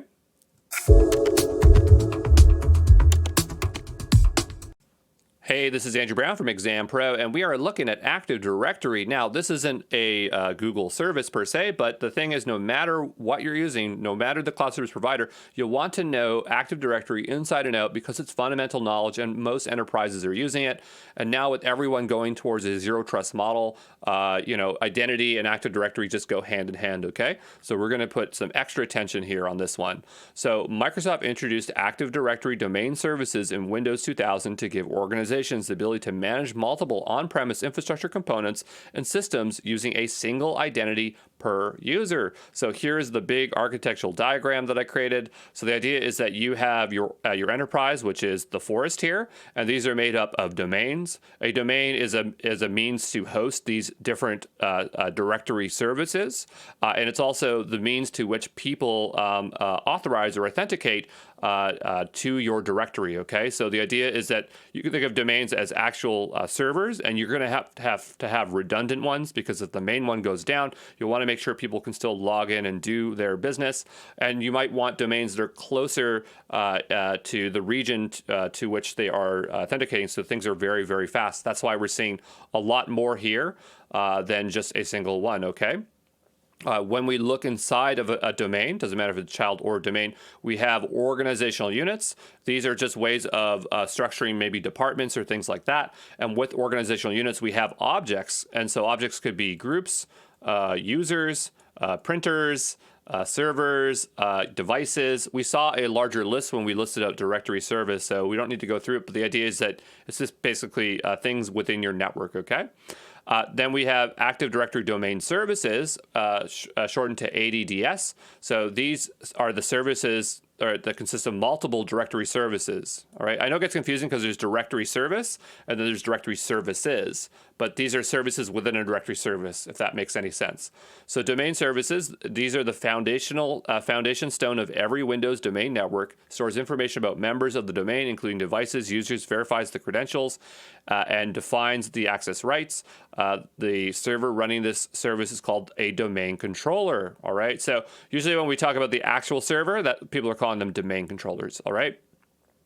So some of the services that can be found within Active Directory would be Active Directory Lightweight Directory Service. So this is an implementation of LDAP protocol for Azure Directory Domain Services. We're going to definitely talk about LDAP in this course. We have Active Directory Certificates Services, so that establishes an on-premise public key infrastructure, create, validate, revoke public key certificates for internal uses. All right, we have Active Directory Federation Services, so a single sign-on. We talk about single sign-on in this course too. So users may use several web-based services, network resources, using only one set of credentials stored at a central location. We have Active Directory Rights Management Service. This is a server software for information rights management shipped with Windows Server, uses encryption and a form of selective functionality denial for limiting access to documents. There's a bunch of terminology for Active Directory. I want to get you used to it, so let's go through it. Domain is an area of a network organized by a single authentication database, and an Active Directory domain is a logical grouping of 80 objects of a network. A domain controller is a server that authenticates user identities and authorizes their access to resources. So this is the logical grouping, and this is the actual server that does the work. A domain computer is a computer that is registered with a central authentication database. A domain computer would be an AD object. An AD object is the basic element of an Active Directory such as users, groups, printers, computers, shared folders. GPOs, Group Policy Objects, is a virtual collection of policy settings. It controls what 80 objects you have access to. Organizational Units is a subdivision within an Active Directory into which you can place users, groups, computers, and other organizational units. Very common to make your departments out of OUs. Directory Service, such as Active Directory Domain Service, provides the methods of storing directory data and making the data available to the network users and administrators. A directory service runs on a domain controller. So, hopefully you have some kind of idea what Active Directory is. But yeah, that's the quick crash course, okay? Hey, this is Andrew Brown from ExamPro, and we are looking at managed service for Microsoft Active Directory, and this is just Active Directory hosted on the Google Cloud Platform. Why would you want to do this when you have cloud identity? Well, there's just a lot of rich features within Active Directory that Cloud Identity doesn't have, or maybe your team is used to using Active Directory. You can use Cloud Identity and Active Directory together because you can just federate your Active Directory over to Cloud Identity. But traditionally, Active Directory has always been hosted on-premise. However, a lot of people are shifting to the cloud because you just don't have to deal with those servers anymore. So there is a use case for this. I think a lot of people, if they're going to be using a managed Active Directory, they're going to use Azure AD just because Azure or Microsoft is the best at it. But other cloud service providers such as AWS and GCP will give you a managed version of Active Directory. So compatibility with AD-dependent apps. So runs real Microsoft AD controllers, uses standard Active Directory features, so GPOs, remote server administration tools, virtually maintenance-free, so high availability, automatically patched, configured with secure defaults, protected by appropriate network firewall rules, seamless multi-region deployment, so simply expand the service to additional regions while continuing to use the same managed AD domain, hybrid identity support, so support your on-premise AD domain to Google Cloud, deploy a standalone domain for your cloud-based workloads. So there you go. Hey, this is Andrew Brown from ExamPro, and we are looking at the concept of identity providers, also known as IPDs. And so a system entity that creates, maintains, and manages identity information for principals and also provides authentication services to applications with a federation or distributed network. A trusted provider for your user identity that lets you use authenticate to access other services. Identity providers could be things like Facebook, Amazon, Google, Twitter, GitHub, and LinkedIn. So federated identity is a method of linking a user's identity across multiple separate identity management systems. And the way you're going to do this is via OpenID, so open standard and decentralized authentication protocol. So this is your ability to be able to log into a different social media platform using Google or Facebook account. OpenID is all about providing who you are. You have OAuth 2.0. This is the industry standard protocol for authorization of OAuth. Doesn't share password data, but instead uses authorization tokens to prove an identity between consumers and service providers. OAuth is about granting access functionality, and I put these in the lineup because you know what? I even get these two mixed up, but they go hand in hand, all right? So providing who you are, about granting access to functionality. Then you have SAML, so Security Assertion and Markup Language is an open source or open standard for exchanging authentication and authorization between an identity provider and a service provider. An important use case for SAML is single sign-on via the web browser, and that's the reason we're bringing up SAML, is so that we can talk about single sign-on.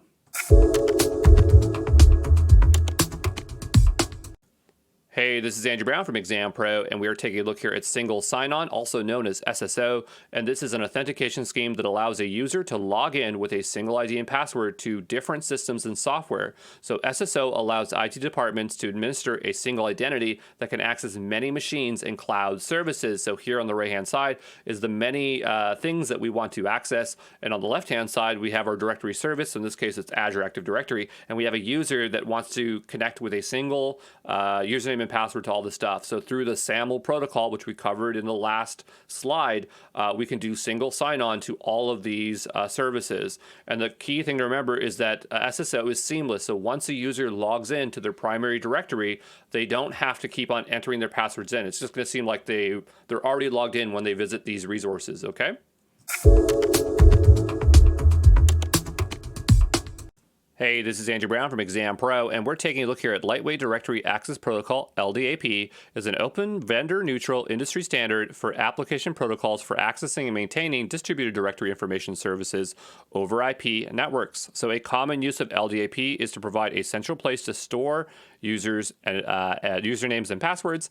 LDAP enables for same sign-on. So same sign-on allows users to use a single ID and password, but they'll have to enter it every single time they want to log in. So the idea is you might have an Active Directory server on premise, and it's going to synchronize with an LDAP directory, so you can get access to things to like Google Cloud, Kubernetes, Jenkins, and you're noticing that I'm not listing out generic web apps. These are more kind of like heavy-duty workloads, because that's where LDAP kind of is used a lot, okay? So why use LDAP when SSO is more convenient? Because with SSO, you don't have to enter your password and username every single time. Well, the thing is, SSO systems are often built on top of LDAP, but LDAP was not designed natively to work with web applications. So you don't do single sign-on with LDAP, and a lot of times you just don't see direct integration with them. So you'll see LDAP more on-premise or using DevOps workloads like Kubernetes or Jenkins. So some systems only support integration with LDAP and not SSO, so there's just times when you have to use it, okay?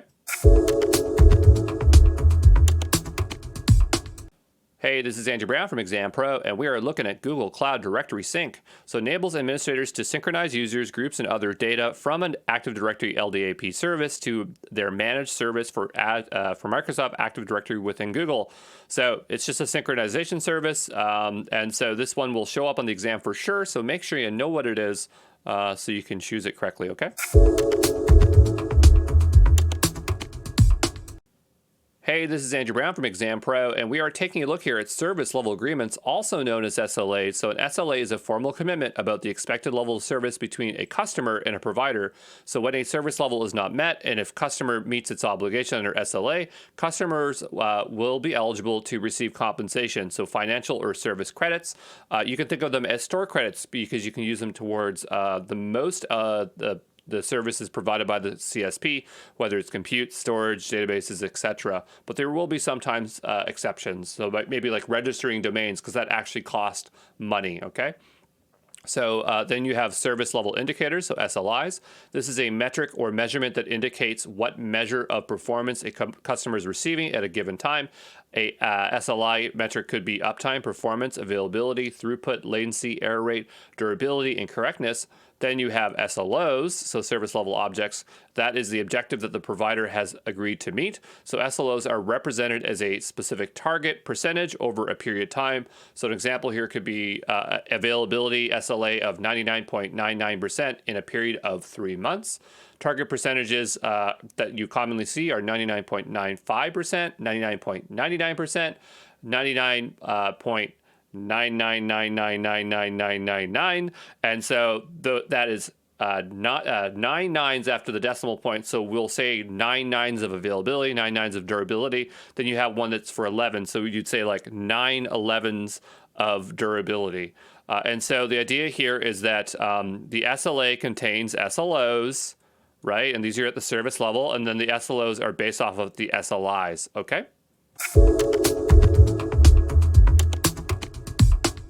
Hey, this is Andrew Brown from ExamPro, and we're going to go through the SLAs for Google Cloud Platform. Now, it's in the exam guide, but it doesn't really show up on the exam, so I don't think you have to pay close attention here. And this is really boring because we're just going to list out a bunch of numbers, but maybe you'll remember some that are 95 and some that are 99, and that might help you on the exam. So let's get to it. So for compute engine, and mostly, I think all of these are going to be in the monthly and generally for uptime. But for covered services, instances of multiple zones, 99.99%, single instance, 99.5%, load balancing, 99.99%. Then what we have here is Cloud SQL and Cloud Functions. It's monthly uptime of 99.95%. For BigQuery and App Engines, it's monthly uptime for 99.99%. For cloud storage, it's going to vary based on the type of storage, but standard storage in multi-region, dual region is going to be 99.95%. Standard storage in regional location for cloud storage, nearline, cold line, multi-region, dual region is going to be 99.9%. Nearline or cold line storage class in regional location, cloud storage is going to be 99.0%. That's because of the durability is reduced. You're paying for, it's cold line. You're not going to access it very often, so it's less of a problem, but that makes sense why it's lower. For CloudNet, this one is just the outlier where it's 99.9%. And then AI platform training prediction is 99.95%. It's like the one up here. I should have grouped it up here, but I didn't. So for Cloud Bigtable, we have a bunch of different values. So if it's multi-cluster routing, so 99.999. If it's less than fewer than 3 regions, it's just 2 nines. Single cluster routing policies, 0.9. Zonal instance, 0.9. For Apogee, and it's very unlikely they'll ever ask you SLAs for Apogee on the exam, but we have them here anyway. So for standard, 99. For enterprise, 99.9%. For enterprise plus, 99.9%. For Cloud Spanner, you have 3 nines of durability for multi-region, and then we have 2 nines for regional instance. So there you go.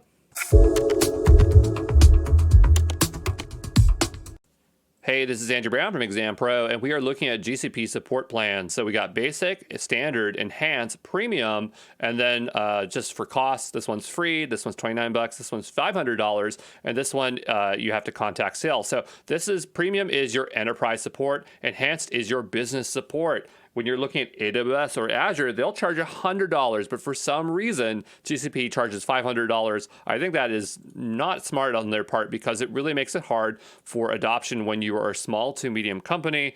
No idea why they did that, but that's just what it is, okay? So you get unlimited access to support for standard, enhanced, and premium. They just mean, to access the platform. I would think that it's unlimited across the board, but that's just how they display it there. For billing support, that's asking billing queries. You can use email, phone, or chat. In terms of response time, standard is priority 2. So the larger the number, the lower the priority, okay? Priority 0 is the highest, right? So you can expect a 4-hour response here. In enhanced support, you're looking at 1-hour response. And for premium, you're looking at 15-minute response times. But I mean, this varies based on, this is when you actually have a severe issue. So it's not for general questions, okay? For technical support, you can only do email with standard. And this is pretty common, like with either Azure or AWS, they'll call it, the standard will be just called developer support. So yeah, it's just emails. And you're looking at pretty much a 24-hour response time for that. And for technical support for enhanced and premium, you got case emails and phone. So that is I don't know if they have chat because I didn't really want to pay for $500 to find out if they had chat. But I've definitely experienced chat via billing support, and it's pretty darn good. But if you want to get on the phone for someone, you got to be paying a lot more. For 8 out of 5 response for high impact issues. So 8 out of 5 means 8 hours out of the day. So your standard at 5 days a week. So that's your standard work week, 24/7. So anytime you want to ask a question, they're going to be able to help you out, okay? You only get English support in standard. If you need Japanese, Mandarin, Chinese, or Korean, that's an enhanced support and premium support. And so some of the features that are found in both enhanced and premium is Active Assist Recommender API, third-party support, cloud support API, technical support escalation. For enhanced support, you get you can purchase additionally technical account advisory service, TAAS. In premium support, you get a TAM, so a technical account manager, and so that is a person that is assigned to you. You get event management service, operational health reviews, customer aware support, new product previews, training credits, and access to purchase mission critical services. So you can see there's a lot of stuff here. In terms of the exam, I didn't see a single question about like what support plan does what, which I was shocked because when you do AWS and Azure, you see that kind of stuff there. It's definitely on the exam guide, so I don't know why I didn't see any questions, and all the other people I asked never saw those questions either. Maybe they'll add them in the future, so it's worth knowing this page, I think. In terms of all these feature sets, they're definitely not going to ask you them on the exam, but we're going to cover them anyway, all this stuff here, because I think that if you are learning fundamental knowledge, and you want to convince your stakeholders, why to use GCP, you want to know the full offering of support, okay?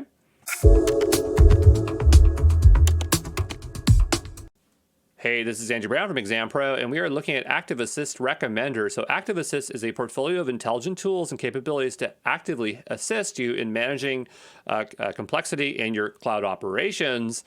So make improvements easily, prevent mistakes from happening, find out what went wrong quickly. And so here on the right-hand side is a recommendation where it's saying, this is my current configuration, but it's recommending that I reduce this instance to 6 vPCUs and 20 gigabytes so I can save a bunch of money. So 3 activities is making proactive improvements to your cloud with smart recommendations, preventing mistakes from happening in the first place by giving better analysis, helping you figure out why something went wrong by using intuitive troubleshooting tools. If you use something like Trusted Advisor in AWS or Azure, it's the same thing, okay?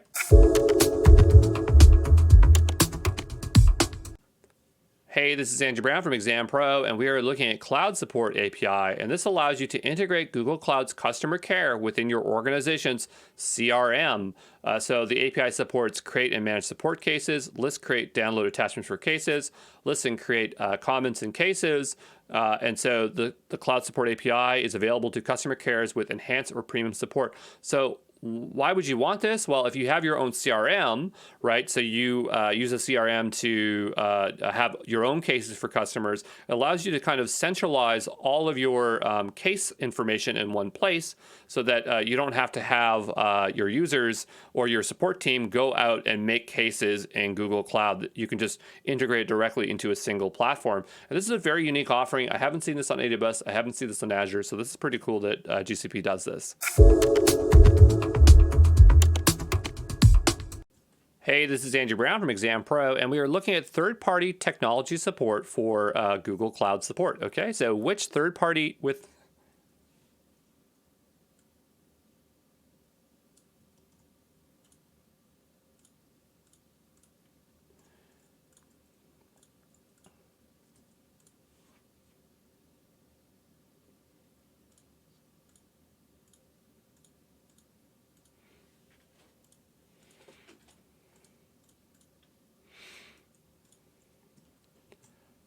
Hey, this is Andy Brown from ExamPro, and we are looking at third-party technology support for Google Cloud. So support will assist you with integrating non-Google services and open source technologies that are running on or integrating with Google Cloud services. And we got three approaches to delivering third-party technology support. So we have collaborative support. So Google Cloud partners with other companies to create joint support experience.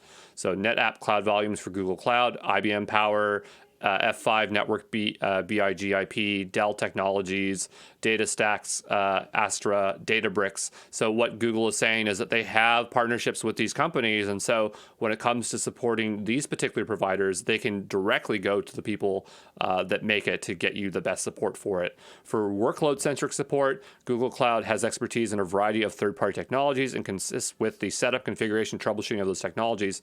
So it's just that they're working with stuff every day, all day. So, it's just they accumulate that knowledge. Third-party support, so Google Cloud provides commercially reasonably assist with installation, configuration, and troubleshooting of third-party software. So operating systems, databases, web servers, DevOps tools, SQL servers. Third-party support is available to customer care with enhanced or premium support. So this is really good because, if you use Ruby on Rails isn't a Google Cloud thing, but it's nice that they'll take their best effort or reroute it to someone that has domain knowledge within their support teams. But there you go. Hey, this is Andrew Brown from ExamPro, and we are looking at Technical Account Advisory Service, and this provides proactive guidance and reactive support to help you succeed with your cloud journey. So TAAS delivers the following services, so guided onboarding to help you get started with enhanced support and set up your operations with Google Cloud, best practices and additional support for the most critical cases, including proactive monitoring and guidance on case escalation, monthly, quarterly, yearly reviews to assess your operational health across Google Cloud and deliver recommendations for improving your usage of enhanced support, recommended training paths and courses tailored to your organizational needs. When you purchase TAS, you pay a monthly fee with a minimum one-year contract. After the first year, your contract is month to month. So third-party technology support is available to customer care support with enhanced or premium support. So it's just something you can pay for additional on top of enhanced support or premium support just to get more guidance, okay? Hey, this is Andrew Brown from ExamPro, and we are looking at assured support. So this enables you to secure your regulated workloads and accelerate your path to running compliant workloads on Google Cloud. So for regulated workloads, we have FedRAMP Moderate Technical Support Services, U.S. Region and Support Technical Services, IL4 Technical Support Services, CJIS Technical Support Services, FedRAMP High Technical Support Services. So you can see there's a lot going on here. So to help you meet your compliance requirements, assured support ensures that your workloads are handled by Google support personnel that possess certain attributes. The supported personnel attributes include geographic access location, U.S. only, background checks, and U.S. person statuses. I imagine this goes along with assured workloads, but I'm not too sure. But yeah, there we go.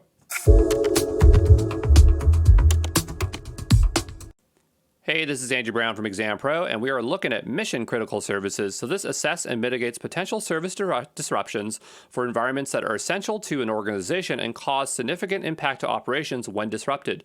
To prepare you for this service, Google Cloud analyzes your current operations and onboards you to mission-critical operations mode, a mode standardized by Google. The onboarding process includes the following: assessing key elements of your mission-critical environment, including architecture, observability, measurement, and control, delivering a gap analysis to help you prepare for mission-critical operations, bringing your organization into mission-critical operation modes to drive continuous improvement of your environment through proactive and preventive engagement.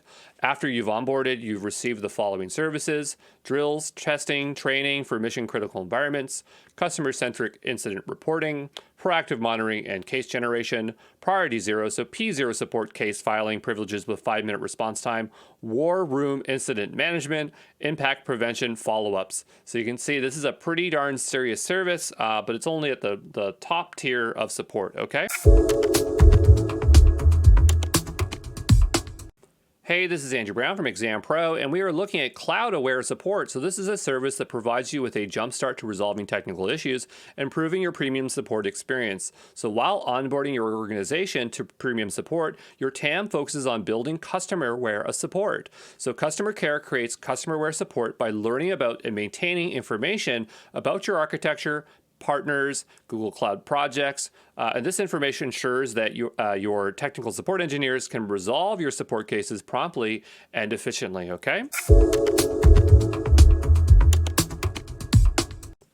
Hey, this is Andrew Brown from ExamPro, and we are looking at operational health reviews. So this helps you measure your progress and proactively address blockers to your goals with Google Cloud. So the reviews serve as a regular touch point with your TAM, where you can discuss various topics related to your customer care experience, including the efficiency of cloud operations, including support trends, analysis of trends and operational metrics, incidents, case escalations and outages, tracking of open cases, status reports of high priority cloud projects. So there you go. Hey, this is Andrew Brown from ExamPro, and we are looking at Premium Support Event Management Service for planned peak events, such as product launch, major sales events, and with this service, customer care partners with your team to create a plan and provide guidance throughout the event. So with Event Management Service, your team is supported with the following tasks. So preparing your systems for key moments and heavy workloads, running disaster tests to proactively resolve potential issues, developing and implementing a faster path to resolution to reduce the impact of any issue that might occur. So after the event, your TAM works with you to review the outcomes and make recommendations for future events. To initiate the event management service for an upcoming event, contact your TAM, but there you go. Hey, this is Andrew Brown from ExamPro, and we're looking at training credits for premium support. So you'll receive training credits for Google Cloud Quick Labs. We'll talk about Quick Labs in a moment, that you can distribute to your users in your organization. Your TAM identifies learning opportunities and indicates which training resources can be most beneficial to your organization. With this training, your developers have resources to find answers quickly and test out ideas in safe environments. So for a 1-year contract with premium support, you get 6,250 credits. So just to talk a bit about Quick Labs, it is a platform that allows you to run labs. So the idea is that it can provision resources for you, so you don't have to worry about making a mistake or getting overbilled. And it'll have a checklist that you can go through to do that. So labs are becoming very common with cloud service provider, like training providers. Even myself, I have lab systems. But this is one that is owned by Google. So they used to have, they had stuff for AWS, Azure, GCP, but now that Google's bought it, it's a lot more Google focused. And also they have some free stuff there. There's actually ones included for this Digital Cloud Leader course, and they're not very good. None of the content's really covered in it. So those ones in particular aren't very good, but that doesn't mean there's not a lot of great content on there. So you might want to go check that out, okay? Hey, this is Andrew Brown from ExamPro, and we're looking at new product previews. So for premium support customers, you have access to previews of new Google Cloud products. By previewing a product, you have an opportunity to prepare your architecture for a new solution before it becomes more broadly available to the market. With your organization's goals in mind, your TAM analyzes your Google Cloud projects and usage to identify opportunities to test and use new products and solutions. When your TAM identifies an opportunity, they introduce you to product teams, and you gain access to preview. As you test the product, your TAM also shares your feedback with the product team. In addition to working with TAM, you can request and manage access to previews via Cloud Console. In the Cloud Console, you can check the status of your requests and manage which users and organizations have access to previews.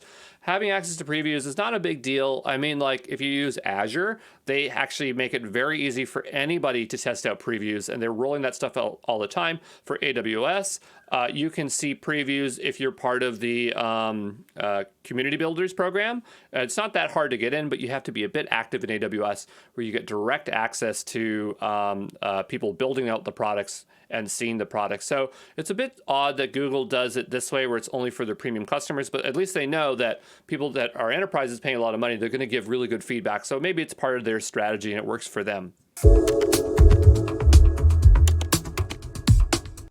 Hey, this is Andrew Brown from ExamPro, and we're looking at technical account managers, also known as TAM. I swear we covered this somewhere else, but I don't remember where. So if it's covered twice, that's okay, because this one is more of the textbook explanation that Google gives you, and I imagine the other one was just me kind of describing TAMs in general. So as a premium support customer, you are assigned a technical account manager, and also known as a TAM, and technical account managers are trusted technical advisors that focus on operational rigor, platform health, health, architectural stability for your organization. So TAM support and guide you through in the following ways. They can assist you with onboarding to premium support, assess your cloud maturity, and works with you to create an adoption roadmap and operating model, advises you on best practices for Google Cloud, delivers frequent operational health reviews, connects you with technical experts, product managers, support, and engineers, works with you on support cases, case escalation, high priority cases. Your TAM will analyze the incident and find the root causes. By default, you'll receive 8 hours per week of foundational technical account management services. If you require more assistance, you can purchase additional TAM services. But there you go. That's the TAM, and only at the premium support, the enterprise level. Hey, this is Andrew Brown from ExamPro, and we are looking at Cloud Billings Account, which is used to define who pays for a given set of Google Cloud resources and is connected to a Google Payments profile. So over here on the right-hand side, you can see that link. So projects are going to be going to your billing account, and then your billing account is linked to a payment profile. If you want to see that you can create multiple under a payment profile, you create multiple billing accounts. So here is just a single one, but it's very easy to create multiples. So billing account includes one or more billing contacts predefined in a payments profile. Billings can have sub-accounts for resellers, so you can bill resources to be paid by your customer. So let's compare the two so that we fully understand these two offerings, okay? So for Cloud Billing Account, it is a cloud-level resource managed in the Google Cloud Console, tracks all of the costs, charges, and usage credits incurred by the Google Cloud usage. A Cloud Billing Account can be linked to one or more projects. Projects usage is charged to the linked billing account, results in a single invoice per Cloud Billing Account, operates in a single currency, defines who pays for a given set of resources, is connected to a Google Payments profile, which includes payment instructions defining how you pay for charges, has billing-specific roles and permissions to control accessing and modifying billing-related functions, so establish IAM. So on the payments profile side, we're over here now, it is a Google-level resource managed at payments.google.com, connects to all of your Google services such as Google Ads, Google Cloud, Phone service, processes payments for all Google services, not just Google Cloud, stores information like names, address, tax ID when required legally, or who is responsible for the profile, stores your various payment instruments, so credit cards, debit cards, bank accounts, other payment methods you'll be used to buy through Google in the past, functions as a document center where you can view invoices, payment history, and so on, controls who you can view and receive invoices of various cloud billing accounts and products. So hopefully that is clear. On the exam, they're not going to ask you to choose out of these at a lineup, so I wouldn't worry about that. It's just more for your benefit, okay? Hey, this is Andrew Brown from ExamPro, and we are looking at billing account types. So there are two types of cloud billing accounts. We got self-serve or online accounts. Payment instrument is a credit or debit card, ACH direct debit. Depending on the availability in each country or region, costs are charged automatically to the payment instrument connected to the cloud billing account. You can sign up for self-serve accounts online. The documents generated for the self-serve account include statements, payment receipts, tax invoices that are accessible to Google Cloud Console. Then you have invoice or offline accounts. So payment instrument can be a check or wire transfer.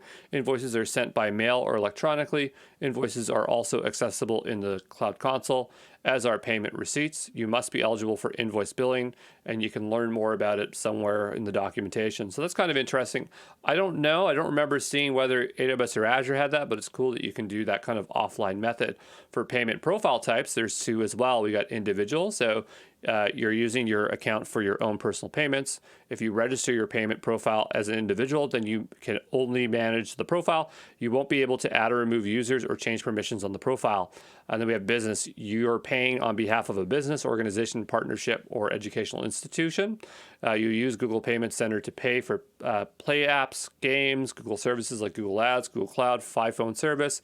A business profile allows you to add other users to a Google Payment profile you manage so that more than one person can access or manage payment profiles.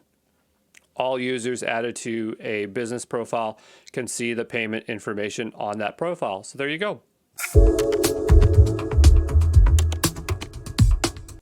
Hey, this is Andrew Brown from ExamPro, and we are looking at charging cycles. So for self-serve cloud billing accounts, your Google Cloud costs are automatically charged in one of two ways. So you either have monthly billing, so costs are charged on a regular monthly cycle, or threshold billing. Costs are charged when your account has accrued a specific amount. For self-serve cloud billing accounts, your charging cycle is automatically assigned when you create the account. You do not get to choose your charging cycle, and you cannot change the charging cycle. For invoice cloud billing accounts, your typical receive one invoice per month, and the amount of time you have to pay your invoice, so your payment terms, is determined by the agreement you made with Google. So there you go.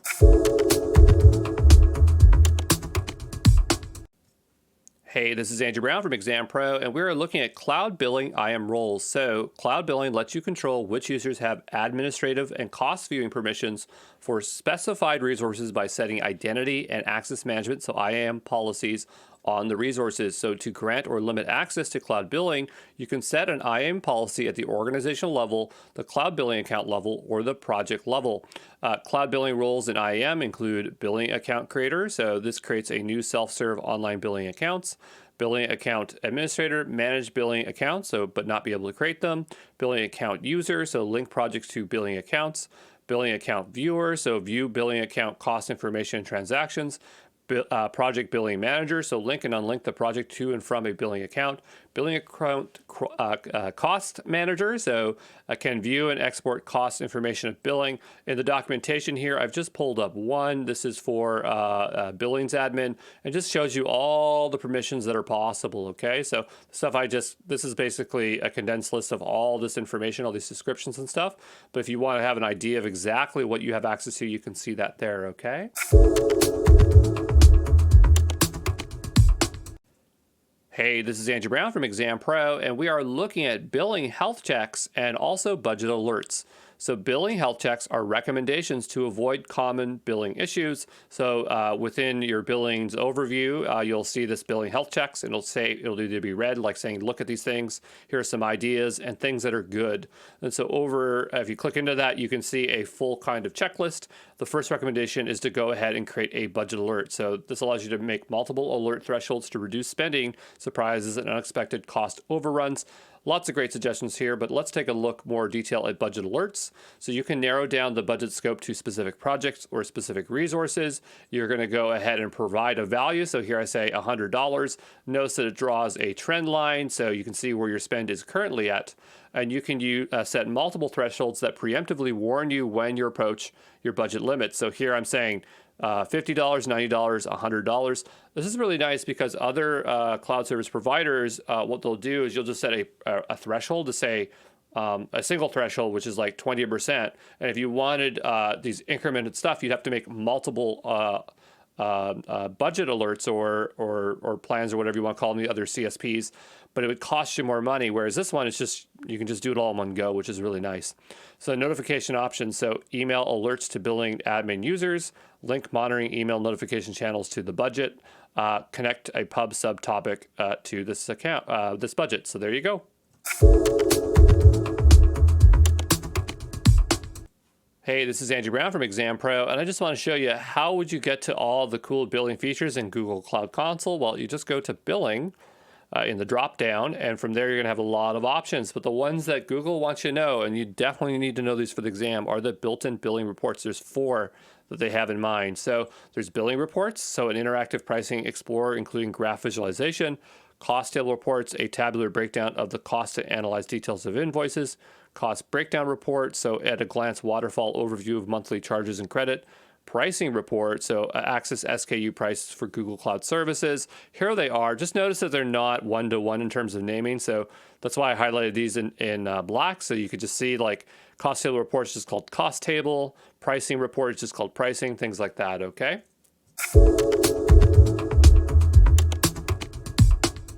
Hey, this is Andrew Brown from ExamPro, and we are taking a look at the billing reports in greater detail here. So billing report is to view and analyze your Google Cloud usage costs using many selectable settings and filters. So configuring various views of cloud billing reports can help you answer questions like these.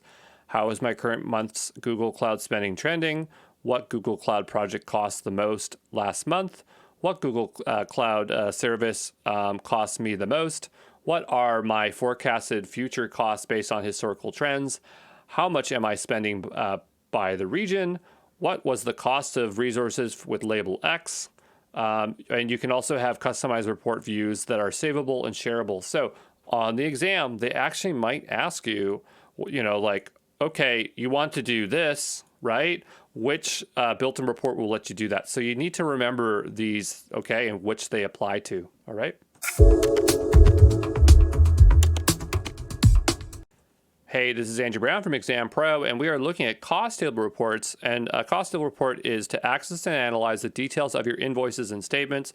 I know this image is really small, but down below it actually shows like kind of like a summary of costs, just like an invoice. So you can filter that out to understand those totals and things like that. So because your generated invoices and statement PDF only contains simplified summarized views of your costs, the cost table report is available to provide invoice or statement cost details such as the following, including project level cost details from your invoices and statements, including tax costs broken down out by project. Includes additional details you might need such as IDs, SKU IDs, project numbers. The report view is customizable and downloadable to a CSV. So there you go. Hey, this is Andrew Brown from ExamPro, and we are looking at cost breakdown reports. So a cost breakdown report is an at-a-glance waterfall overview of your monthly costs and savings. So this report shows the following summarized view of monthly charges and credits, the combined cost of your monthly Google Cloud usage, on-demand rate calculated using non-discounted list prices, savings realized on your invoice due to negotiated price, if applicable for your Google Cloud billing account, savings earned on your invoice with usage-based credits broken down by credit type. Your invoice level charges such as tax and adjustments. So they call it a waterfall because it looks like a waterfall, but the idea is like this is just a much clearer view than using billing reports. Of course, you can get the same visualization with billing reports. It's just an easier visualization, okay? Hey, this is Andrew Brown from ExamPro, and we are looking at pricing reports. So use the pricing table report to access SKU prices for Google Cloud services, including Google Cloud, Google Maps Platform, Google Workspace, as of the date the report is viewed. The report shows the following pricing information: displays SKU prices specific to the selected cloud billing account. If your cloud billing account has negotiated contract pricing, each SKU displays the list price, your contract price, and your effective discount. If an SKU is subject to tiered pricing, each pricing tier for an SKU is listed as a separate row. All the prices are shown in the currency of the selected billing account, and the report view is customizable and downloadable to the CSV for offline analysis. Hey, this is Andrew Brown from ExamPro, and we are looking at the pricing overview for Google Cloud because they have a lot of different schemes for pricing, and it's going to vary per service, but we can break it down into 7 types of pricing. So we have the free trial. So this is a risk-free trial period with specific limitations. We have free tier. These are services that have a minimum monthly limit or of free use. And then we're more now into compute. So if we have on-demand, the standard price paid per hour, minutes, seconds, milliseconds varies per service. Committed use discounts, a lower price than on-demand for agreeing to 1-year or 3-year contract. Sustained use discounts. So these are passive savings when using resources past a period of continuous use. Preemptible VM instances with deep savings but at a cost of being interrupted. Flat rate pricing, so prefer a stable cost of queries rather than paying on demand. So this is only in particular for BigQuery. I don't know if they plan to do it for other services. We have sole tenant node pricing, so dedicated compute. So this is basically a single tenant virtual machine. So for the exam, you're going to want to know all of these pretty well, like broadly speaking. These two aren't going to show up on the exam, but we're going to cover them anyway, just for your own benefit, okay?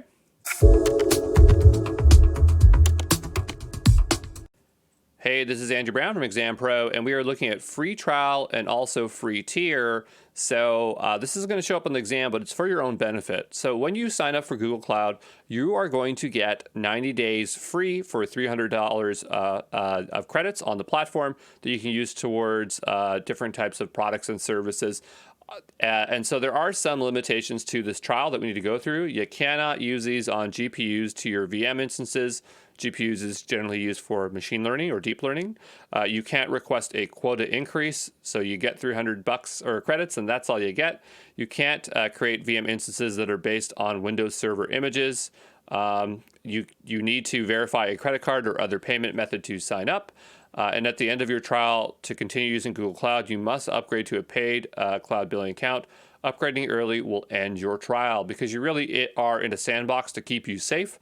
That's one of the benefits of Google Cloud, where other providers like AWS, you have a high chance of going over your free trial into real spend, okay?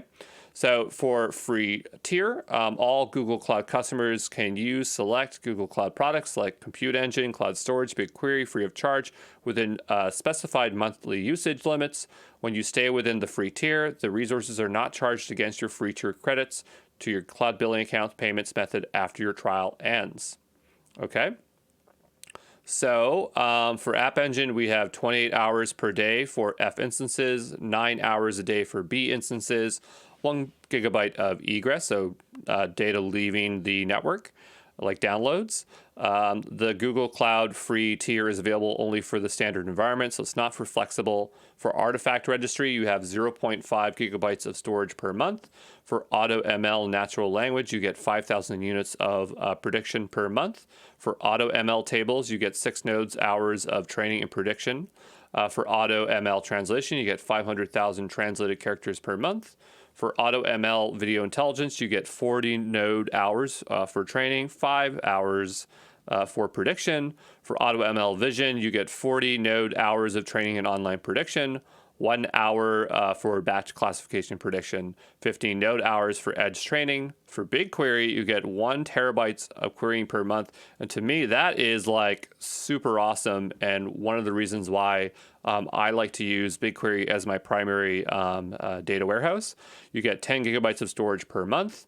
For Cloud Build, you get 120 build minutes per day. For Cloud Functions, you get 2 million invocations per month, includes both background and HTTP invocations. 400,000 gigabyte seconds, 200,000 gigahertz seconds. Gigahertz, is that GHz? I think that's what it is. Seconds of compute time, 5 gigabytes network egress per month. For cloud logging and cloud monitoring, you get free monthly logging allotment, free monthly metrics allotment. For natural language, you get 5,000 units per month. For Cloud Run, you get 2 million requests per month.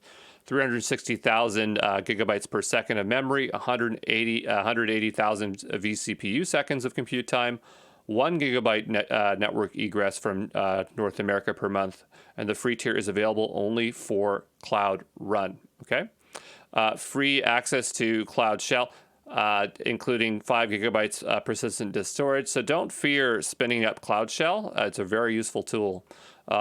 Cloud source repository, so up to 5 users, 50 gigabytes of storage, 50 gigabytes of egress. For Cloud Vision, 1,000 units per month. For Firestore, 1 gigabytes storage per month, or just in general, sorry, not per month. 50,000 reads to 20,000 writes, 20,000 deletes per day. For Google Kubernetes Engine, no cluster management fee. And that's a big one because other providers will charge you a management fee for the cluster or control plane. For autopilot or zonal clusters per billing account. For clusters created in autopilot mode, pods are billed per second CPUs. Memory and disk resources request. For clusters created in standard mode, each user node is charged at a standard compute engine pricing. For cloud storage, 5 gigabytes per month of regional storage. So that's pretty good, but only for the US regions. 5,000 Class A operations per month, 50,000 Class B operations per month, 1 gigabyte network egress from North America to all region destinations, excluding China and Australia per month. Free tier is only available in US East 1, US West 1, US Central regions. Usage calculations are combined across those regions. Last page, I believe, of our free tier here. So for Google Maps, you're getting 10 gigabytes messages per month. For speech to text, 60 minutes. Video intelligence API, 1,000 units per month. For workflows, 5,000 internal steps per month, 2,000 external HTTP calls per month. For Compute Engine, one non-preemptible F1 micro VM instance per month within US West, US Central one, US East one, 30 gigabytes months HHD or hard disk drive, 5 gigabytes months snapshot storage in the following regions, 1 gigabyte network egress. Your free tier F1 micro instance is limited by time, not by instance. So each month eligible use for F1 micro instances is free until you have used the number of hours equal to that. So just remember F1 micro when you're looking for a free instance.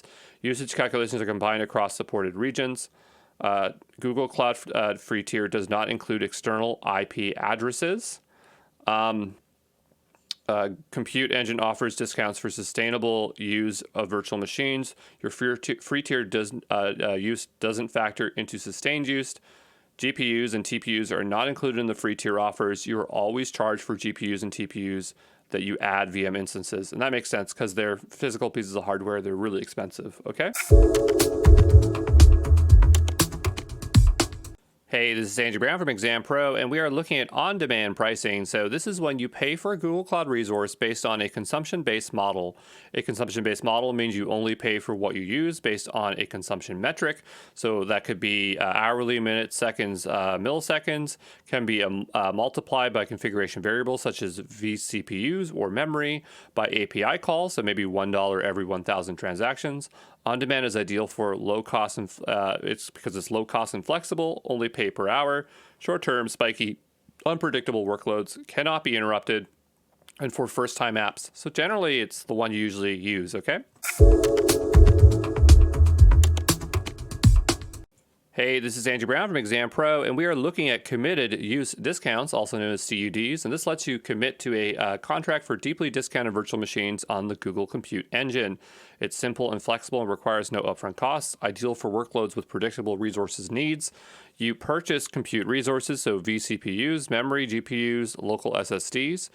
Discounts apply to the aggregate number of vCPUs, memory, GPUs, and local SSDs within your region, not affected by changes to your instance machine setup. You commit for payment terms 1 year to 3 years, purchase a committed use contract for a single project, purchase multiple contracts share across many projects by enabling shared discounts. You're billed monthly for the resources you've purchased for the duration of the term. Whether or not you've actually used the service is it's going to happen anyway, okay? So 57% is most machine types and GPUs, and 70% is memory optimized machine types. So look here on the right-hand side, just to give you an idea. So the idea is that when you want to do committed use, you choose the product that you want. You're going to choose the plan that you want, the region, and the commitment, and then it's going to tell you your estimated savings, okay?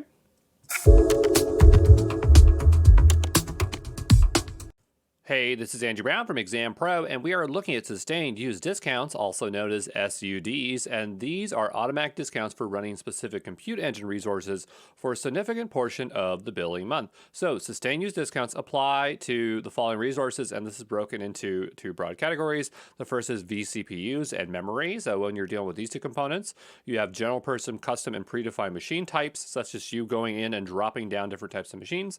Compute optimized machine types. Memory optimized machine types, sole tenant nodes. Remember, that's kind of like dedicated machines. And so here it's 10% premium cost, even if the vCPUs and memory in those nodes are covered by the committed use discounts. And then the other part here is that there's ones for GPU devices. So you can apply SUDs to GPUs, which is a great savings, okay? Applied on incremental use after each reach certain usage thresholds. You pay only for the number of minutes that you use an instance. Compute engines automatically give you the best price. There's no reason to run an instance longer for than you need it. Automatically applied to the VMs created by both Google Kubernetes Engine and Compute Engine, and it does not apply to VMs created using App Engine's flexible environment and data flow, okay? But what I want to remember is that SUDs is if you keep on using something, you're going to save money, and it's going to be particular with most CPU types, most compute types, and GPUs, okay? Oh, and also it does not apply to E2 and A2 machine types. I missed that there in the end. Just to kind of give you an idea of what kind of savings you can expect. So there's ones for up to 30%, and that's when you're using general purpose N1 predefined and custom machine types, memory optimized machine types, shared core machine types, sole tenant nodes. And so here's kind of the idea of usage level based on also the incremental charge. Okay. And then we have sustained discounts for 20%. So general purpose N2, N2D, predefined custom types, computer optimized types, and then another graph. So for the exam, you're not going to need to know these details, but you just need to know SUDs. You save money when you have continued use. Okay.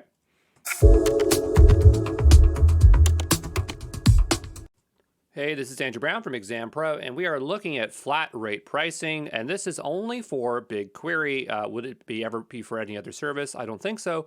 But the idea here is that if you have high volume or enterprise customers who prefer a stable monthly cost for queries rather than paying on demand, price per gigabyte of data processed, this is where flat rate pricing comes into play. So you have purchased dedicated query processing capacity measured in BigQuery slots. Your queries are, the idea here is you consume your queries via this capacity, and you are not billed for bytes processed. If your capacity demands exceed your committed capacity, BigQuery will queue up slots, and you will not be charged additional fees. To enable this flat rate price, yeah, the slide doesn't want to go forward there, but to enable the flat rate pricing, use BigQuery reservations. So there you go.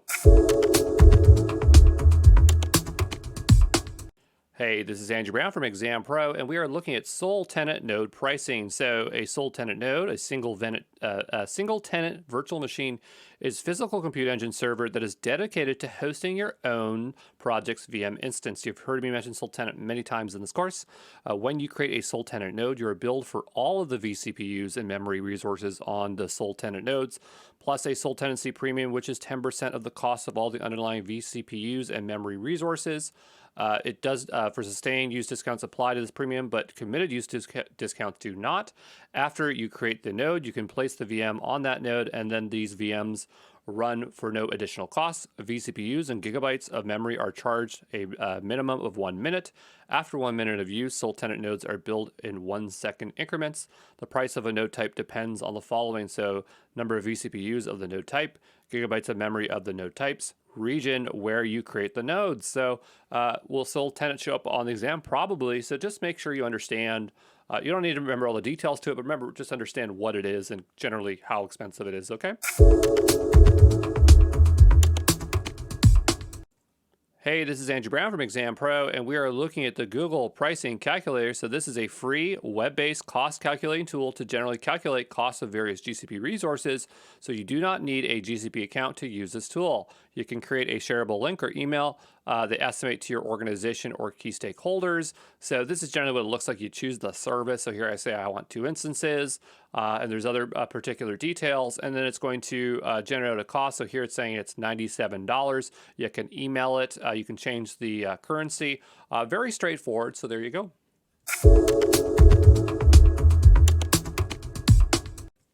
Hey, this is Andrew Brown from ExamPro, and we are looking at the concept of resource hierarchy within GCP. So this is kind of a graphic of what a hierarchy could look like, and there's a lot of components that go into it. We did cover this a little bit earlier in one slide about folders, where we talked about folders, projects, and resources. But there's a lot of moving parts here, and on the exam, they're definitely going to ask you about resource hierarchies. So let's make sure we know this, okay? First thing is a resource is a service level resources that are used to process your workloads. Could be BigQuery, Compute Engine, whatever that is a service you want to launch. Then you have resource management, how you should configure and grant access to cloud resources from your team, setup and or team setup and organization of your account level resources. You have domains, primary identity of your organization, define which users should be associated with your org, a universally administered policy for your users and devices, linked to either a Google Workspace or Cloud Identity account. A Google Workspace or Cloud Identity account can only have one org, just so you know. Then you have orgs or organizations. These are the root nodes of your Google Cloud hierarchy of resources. You can define settings, permissions, policies for all projects, folders, resources. Cloud billing account is its parent. Organization is associated with exactly one domain. Using an organization, you can essentially manage your Google Cloud resources and users' access with proactive and reactive management. Then you have folders. This is a logical grouping of projects and other folders. Folders can be used to group resources that share common IAM policies. You got projects, so logical grouping of service level resources. Projects can represent teams, environments, organizational units, business departments, and this is basically where resource hierarchy is very detailed in its variants. Basis of enabling services, APIs, and IAM permissions. A service level resource can only belong to a single project. You got labels, so categorize and filter your resources with key value pairs. If you used AWS or Azure, they call these tags, okay? But here GCP, they call them labels. Great for cost tracking at a granular level. There are 3 suggested hierarchy architecturals you can use: environment-oriented, function-oriented, and granular access-oriented. They're not going to ask you what kind of architecture it is, but they're going to talk about these, like saying like which would be a good setup, and they'll describe kind of what the setup would be. And that's why you want to know these 3 types. And we'll go over to the docs to look at that because that's where the most detail is for this, okay? Hey, this is Andrew Brown from ExamPro, and we are looking at environment-oriented hierarchy. And so this is the most simplest one to implement, and pretty much what you would think that you would want to do. And so the idea here is you have a single organization, and you're going to break up your folders into different environments, so production, quality assurance, and development. And then underneath, you're going to run your application. So this works pretty well in a very simple setup, but it can pose challenges if you have to deploy services that are shared by multiple environments, okay? Hey, this is Andrew Brown from ExamPro, and we're looking at function-oriented hierarchy. So this one looks a little bit more complicated, but the idea here is that you have one organization that contains one folder per business function, okay? So notice here we have apps, management, and infrastructure technology, and then the idea is that down below, now we can define production or environments as another layer of folders. So you have folders inside of folders. So each business function folder can contain multiple environment folders. Multiple business functions are apps, management, and information technology. More flexible compared to environment-oriented, gives you the same environment separation, allows you to deploy shared services. Function-oriented hierarchy is more complex to manage than an environment-oriented, and it's separate access by business. So there you go.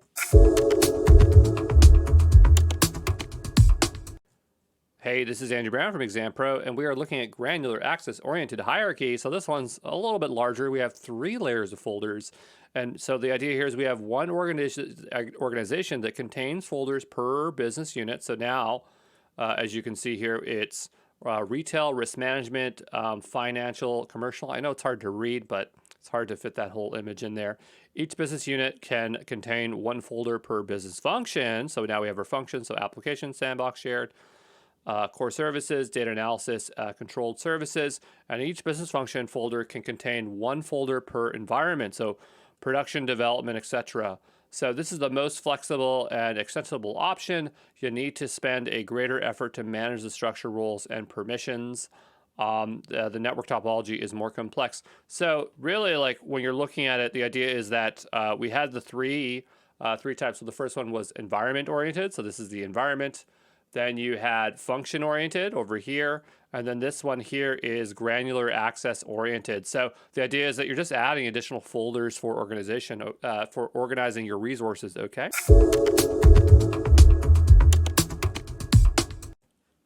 Hey, this is Andrew Brown from ExamPro, and we are doing the GCP follow-along. So the idea here is that we are going to just launch a bunch of cloud services. It's not going to be super challenging, but the idea is just to kind of help cement the knowledge of what we've learned in the lecture content. They don't even recommend it necessary for the exam, but I like to do it, and I think that you'll appreciate doing it too. So once you've created your GCP account, you should have an organization and a default project.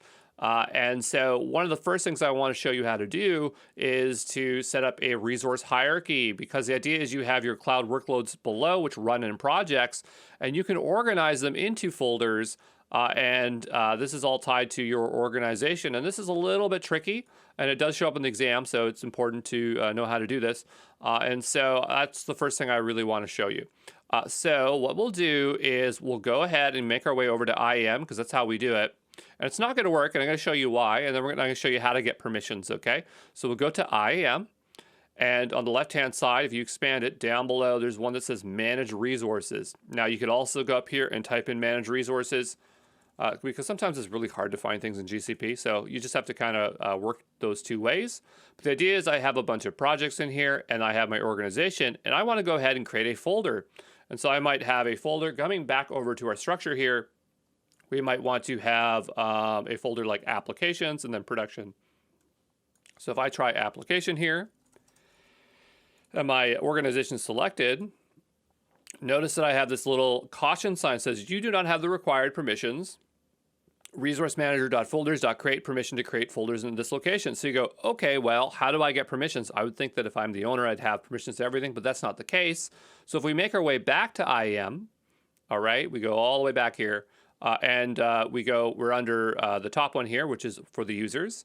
And we see I have the owner role. If you look up the documentation, it's going to say, go ahead and add project or admin folder. Okay, so you go admin folder or project folder, and nothing's going to appear. And the reason why is that you can apply permissions or roles at the project level and also the organizational level. And because of that, the roles that are available are different. So you're never going to find it at the project level here. And so what you got to do is go to your organization. All right, the way you know that you're in your org right now is that it has this little building, and notice now it's just listing people at the organizational level. And so what I can do here is go ahead and edit the member, and I'm going to add a role. I'm just going to type in folder.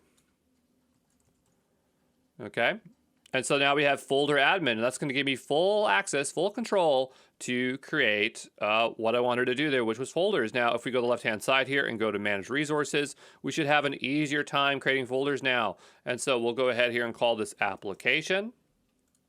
Okay, we'll hit Create and give it a moment to create.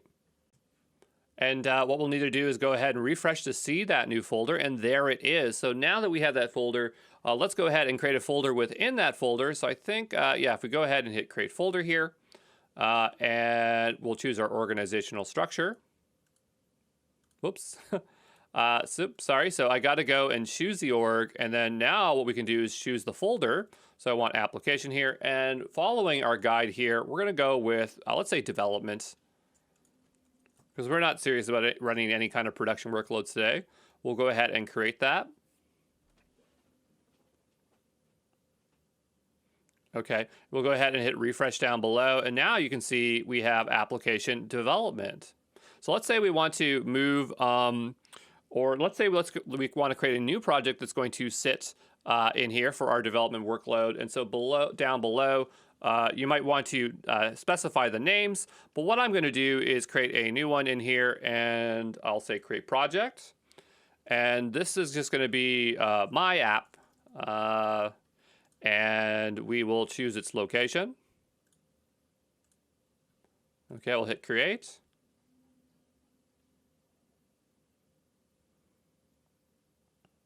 And it doesn't take that much time for these to build.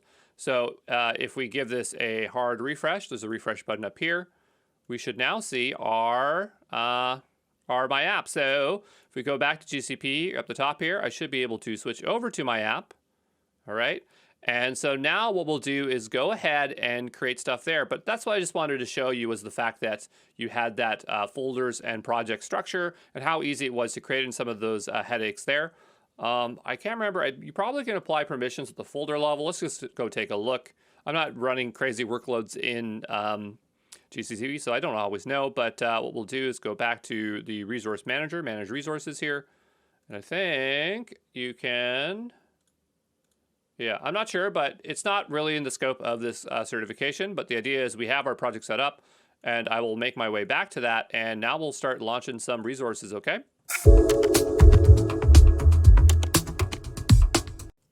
Hey, this is Andrew Brown from ExamPro, and we are on the GCP follow-alongs for the Digital Cloud Leader. And actually, before we launch any resources, I probably should show you a bit about spend and how to control your spend. So this is a new project that we started up, and there's nothing really in it. Now, I was playing around in this other sample project here called ExamPro, and I purposely ran a bill so I could show you what billing looks like because it doesn't make a lot of sense. Like, it's very hard to understand it if there's no billing happening. So on the left-hand side, you'll go to billing. All right.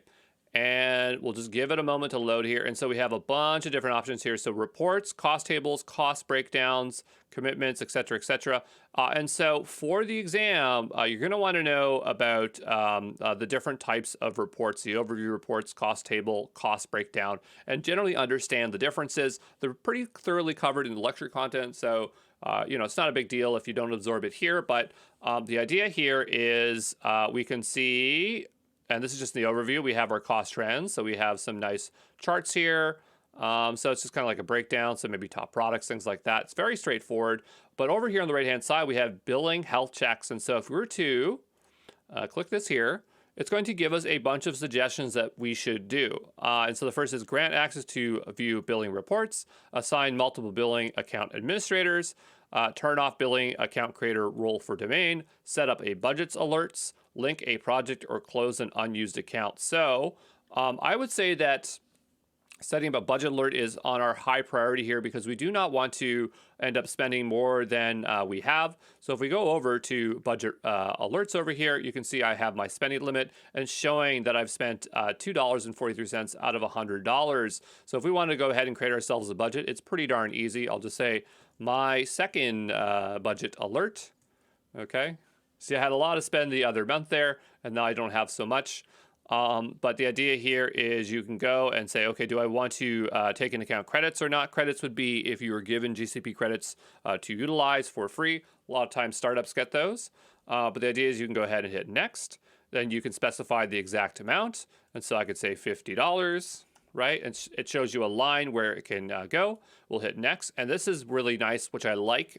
You don't see this in like AWS where you'd actually have to set up separate billing alarms. But in GCP, you just can do it all in one go. So the idea is if you want multiples, you just add multiple thresholds. And it's going to warn you when it approaches those numbers. And if you go down below, you can see that you can receive emails about it.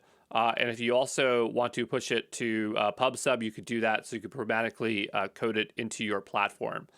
In terms of the exam, you just need to know that you can set thresholds and why you'd want to use budgets, right? Just to make sure you're monitoring your spend. Now, I don't need to go ahead and create one because I already have one. It's a very simple process, but that is budget alerts.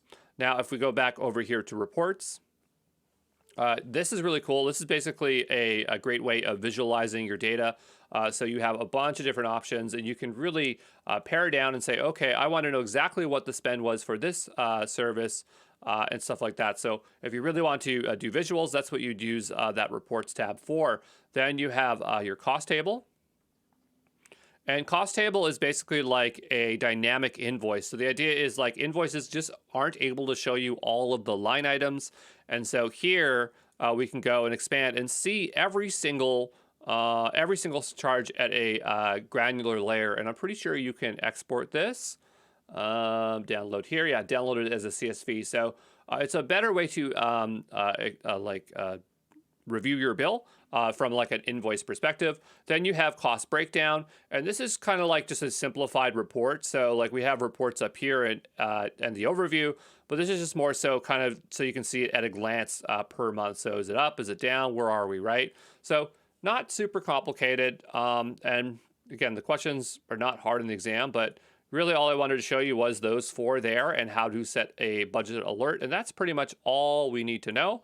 So what I'm going to do is make my way back to my sample project. And now we're ready to launch some resources, okay? Hey, this is Andrew Brown from ExamPro, and let's go take a look at Compute Engine. So what I want you to do is go to the top left corner here onto our hamburger menu, and we'll scroll down, make our way over to Compute Engine, and go to VM Instances. So this is where we would launch virtual machines. So we'll give it a moment here to load. And as you can see, I've never used it within this project. So pretty often you'll have to go ahead, hit enable. So you are agreeing to use a particular service. Every time you create a project, it's always going to show you that. But we'll give it a moment to allow us to use that API. It just takes a little bit of time. And I don't know why, sometimes the UI is a little bit buggy. Sometimes it freezes like this. And so if it does do that, what you'll need to do is just go ahead and hit refresh. It's usually pretty darn good. The experience is usually pretty smooth, but not always the case. So I'm going to go ahead and hit enable again. Okay, and it just does not want to work right now.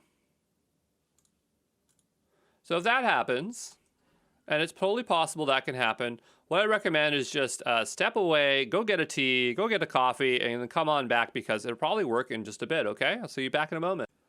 All right, so after a short tea break, I'm back, and it's now just all of a sudden working. So that's the thing with these large cloud service providers is that their services are so massive.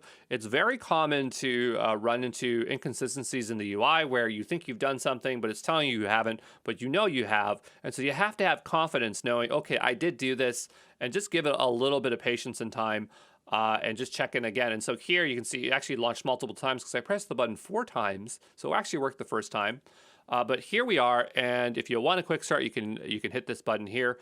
And the thing is that GCP, and only GCP does this, but they have a really, really good tutorial system. So if you want to be shown around anything, you can hit show me now. And it'll help you step through all the things that you need to know. And so this one is just kind of like a tutorial on how to do something. I'm not going to go through it. This is more for you. This is how to do it to do app with MongoDB. I don't like MongoDB, so I'm not doing that today. But I just want you to know that's a great way to start learning with GCP. But what we'll do, and you can see we have different instances here. So VM, instance templates, sole tenants, those are dedicated machines, machine images, etc., TPUs. But what we want to do is just go ahead and create ourselves a regular old virtual machine. So I'll go ahead and hit create instance. And we'll give it a moment here. Today's a slow day for GCP. It's usually super fast. And here we're in here. And so on the left-hand side, we have new VM instance from template, new VM instance from machine image, or the marketplace. Now, I really like how GCP shows their forms compared to AWS and Azure because they're always like on one screen, and they're very good about showing you the price, which is really nice. And here you can do you get a breakdown to kind of see where the hidden costs are. So it's not just the CPU cost that. It's just like there is a persistent disk. And maybe if you're using sustained use discount, if you've used it on a monthly basis, it'll show you your savings. Notice it's like a negative. So it would show you a reduced cost there. But the idea here is that we want to name our instance. So I'm going to just say my website. Okay. We'll see if it takes that. We can add labels. Labels are tags, so I could go here and say ENV production. We'll go ahead and add that label.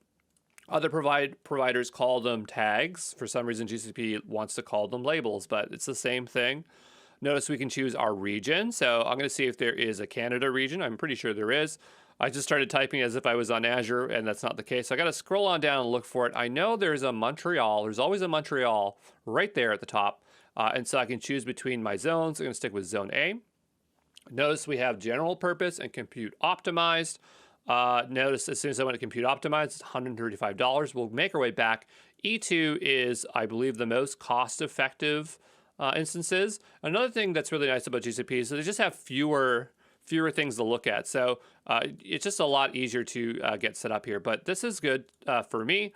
I don't need a 2 vCPUs and 4 gigabyte memory. I want to go super small, so I'll click on that. Now I'm down to $7.83. I'm a lot more comfortable with that. We'll scroll on down. So confidential VM services enabled a confidential computing service on this VM. So this service adds protection to your data in use by keeping memory of the VM encrypted with keys that Google doesn't have access to. That sounds really good. So you can see we can checkbox that on and we have some additional settings. We're not going to do that today, but I think that's really cool. This is something I really like, is that any kind of, most instances, I think most, like basically all instances, can support this container option. And what it will do is it will install a container layer for you, and then you can just specify your container image, and it makes it very easy to launch containerized services, like single container services. Azure doesn't do this. AWS doesn't do this. Only GCP does this in this kind of convenient way. So I really, really like that. Not to say you can't do it on AWS. You'd have to go to the marketplace, but that is like a super bonus for me for GCP. Notice there's some advanced options here. So like, like the command arguments, you'd probably specify environment variables, maybe the entry point. Yeah, that's the entry point there, if you know anything about containers. If you don't worry. Then you have your boot disk. So this is the boot disk, right? And so we have some options here. Starts with 10 gigabytes. I wouldn't want something larger than 10 GB, but we'll take a look around here. So here we could choose Debian or Debian 9. We can change our operating system. I'm pretty comfortable with Debian. I like Debian. Oh, Fedora CoreOS, that's pretty cool. I really like Fedora CoreOS. I just learned all about that recently. You can provide your own custom images. You can set the size of snapshot. You can attach existing disks. But we'll stick with Debian because that's a pretty safe one there. Another one is pretty safe is CentOS. That's what a lot of the cloud service providers base their managed instances on. But what we'll do is scroll on down. You can see we can apply firewall stuff. Yeah, that's all fine. We don't need to do any more with that. We don't need a firewall. So we'll scroll up, make sure our price is okay, $7.83. You know what I'm looking for is a lot of times cloud service providers will have a startup script. Here it is. And this would be Cloud Init. Okay. So Cloud Init is a pretty standardized, or CFN Init, Cloud Init, can't remember what it's called, but it's a standardized way of providing your virtual machines with a script to start. Like it's the first thing it runs. So if we wanted to install Apache, we could do that. I'm just trying to see if there's like an example here. Like it's just a bash script, right? So I'm just thinking, yeah, see it here? Yeah, this is actually exactly what I want too. So this is perfect. I didn't know they had this. And so here, the idea is that we'll just take this. If you specify the first line in a Cloud Init file as this with a shebang, it's going to know it's a bash script, but it can also take a YAML file, I believe. But anyway, what this will do is it will do an update, and then it will install Apache 2. And I believe this is actually for Debian, because if we were using CentOS, it'd be like yum, but apt is for that. I don't know if it needs a sudo in front of here. It doesn't seem to need it. But what we'll do is we'll put that in there. Save me a lot of time. I didn't have to try to remember what to write. You can set custom metadata. We don't need to set any custom metadata today.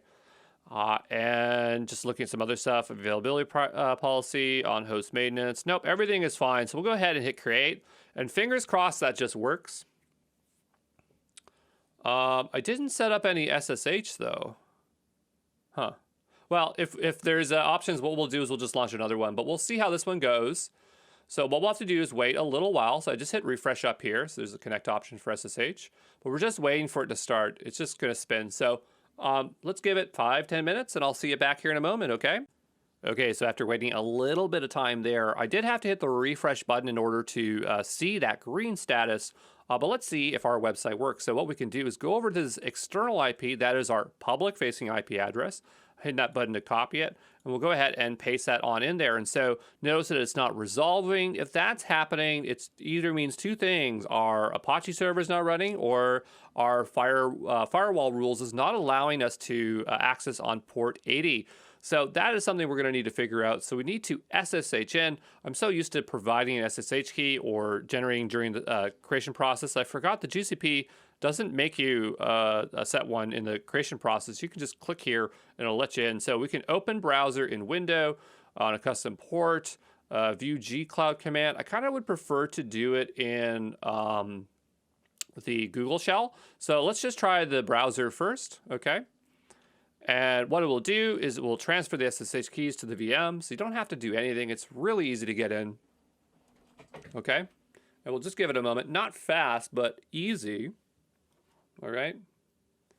and we're in. Okay, so you can type in ls pwd just to see where we are.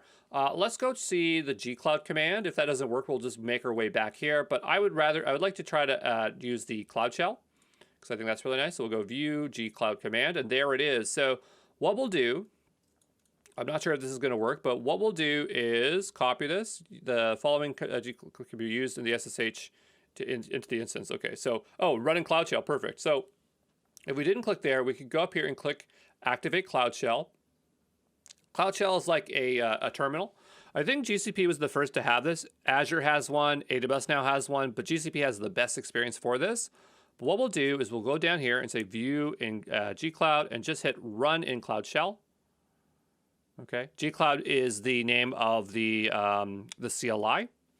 Okay, and we'll give it a moment to start up an instance here. I assume it's containerized. It's probably containers. That's how it's able to launch so fast. Usually it's super fast, by the way. It's not super fast today. And then it'll run that gcloud command. It should get us into our instance.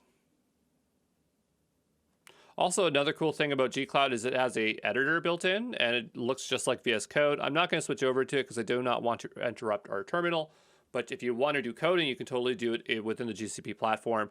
And again, that's a lot easier than the other ones make it out to be. So it's pre-filled it in here. It looks like this is a beta feature, but we'll go ahead and hit enter. It's requesting access. We'll say authorized.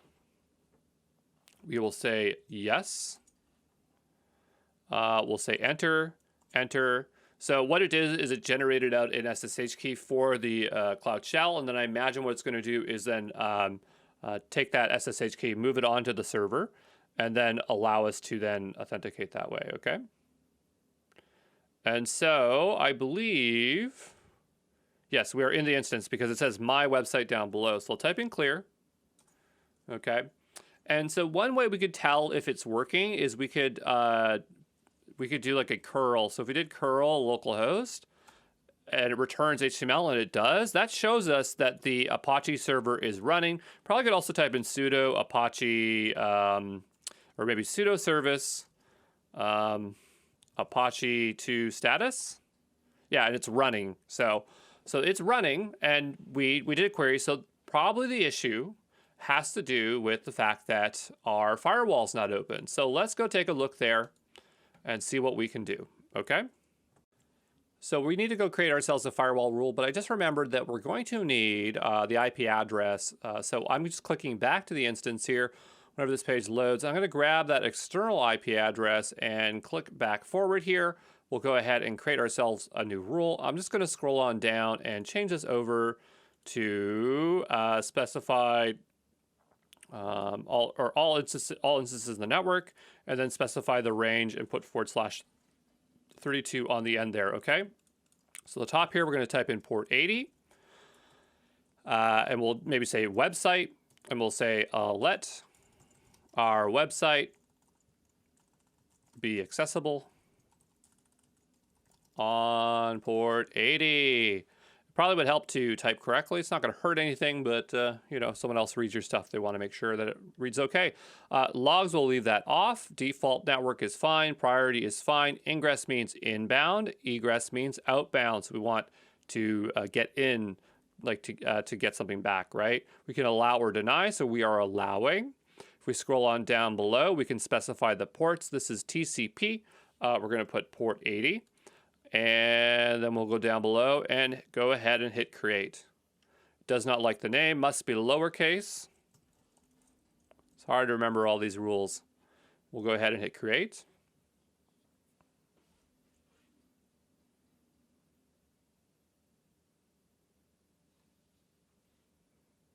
We'll give it a moment. And what we'll do is go back to the internet, hit enter, and see if this is working. Doesn't seem to be working just yet. Let's give this a refresh, see if our rule appears here. So port 80, that is correct. Priority, so it has a high priority, so it should be applied. 32, 203, 103, /32. The 32 just means exactly that IP address. We'll go up here. It did not resolve, so just give me a moment. I'll take think about this, okay? So I think we might have an easier way to make firewall rules than the way we were doing it here. So what I'm going to do is go back to my instance here, because I could have swore that it was here, but I probably just forgot. If we go down to View Network Details, I think here we'll get, yeah, so there is, we don't have any network tags, so we don't have any way to specify tag. But here we have the external IP and the internal IP address. And what I wanted to see was what firewall rules were being applied. So here, if we go over here, we can see that we have port 80, so this should be applying. And down below, we could probably do a connectivity test here. And we'll see what we get back.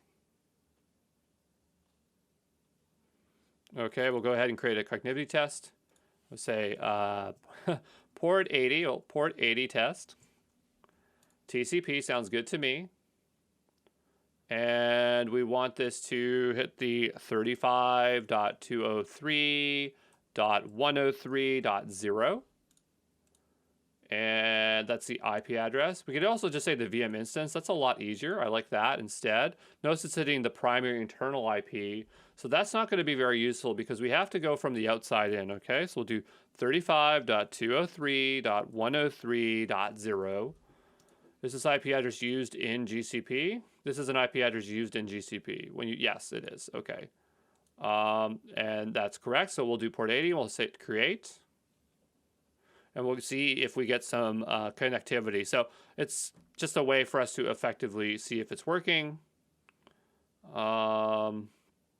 Last time test, last packet transmission result. So it's probably running it. I'll just go here and hit rerun. Yeah, that's fine. And do I have a refresh button here? No, I don't. And so it says it's reachable. Okay. Well, we could go ahead and view the results. So we have the VM instance, the ingress egress firewall rules, the static route, NAT, VM instance. So everything seems to be working. So maybe I'm crazy. Maybe our thing is working. Let's go back and take a look again. Okay. But it's not working. Another thing we could do is we could open up our Cloud Shell. And so we were using Cloud Shell within the server. Let's just make sure we're not on the inside. We're not. That's good. And what we can do is just do a curl and paste in that IP address and see if we get anything returned back. If it times out, that means that it's not going to work. And notice it's timing out. So we still have a firewall rule issue here. So let me just try a bit more. But hey, we did learn about cognitivity tests. That's kind of nice. So we'll be back in a moment here, okay? Okay, so I think I know what the problem is. I haven't tried it yet, but I was just staring at this thinking, okay, I put the IP address in. Why is it not working? Well, the problem, I think, is the fact that I provided the IP address for the VM instance, but we're actually trying to say what is allowed in, right? So it really should be my IP address or a public-facing internet. So what I'll do is I'm just going to say, what's my IP? Okay. And we'll grab this here. Now, I bet that's the problem because we're not trying to allow the own IP address of the server into itself. That makes no sense. It would make more sense if it was ours. So what I'll do is go ahead and click this. We'll go ahead and edit this rule and we'll scroll on down and we'll switch this out for my IP address. Now you could do 0.0.0.0/0 and that's what you'd want to do if you're launching a real website here. We'll go ahead and save it. How embarrassing. But it just goes to show, it doesn't matter how many years you work with cloud, it's easy to get turned around, okay? So we'll go up here, hit enter, and now our website loads. So there you go. It's not that hard as long as you know what you're doing. Okay, so what we'll do is we'll make our way back to our instance. So we'll say compute engine up here. Probably could pin it. I don't really like pinning things, but so that was our instance. Is there anything else of interest to show here? Not really. So let's go ahead and just delete this instance. Okay. And we'll hit refresh here. Okay. It's going to delete. I'm pretty confident about it. I'm not too concerned about this resource. And so what we'll do is go back and click on GCP or Google Cloud Platform, and we'll move on to the next follow along. Okay. All right, so we learned about Compute Engine. Let's go learn about, I don't know, let's say databases. So what we'll do on the left-hand side here is scroll on down, and let's go take a look for SQL. So there's Spanner and there's SQL. So Spanner, it's a relational like, it's its own variant of a relational database, but it's neither Postgres or MySQL. But if you were to be launching a web application, you'd probably want to just use the SQL service. So we'll go here and we'll launch ourselves our own SQL instance. I'll go ahead here and create an instance. And we have the option between MySQL, Postgres, and SQL Server. I am particular to Postgres, so I'll go ahead and click this. And we'll go up here, and so lowercase numbers, letters. So my relational database, or my Postgres. And we'll need a password, so we'll go ahead and generate one there. We'll show the password just so I don't have to figure that out later. And I need to dump that somewhere. So I'm just pasting it off screen. So just make sure you know where your password is. Postgres 13 seems fine to me. I like to launch things in Canada, so let's go look for Canada. There's Montreal. We have single zone and multi-zone. Now notice, does it show us the cost here? It's not, but I can tell you, if you have it in multiple zones, it should cost more because you're running redundant servers. So I'm gonna go single zone. Okay, I want it to be cost effective, all right? We could even specify the zones. I'm gonna say any, I don't care where it's gonna go. We can customize our configuration options. So let's open it up because we want, again, the lowest cost for our example here. So we got high memory, standard, shared core. Shared core sounds cheap. We have lightweight. I'm just checking the values here over on the left-hand side. So look at high memory, 26 gigabytes. That's insane. I don't even have a gaming computer that much. We go over here. Now we're down to 7 gigabytes. That's lightweight. Nothing. I don't see anything changing there, but I imagine it's cheaper. Then we have a shared core, 600 megabytes. This has to be cheap. All right. So this is the one we're going to choose. For storage, SSD is fine. We're not really doing anything real, so I'm going to choose HDD. That should be cheaper, right? I'm going to go 10 gigabytes because I'm not doing anything real. Enable automatic storage increase. That's something you'd want to have, but for our purposes, I'm turning that off. Do we want to have a public IP address? Well, I do because I want to connect to it, maybe do a query on it, so we'll leave that there. You might want to turn that off if you're running a secure workload. Generally, you would, and you just only allow access through, the firewalls and stuff like that. I do not need backups today. We don't care when the maintenance windows is. Flags are fine. We don't need insights. Insights are nice if you want to query and see information. I don't think this costs extra, but I'm going to leave it off anyway. We don't need it today. We can set labels as per usual. So I can say env. Dev. Should have been dev last time too. And so I'll go ahead and create this instance. Okay. Now I didn't specify a database name, so maybe it's just the identifier. All right. So I'll just wait for this to provision. I'll see you back here in a moment, okay? All right, so after waiting a little while there, it looks like our instance is ready. It took about, 10 minutes for that to spin up. Not too bad. And so down below, we have the public IP address, the outgoing IP address, the connection name. But looks like there's an easy way to connect with the Cloud Shell. So let's click it and see if it auto-fills it in for us. That'd be really, really nice. I'm not sure if that's the case, but I guess we'll find out here in a moment, right? Looks like it is. So it says gcloud SQL connect my Postgres.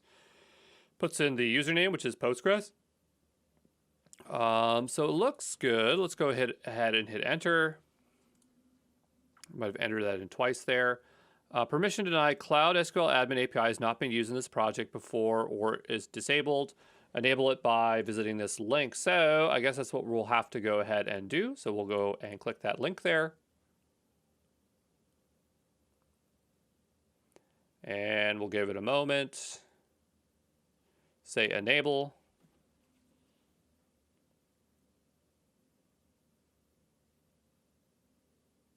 Usually this doesn't take too long. Sometimes you can tell by going up to the top, so that's good. So what we'll do is go back and hit up. We'll hit enter and see if it connects now. allowing your IP address for incoming connection for 5 minutes. Sounds cool. Can I do stuff? I'll say \D. Oh no, we're waiting. Okay. Well, not sure what's going on there. That's not too clear, but I mean, that's not usually how I would connect to a Postgres instance. What I would do is collect the names and use something like Table Plus, and that's what I want to do here. So that's what we're going to do, okay? All right, so what I got here is Table Plus, and this is just a way of connecting to Postgres instances. So I'll go ahead and make a new connection to Postgres. This is free software, by the way. You can go and download it. Works on Windows, Mac, and etc. And so we got to fill in a bunch of these things. So we need the host. We need the username and the password. So the username is Postgres. Okay. The password I saved earlier, so I'm going to bring that on over here and paste that in. The database name would be what? It could be, this is connection name, but that's not very useful. I mean, my Postgres is probably, because this looks like this is probably the name of the database. That's probably the database name there is my Postgres. What would the host be? Usually, like if it's AWS, they have a connection URL. I suppose you could use an IP address. I'm just not used to having that. So we have a public IP address and an outgoing IP address. Let's try the public IP address here, 35.203.16.181. We'll say GCP my Postgres here. And so it looks like we have mostly everything. The default port is 5432, so we'll just do 5432. We'll hit test and see if that works. Fingers crossed. Okay, so what I'm waiting for is this to go green. It might not go green. Let's just try connect instead. On Mac, it goes green. It'll say, hey, you're connected. And it did not connect. Okay, so that's fine. So what we'll do is we'll give it a little bit of check here. So what else would we need to do? Give me back. I'll be back here in a moment, okay? You know, something I was just thinking is, you know, it looks like all our configuration settings are correct, but maybe our firewall is just not open. So what I'm going to do is make a new tab here, and we'll give it a go. It's all about trying things on the fly here. Nothing's too hard for the cloud. And we'll go firewall. I just want firewall rules. Well, that's App Engine, so we'll go here. Because I imagine this must be in a VPC, so what we'll do is go here and create ourselves a new rule. And we'll say my Postgres rule. And we'll go down, we'll let ingress, allow, specify targets. We're just going to do all instances in the networks with a particular IP range. So I'm just going to get my IP address like I did last time. So my IP address, right?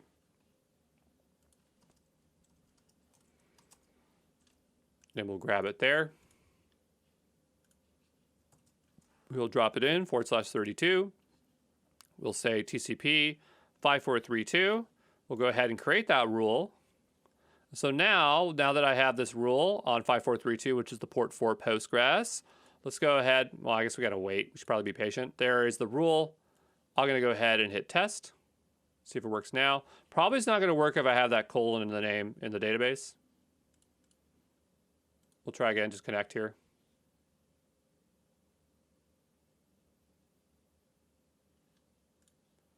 That doesn't work. We'll just edit it again. Test connection. Is the server running? 5432. Still no good. Okay, well, I'll give it another try, okay? Give me a second. Okay, so another thought I had was I was just poking around, and we have users and databases here on the left-hand side. So here we have Postgres, and then here we have Postgres again. So there is no database called, I mean, again, I haven't tried it, but there is no database called my Postgres database. That's just what I wrote in because I assumed it's based on the instance name. That's just the name of the instance internally for GCP. So what would happen if I was to type in Postgres instead here and then test this connection? Would this work? Because to me, like, this would make a lot more sense, right? And if that doesn't work, I would say that we have the database right and the username's right, but maybe there's something wrong with the host or the IP address or the connection. So we go over to users, that looks fine. We go to the databases, this one's called Postgres, so that is fine. We go to connections, and it's public IP to authorize a network or use Cloud SQL. So we said public IP address is fine. You do not have an authorized any external networks to connect to your Cloud SQL. External applications can still connect through Cloud Proxy. So if we don't have a network, maybe that's our problem. So, whoops. What if I go and grab my IP address here? Maybe that's our problem. /32, my home address. We'll hit done. We'll hit save. Scroll on down below here. Here it says you can manage if you're encrypted with public IP address, only allow unsecure connections are allowed to connect. And that's fine. We just want to be able to use it. So what we'll do is go back here, try this again. We'll hit test. And this thing is super buggy, but notice that it's editing our Postgres. So I'll see you back here in a moment, okay? Okay, so we waited a short amount of time, and what I'm going to do is go edit, and notice my connection is Postgres, the database password I put in, the host name, and if I go ahead and hit connect, it now connects. So I don't think that firewall rule mattered at all. That's for VM instances. So I probably can go back and just delete it out just to make sure, that is the case. So we just type in firewall here. Okay. And I'm going to go ahead and delete this rule. All right. And now just to do a sanity check. It's not uncommon for cloud service providers to have, that stuff messaged separately. Like in AWS, you have security groups that are like DB security groups that are specialized. So to me, that's not a surprise that was like that. We'll go ahead and hit edit, hit connect. Can we still connect? Yes. Okay, so that's how we had to grant us access.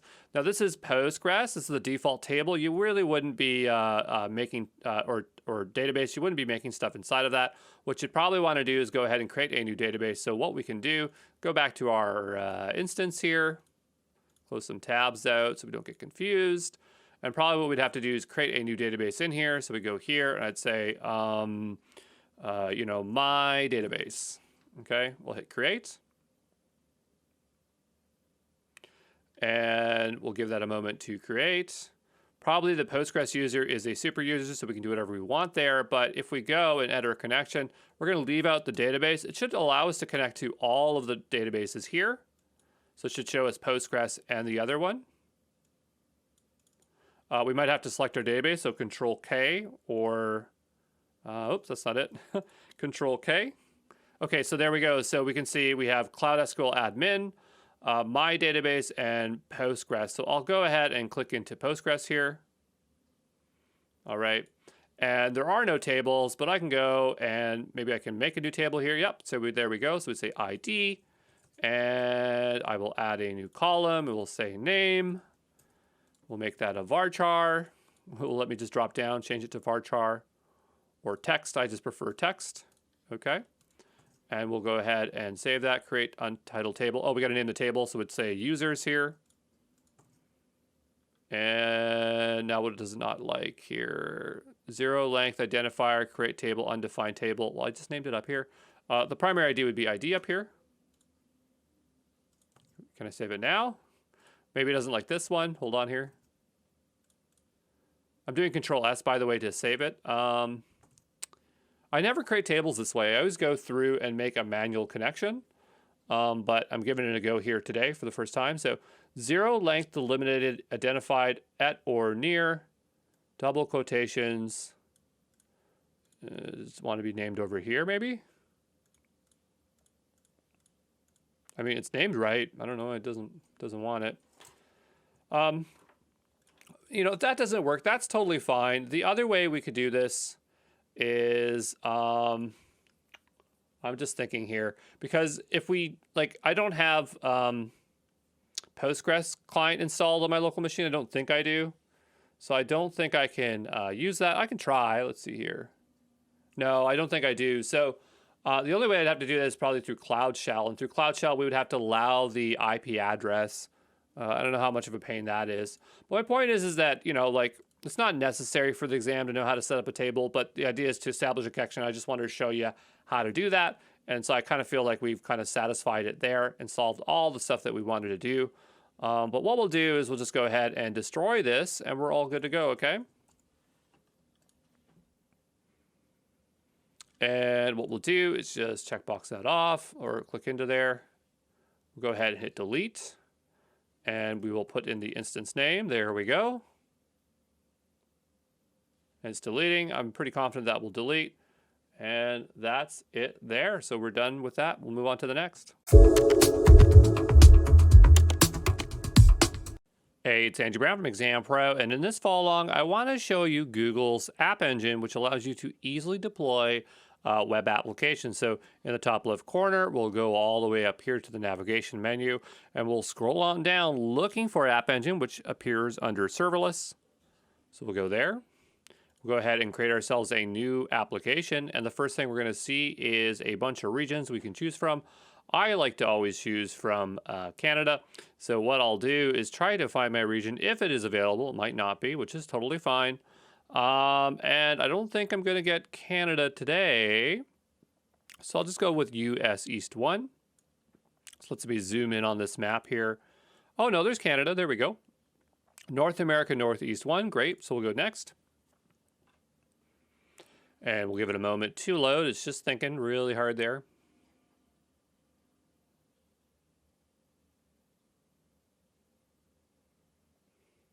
Thinking really hard.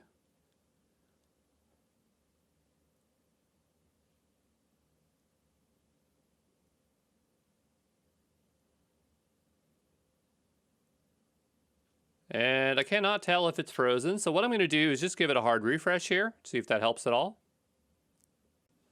All right, so I just had to give it a hard refresh there in order for this to actually show up. But what I want you to do is go down and we'll choose our runtime to be a Ruby, because that's what I know and love.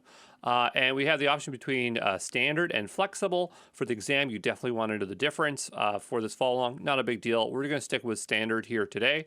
And the great thing is they do have some samples here on GitHub. So what I'm going to do is right click here and just take a look here at what they have. And they've got a bunch of different stuff here. And so what I'm thinking is we can open up our Cloud Shell. So I'm going to open up Cloud Shell here at the top. And it actually has an editor mode. I haven't really given this a go, so let's try it out. I know what it looks like. It's like VS Code, but I'm just saying I haven't done a big workload in here yet, so I'm kind of curious. And we'll let that load up. And oh yeah, there's me doing some BigQuery stuff from earlier. But what I'm going to do, yeah, see, I was just doing a quick test there. But what I'm going to do here is bring in a new repo. So here, source control, I don't really use VS Code, but usually you can go here and press this button here. And that's not really helping. So that's fine. We'll open up the terminal. It's not a big deal. And I'm just going to do ls pwd to see where I am. So I'm in my home directory. And here it's going to ask me to do a git clone. So I should be able to clone this, and we'll hit enter. And so now we have all those samples. So the question is, and here down below it says app engine / app engine, whatever. What I noticed is that there is no folder called app engine. So which one will be run? Well, intuitively, I would pick something like Rails or maybe Sinatra. So maybe they have a very simple example. They also have static files. So they have Sinatra and Rails. But they have an hello world example here, and if we click into it, it is Sinatra. So I feel that this will probably be the easiest way to deploy. And then we have our app YAML file. That's actually how we configure most, like whether it's App Engine, Elastic Beanstalk, or Azure App Services. They always have like this accompanying configuration file that you can use with it. I'm noticing that this is set to Flex. So maybe we might want to use flex mode. And to me, it doesn't really matter whether it's standard or flexible. So maybe we'll just switch it over to flexible here. And what I'll do, is, it says initialize deploy. So what I'll do is I'll just cd into that hello world directory here. Oh, we got to first cd into our Ruby docs and then into our hello world directory. Oh, look at that. Now there is a, there's an app engine right here. Maybe we're already in that folder. Oh, okay, that's why. So we'll do app engine, and then we'll do hello world. Okay. And so we'll probably have to do a bundle install. So we'll just do a bundle install. Gem file cannot be required. You have etc. It could be just because this machine doesn't have Ruby installed. So maybe we'll do gem install bundler. Actually, I didn't even check if this has Ruby. Does this have Ruby installed? Yeah, it does. Okay. And actually, it's a very recent version. So we'll do gem install bundler. It's really not even necessary to do this, but it's just out of habit. I like to make sure that it bundles before deploying. Bundler is just like requirements.txt or npm. It's just Ruby's package manager, or Composer if you're used to using PHP. And so then I can just do a bundle install after install the packages. Did I not just install bundler? Gem install bundler. Yep, it's installed. Bundle install. I'm not really that worried about getting it running locally. I just want to deploy it. And so in order to deploy it, we will have to run the gcloud app deploy command. We'll just double check and make sure that's the case here. I'm pretty sure that's what it says down below. Yeah, it's just as simple as this. So hopefully this works no problem. And I'll authorize it with gcloud. If you're installing this locally, you probably use gcloud init to authenticate. It's giving us some details here. It's really hard to read this on white on black, or black on white there, but let's see what it's doing. So we have a description. It's going to tell us the source. It's going to show us the target URL where it's going to deploy. App engine default service account sounds good to me. So we'll hit Y for yes. And we'll let it go ahead and provision.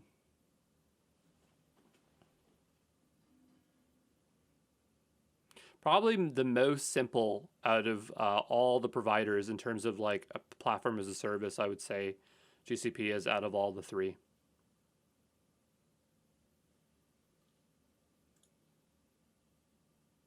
Great, and so if you just take a look there, you can tell it's actually building out a containerized image, so it gives you the idea that this is running off of containers.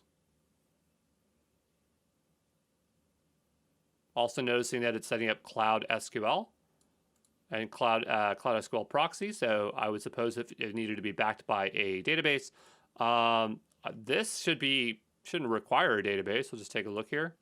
Maybe the configuration it has that in there. Nope, it just says environments, flex, runtime, Ruby, resources, memory, disk size, etc. So I'm not sure why it's spinning up a relational database there, but and this doesn't even have one, but maybe that's just part of what it does. Okay. So we'll just have to wait here a little bit of a while, and I'll see you back here in a moment. Okay.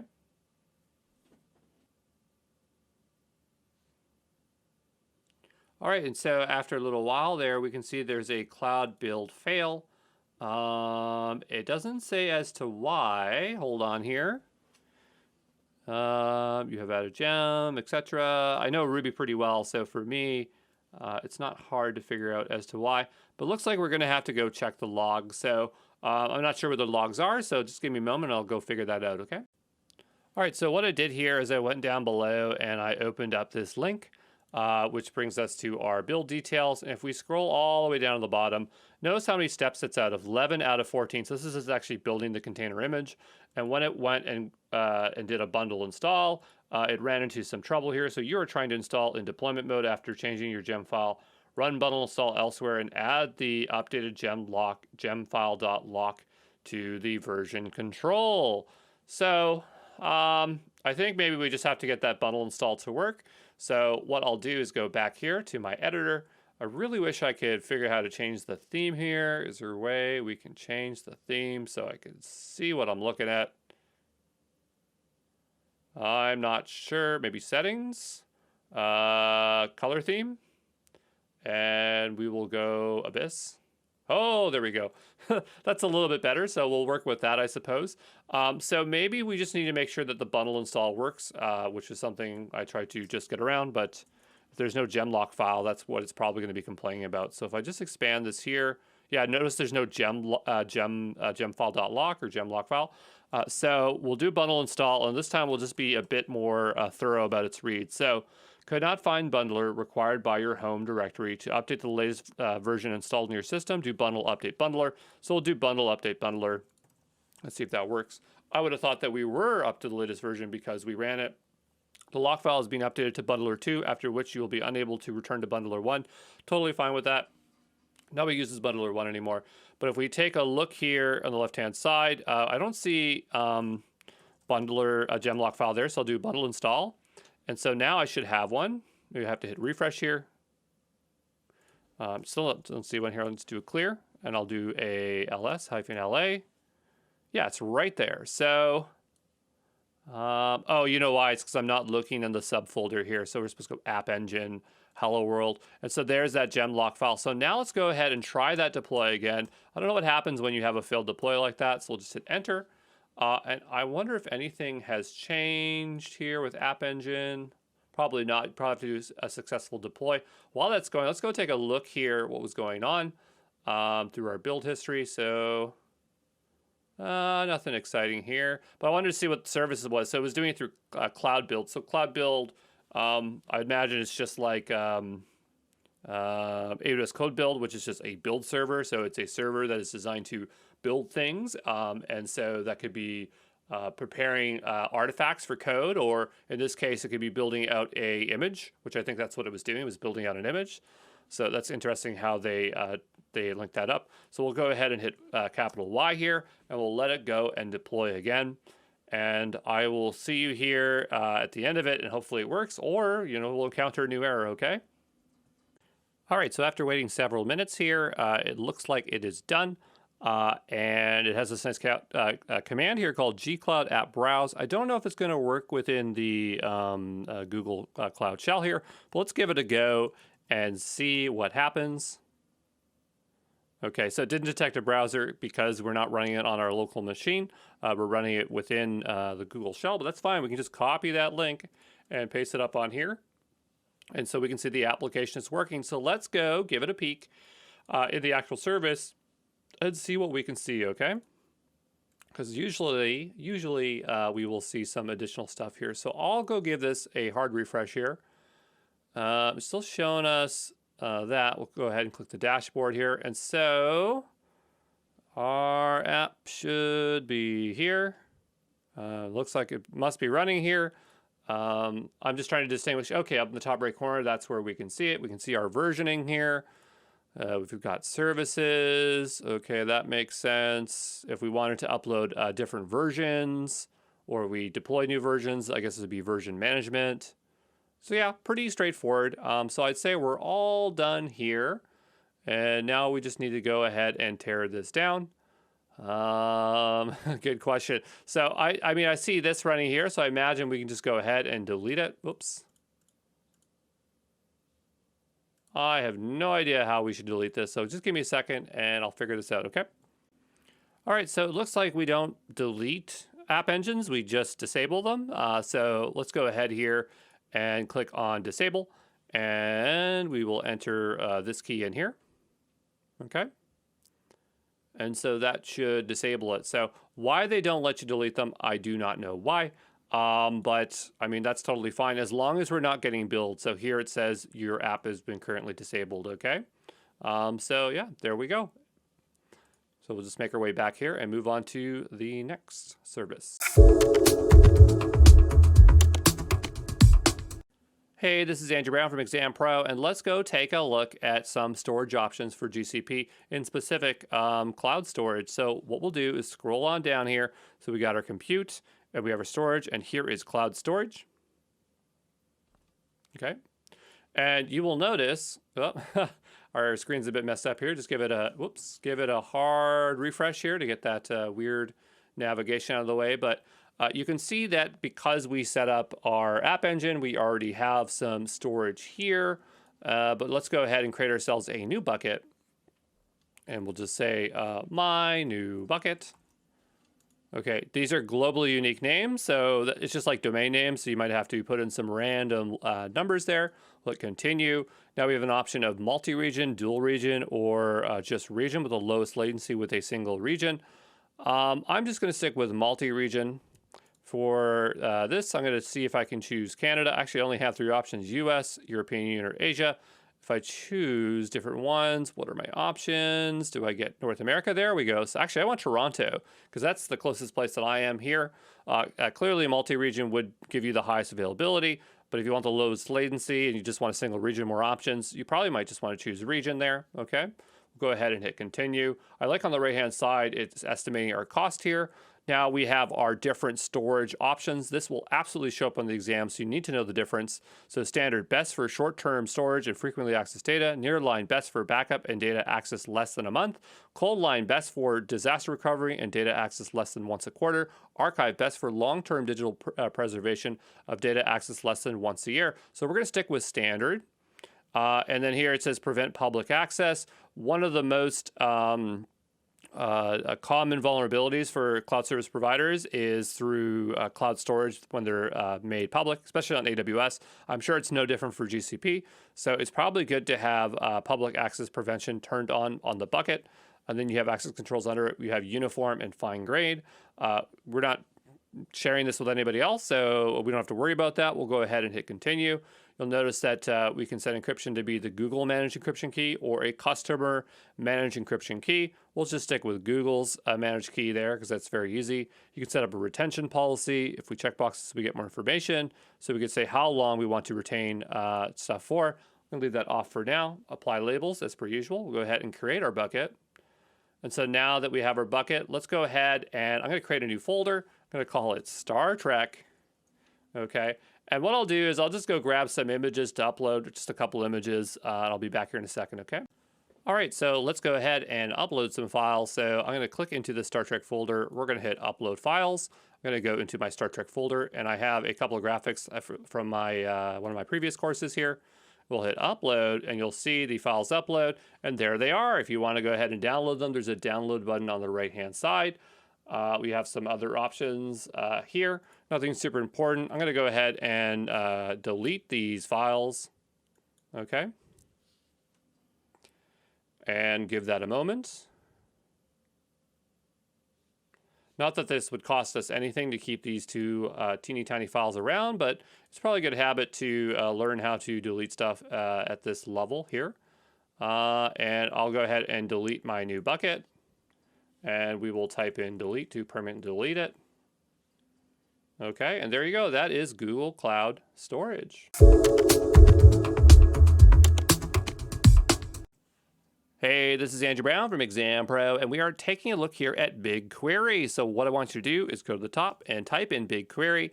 And this is one of Google's flagship products because it does something that other cloud service providers does not do, and it's the fact that it's a serverless data warehouse. So other providers like Redshift or I'm kind of forgetting the one, Azure Synapse, things like that, they are not serverless. That means that they have an idle cost that you pay for, and they're generally really expensive.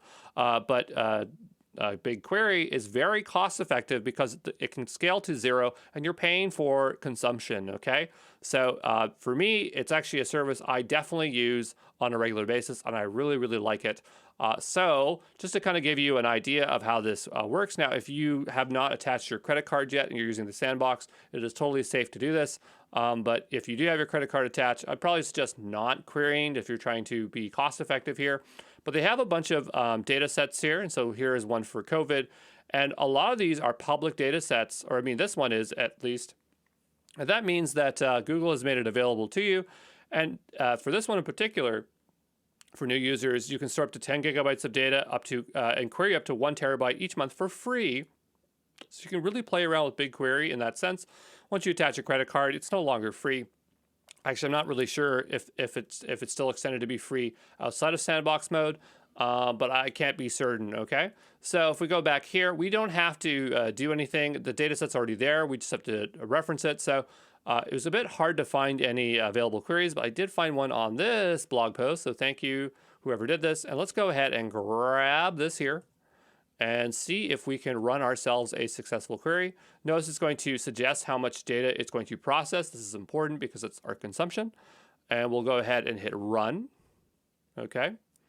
And we will see what we get back. And so there we go. We got some data back. You go ahead and explore the data. So export in Data Studio or GeoViz. So if you have some other things there, you could see that data, create some live dashboards and things like that. But that's pretty much it. That's all I really wanted to show you.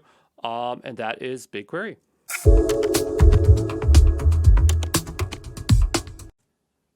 Hey, this is Andrew Brown from ExamPro, and in this video, we're just going to take a peek into Vertex AI.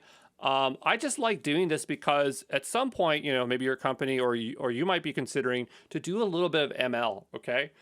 And the thing is, a lot of people are scared of it, and they're really worried about it being extremely expensive. And so this is kind of my way of just kind of getting your toes into the pool, so you're not too afraid to do it. So we'll go ahead here and type in Vertex AI. That is GCP's offering, and we'll go ahead and just enable it.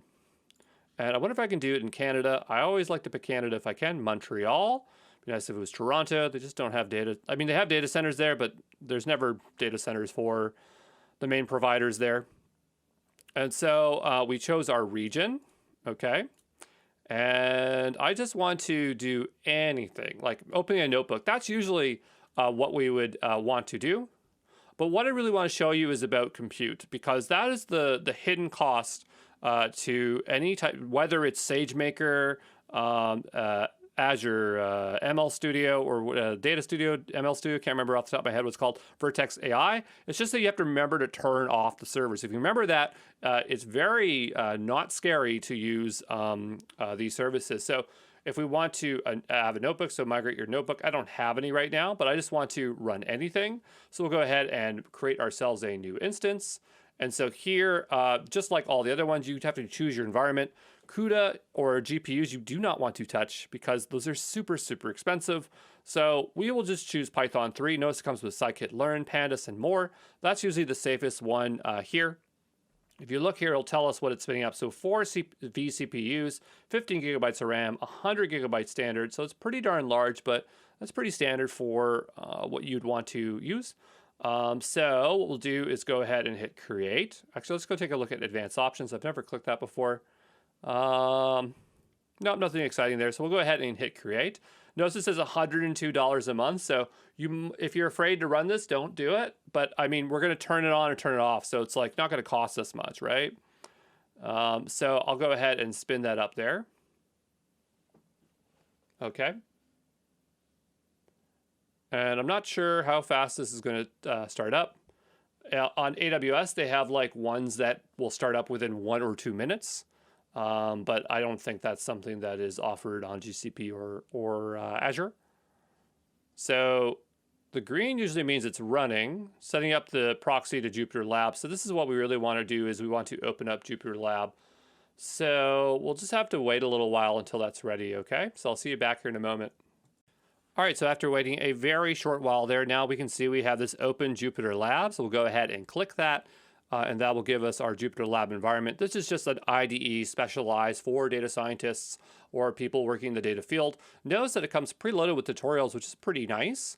So we have some BigQuery, Cloud ML Engine, Fairing, storage. If we go in here, this would show us how to work with BigQuery pragmatically. And the idea here is you go ahead and you just hit play on these, okay? And the idea is if you hit play,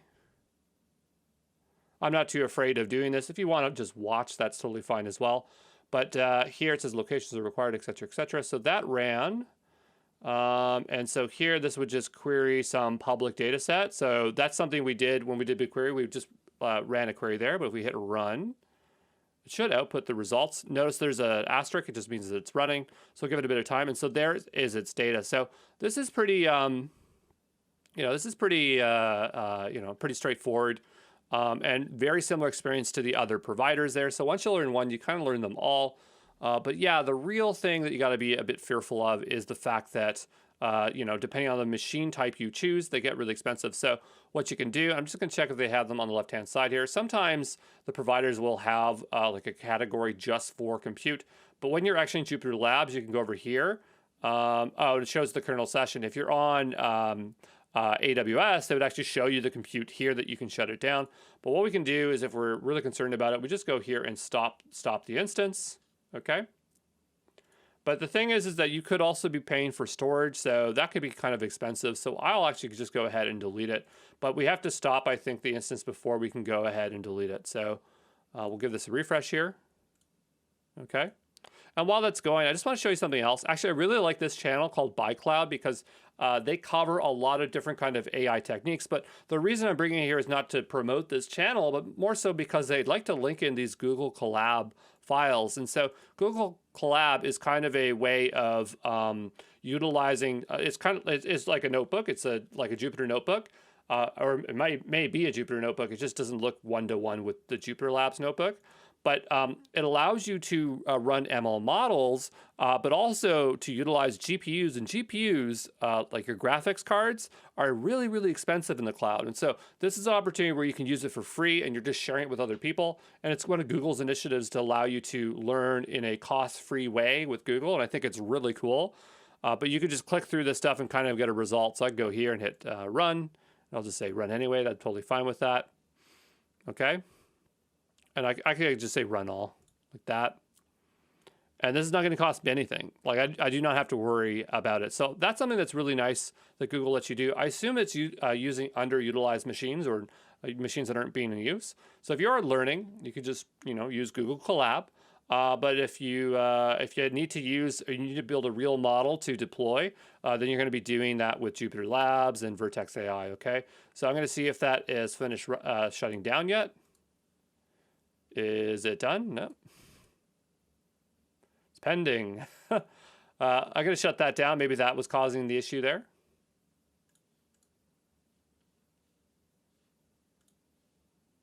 Okay, so I'll wait till it gets out of the pending state here.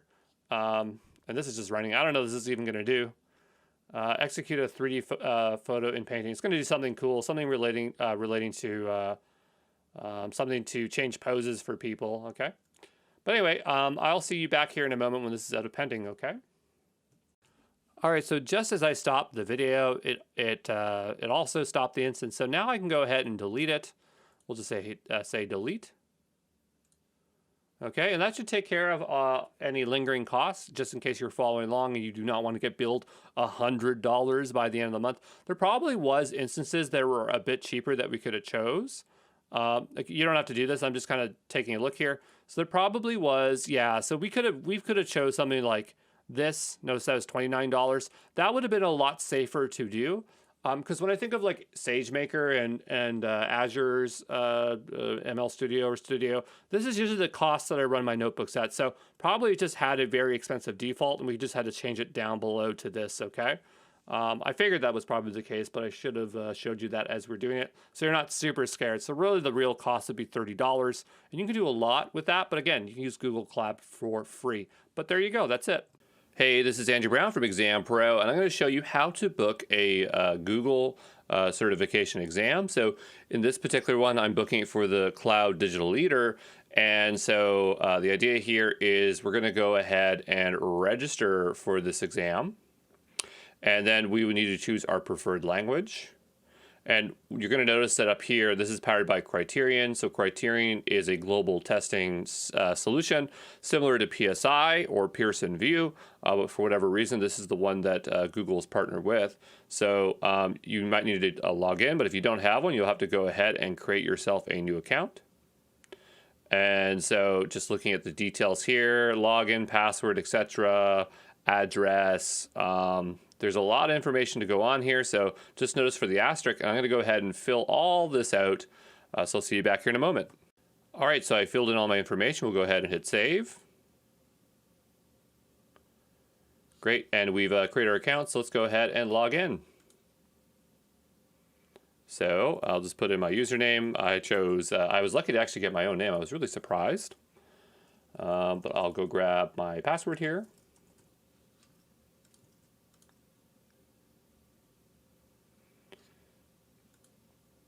Great, and so now we can go ahead and register for our exam. So here we can see all the exam exam possibilities here.